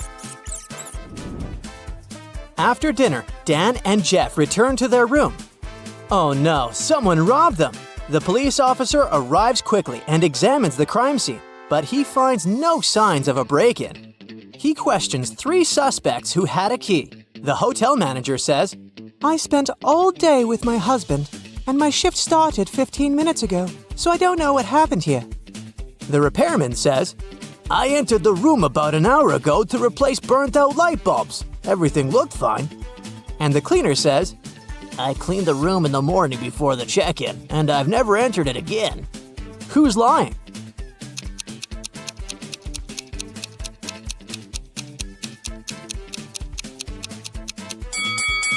The repairman said he had replaced the bulbs with new ones.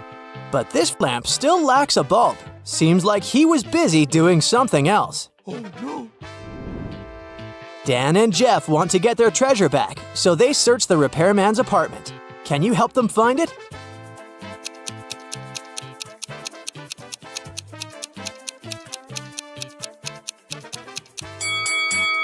It's on the couch, hidden under the pillows. The treasure chest is okay, but the thief locked it and changed the code. The guys need to figure out a new 4-digit combination to open it. There are no hints in this apartment, only this shopping list. Can you figure out the code?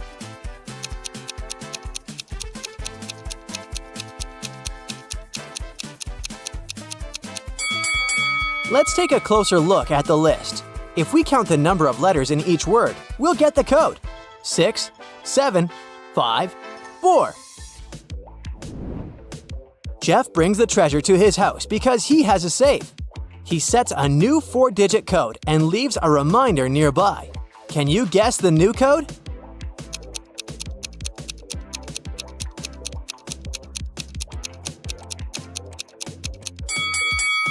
To solve this one, we need to turn the piece of paper upside down.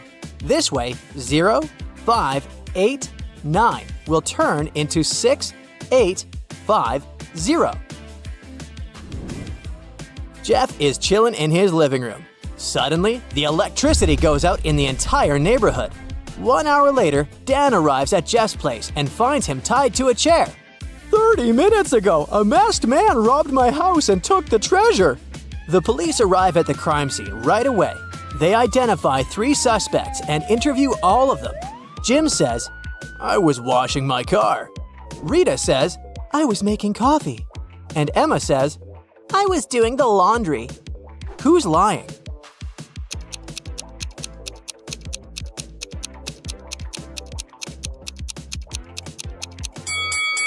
There was a blackout, so the suspects couldn't use any electrical equipment. Jim washed his car with a sponge. Rita made coffee in the Chesva. As for Emma, she couldn't use the washing machine. Therefore, her story is fake. Dan goes to a costume party, but the guard at the entrance refuses to let him in without a password. He says, "All you need to figure it out is in this room."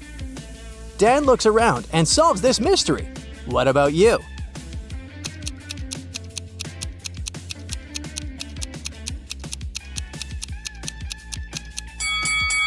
Let's take a look at the graffiti wall. The 4th palm stands out because it's the only image of a left hand. Also, there are cosmic tattoos on each hand. Therefore, the secret password is the sun. Dan and Jeff are walking down the street and filming another vlog.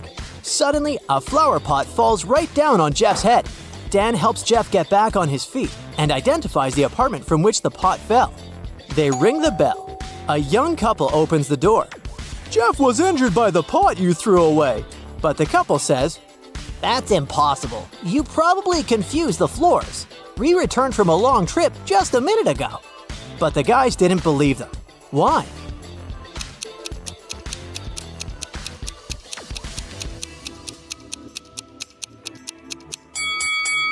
If the couple had just returned, there would be some suitcases in the hall, and the water in the kitchen couldn't boil in 1 minute. They lied to avoid paying compensation. The next morning, Dan wakes up in a creepy basement. An obsessed fangirl kidnapped him and locked Dan in her house. She brings him some food and leaves. Dan notices a piece of paper on the floor. Finally, he hears the fangirl leaving the house. Dan kicks down the door and runs to the front door to escape, but there's a combination lock, and he needs to enter a 4-number code. There must be a clue to the lock on the paper. Which combination opens the door?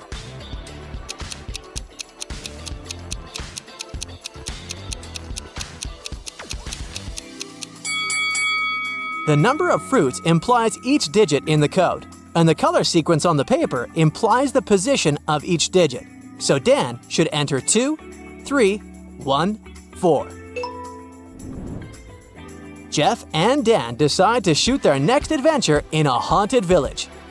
A scary werewolf has been scaring the residents here for several days. The guys know that the werewolf has a wife. She's the only person who can calm the monster down and help him return to his human form again. They find 3 ladies. Each of them might be the wife, but none of the ladies admits it. Can you guess who the real werewolf's wife is?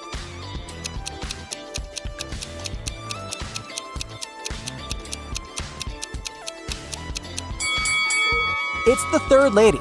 She has some brown wool on her clothes. Jeff takes a picture of an exotic parrot. Can you find the correct shadow of this bird?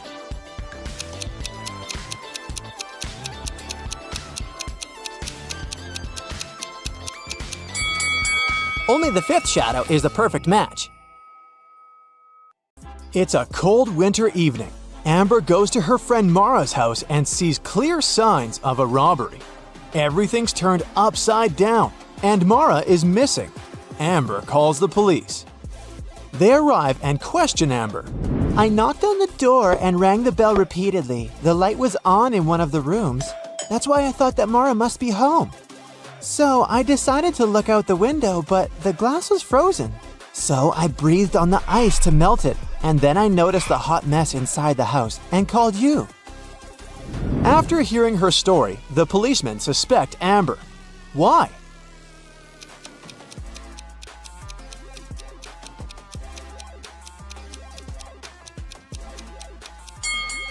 Both sides of the glass would have been frozen, so Amber couldn't have a chance to see through the window clearly.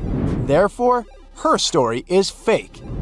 Nina enters the local museum and sees a beautiful statue, but unfortunately, its shadow is missing. Can you find it among these options?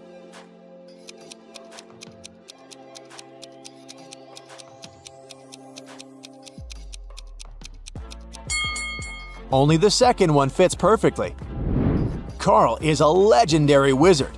Olaf has been working as his servant for over 30 years. He wants to pay Olaf back for his loyalty.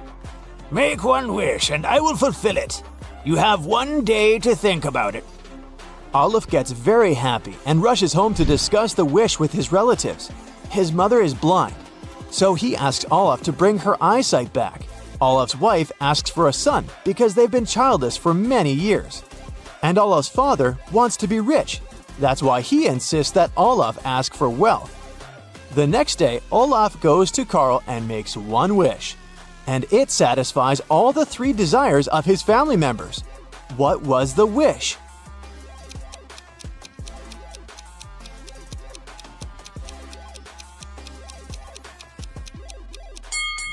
Olaf said, "My mother wants to see her grandson swinging on a swing of gold." 4 cars come to a 4-way stop, all coming from different directions. They can't decide who got there first, so they all enter the intersection at the same time. But they don't crash into each other. How is this possible?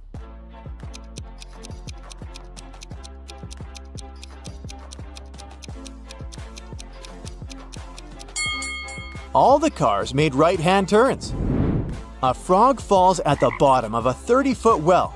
Each morning, the frog climbs 3 feet up, but each night, it slips 2 feet down during sleep. So, at the beginning of the first day, the frog has 30 feet to go. At the beginning of the second day, it has 29 feet to go, and so on. How many days does the frog need to escape from the well?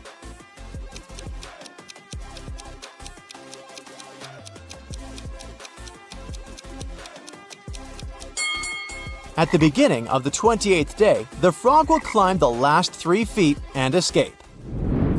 Rick and Nick are twins who live on a farm together. Rick always tells the truth, and Nick always lies. One day, a traveler comes along and asks for directions to the nearest village. But he doesn't know who's the honest man and who's the liar. He can only ask one question to one of the brothers to figure out the correct route. What question should he ask?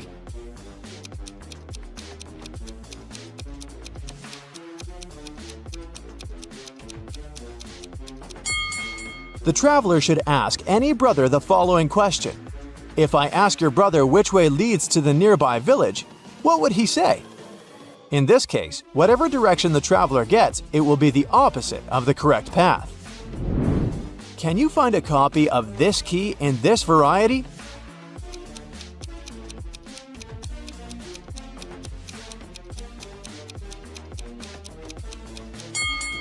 Here's the perfect match.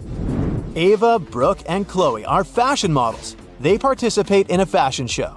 Each model is wearing a dress of different colors: red, green, and blue.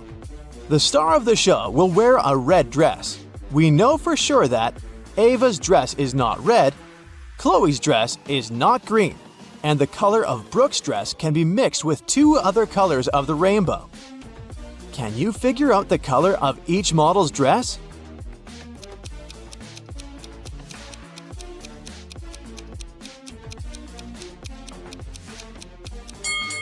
Let's start with Brooke. Her dress color can be mixed with two other colors of the rainbow. Only the green dress matches this condition because it's a mix of yellow and blue. Therefore, we can conclude that Ava's dress is blue and Chloe's dress must be red. So the star of the show is Chloe. Mr. Thompson is a legendary chemist. Unfortunately, someone kidnapped him from his lab. The police arrive and examine the crime scene. They find no clear evidence except a piece of paper lying on Mr. Thompson's desk.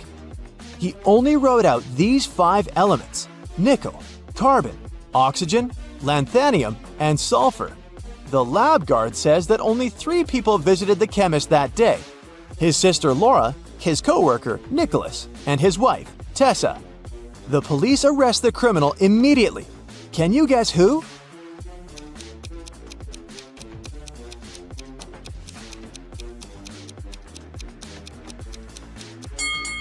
The list of chemicals was a clue. Their abbreviations sound like the name Nicholas.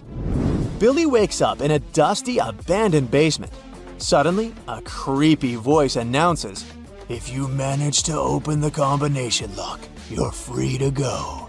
But if you don't, you'll stay here forever. I left a clue for you in this room." Can you help Billy crack the code?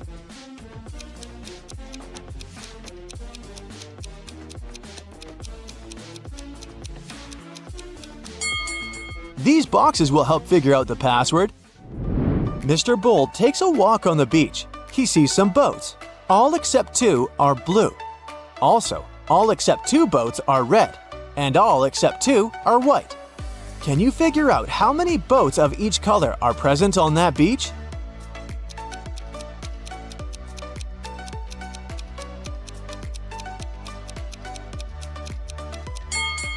Let's focus on the first 2 statements. We can fairly assume that 2 boats are not red and 2 boats are not blue. Now, one of those boats that are not red can be blue.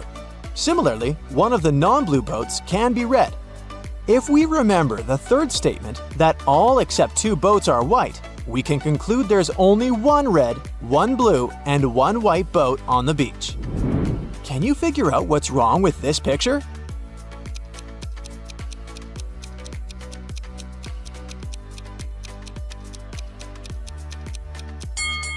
Why is there a sock hanging here?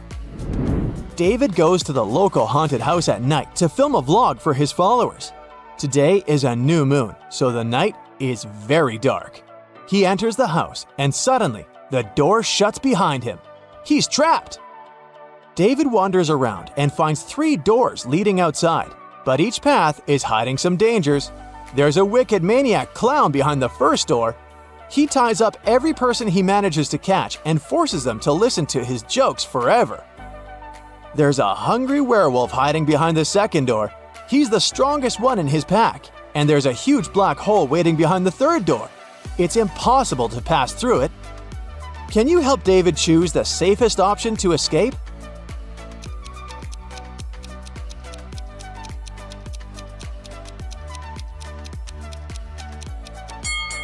He should choose the second door. It's a new moon, remember? The werewolf is not a threat unless the moon is full. Can you spot any odd details here?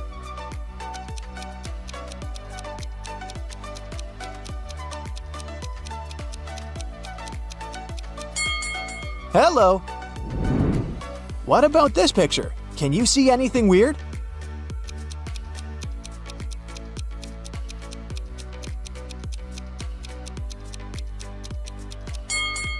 Number 5 is missing. Mike was on his way to visit his grandma, who lived on the other side of the valley. It was her anniversary, so he wanted to give her the cakes he had made. Between Mike's house and her house, the guy had to cross 5 bridges. And as it was in the land of make-believe, there was a troll under every bridge. Each troll insisted that Mike pay a troll toll. Before the guy could cross their bridge, he had to give them half of the cakes he was carrying. But since they were kind trolls, each of them gave Mike back an entire cake. How many cakes did Mike have to take with him to make sure that he arrived at his grandma's house with exactly 2 cakes?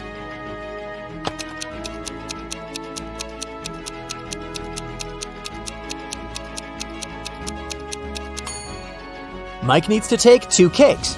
At each bridge, he's required to give half of his cakes, and he receives 1 back, which leaves him with 2 cakes after every bridge. Last week, the local primary school was visited by a school inspector who was there to make sure that teachers were performing well in the respective classes. He was very impressed with one particular teacher. The inspector noticed that each time she asked a question, every child in the class raised their hand, eager to answer it. Even more surprisingly, even though the teacher always chose a different child to answer the question, the replies were always correct. What was the secret?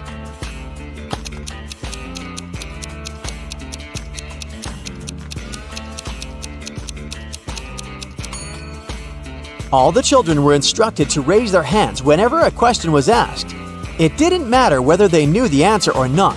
If they did not know the answer, however, they had to raise their left hand.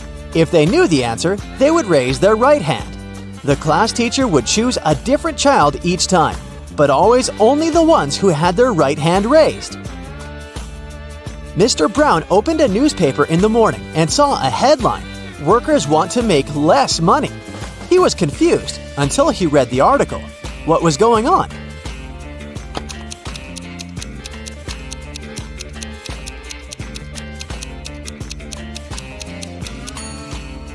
The workers who wanted to make less money worked at the mint and were tired of being overworked. They want to work less, which means making less money since the money is made at the mint. A frog is at the bottom of a well. To get out of it, it needs to climb 30 feet. Each morning, the frog jumps 3 feet up the path, but each night, as it sleeps, it slips 2 feet back down. Thus, at the beginning of the first day, the frog has 30 feet to go. At the beginning of the second day, it has 29 feet to go, and so on. How many days will it take the frog to get out of the well?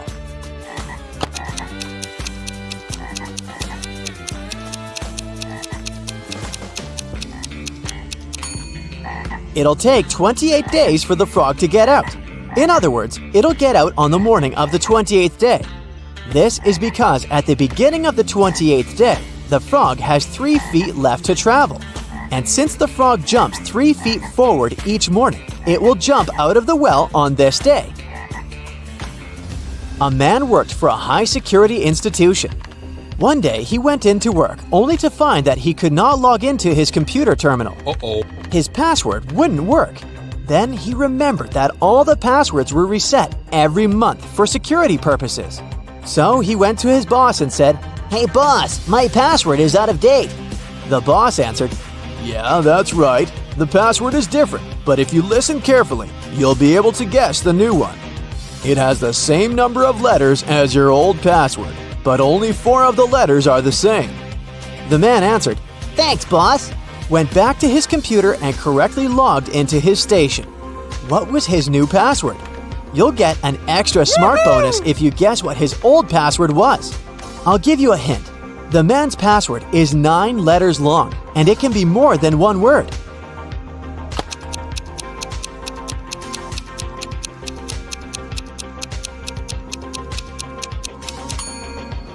The old password was out of date, and the new one is different. The man said, "My password is out of date," and the boss told him the new one when he said, "The password is different."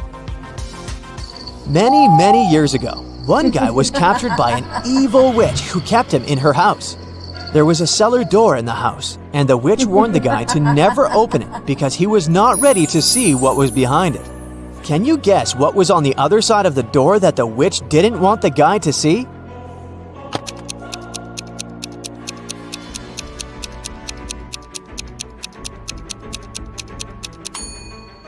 The guy was actually locked in the cellar, and on the other side of the door is the rest of the house and the outside world.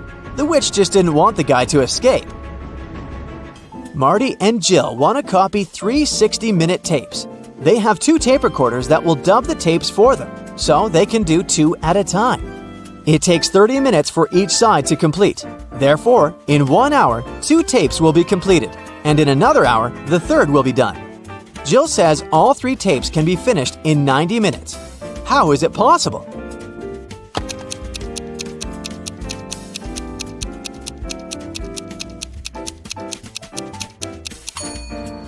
Jill will rotate the 3 tapes. Let's call them tapes 1, 2, and 3, with sides A and B. In the first 30 minutes, they will work with 1A and 2A. In the second 30 minutes, they will record 1B and 3A. Tape 1 is now done. Finally, in the last 30 minutes, they will tape 2B and 3B. Let's say you have 2 jugs. One of them holds exactly 3 gallons, and the other holds 5 gallons. With the help of just these 2 jugs and a fire hose, how can you measure out exactly 4 gallons of water?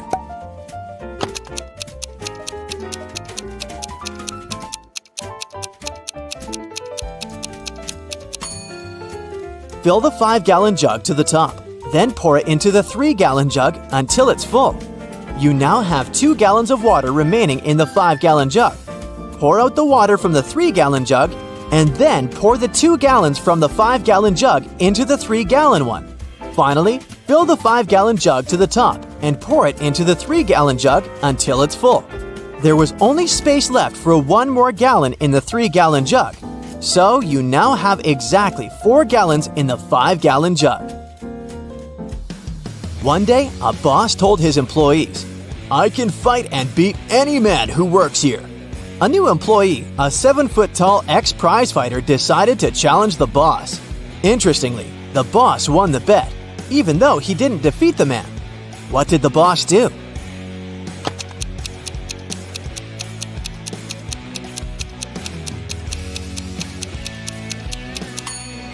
It's simple. Not to lose face, he fired the new employee on the spot so that he didn't work in the company anymore. Now let's check how attentive you are. Look at this note. Can you find a mistake here?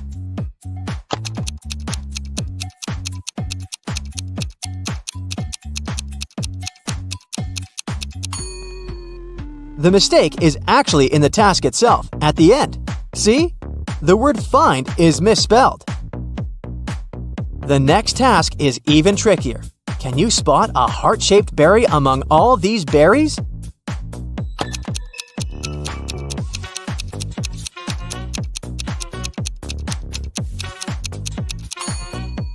Right, here it is. Wow, that was tricky. Look at this watch. What's wrong with it?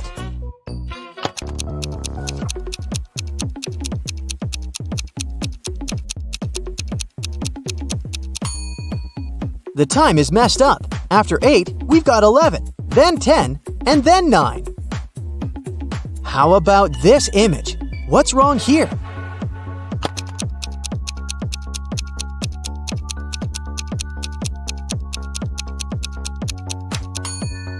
Actually, there's 2 mistakes here. The prices with the numbers 3 and 18 are placed upside down. This situation can't exist in reality. Why?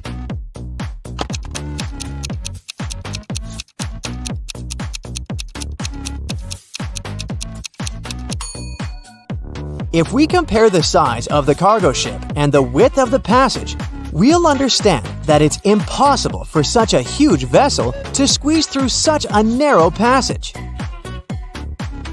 And this picture, there's something seriously wrong with it. Can you figure out what exactly?